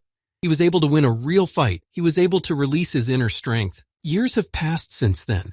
Everything has changed so much, but not his principles and goals. But for him, tens of thousands of years have passed, accompanied by suffering. He came so far because he thought about his goal, Huichi Ho Yan. Whenever things got tough, he would think of her. But he still could not determine for himself whether he had become even a little stronger. The monarch immediately asked how Sun Min felt after borrowing his strength to defeat the demon. The boy seemed so funny to him now. He could say now that he was colored. But having power and knowing how to use it were two different things. The demon was able to control his abilities, which were several levels above his own talent. However, there was still an important fact that the end was not in sight. Now he was about to take his power away from him, and the payoff would be very powerful. If he did not concentrate, he could die, even though Sun Ming was used to pain. It was an interesting specimen, but the demon was not convinced that Sun Ming would ever get used to it. What was happening made him look pale, and his face was even more drenched in sweat. The pain that the monarch was talking about was indeed incredibly intense. It was very different from what he was used to. The young man screamed as loudly as he could, though he did not know where he got the strength to do so. From the incredible pain, he fell to the ground and lost consciousness. He woke up when Rubia saw him and tried to bring him back to life. She did everything in her power to keep him alive. An hour had passed since she found him. All this time, Sun Ming had been writhing in excruciating pain in his body. Rubia used the elixir that Sogo had given him, and only then did he feel better. But then Rubia added that she had gone out for a while. In the end, that elixir saved his life. Although he was feeling very sick now, if it hadn't been for it, the young man wouldn't have opened his eyes at all. Once again, he owes Sogo a debt of gratitude. It was the second time she had pulled him out of the clutches of death. Sun Ming felt as if he was dying. All the muscles, the energy core, and the meridians, they were tangled. As soon as he stood up, Rubia called out to him and ordered him to lie back down.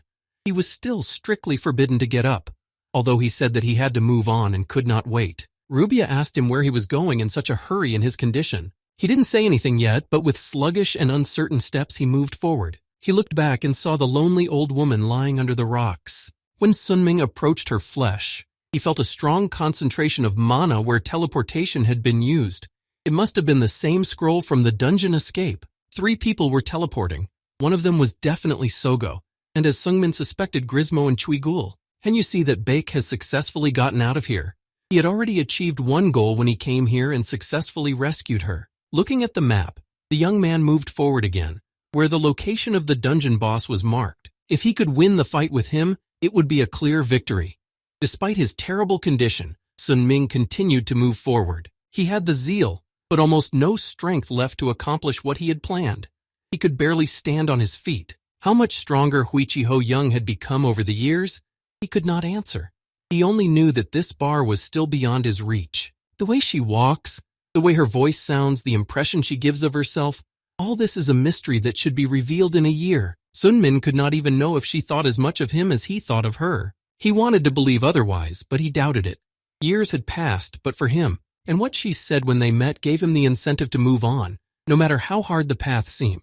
And Sung Min wanted to show her the result of his hard work. He wanted to shout that she had made him stronger, just a little bit more. A few steps forward and the danger he was trying to reach would come. The boy looked up when he got a little further and held his breath. He truly forgot how to breathe when he saw her in front of him.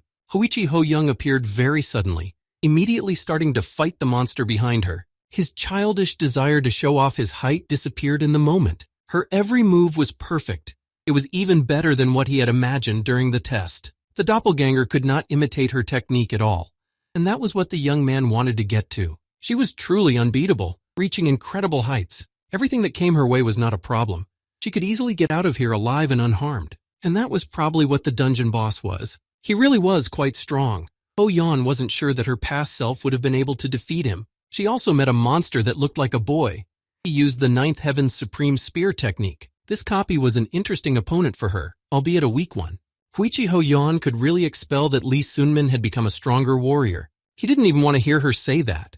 He felt completely satisfied then, but he finally answered her. Until now, the young man did not know what to say after a long separation and hid behind the wall. And it was only because he was still not good enough to meet her. Then Ho Young asked him who he had met on his way and why he had come here, and he replied that he had seen her. He must have been suffering a lot at the time, but he made it here anyway.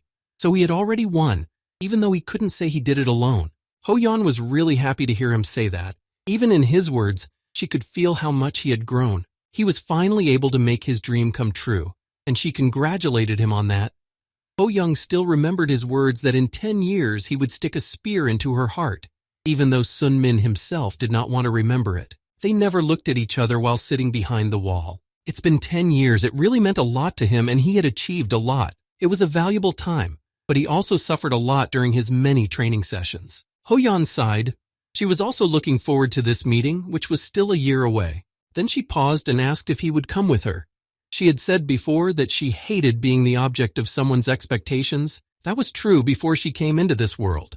But even after she was summoned here, the gazes of high expectations followed her everywhere. But she wouldn't have been disappointed if they were his eyes. Sung Min remained silent, his mind too dazed to comprehend much right now, but Ho Yan apologized. She had thought that he just didn't want to travel with her, but that wasn't the case at all. He just realized that if he went with her, he would only be a shadow of Huichi Ho Young. He didn't want that.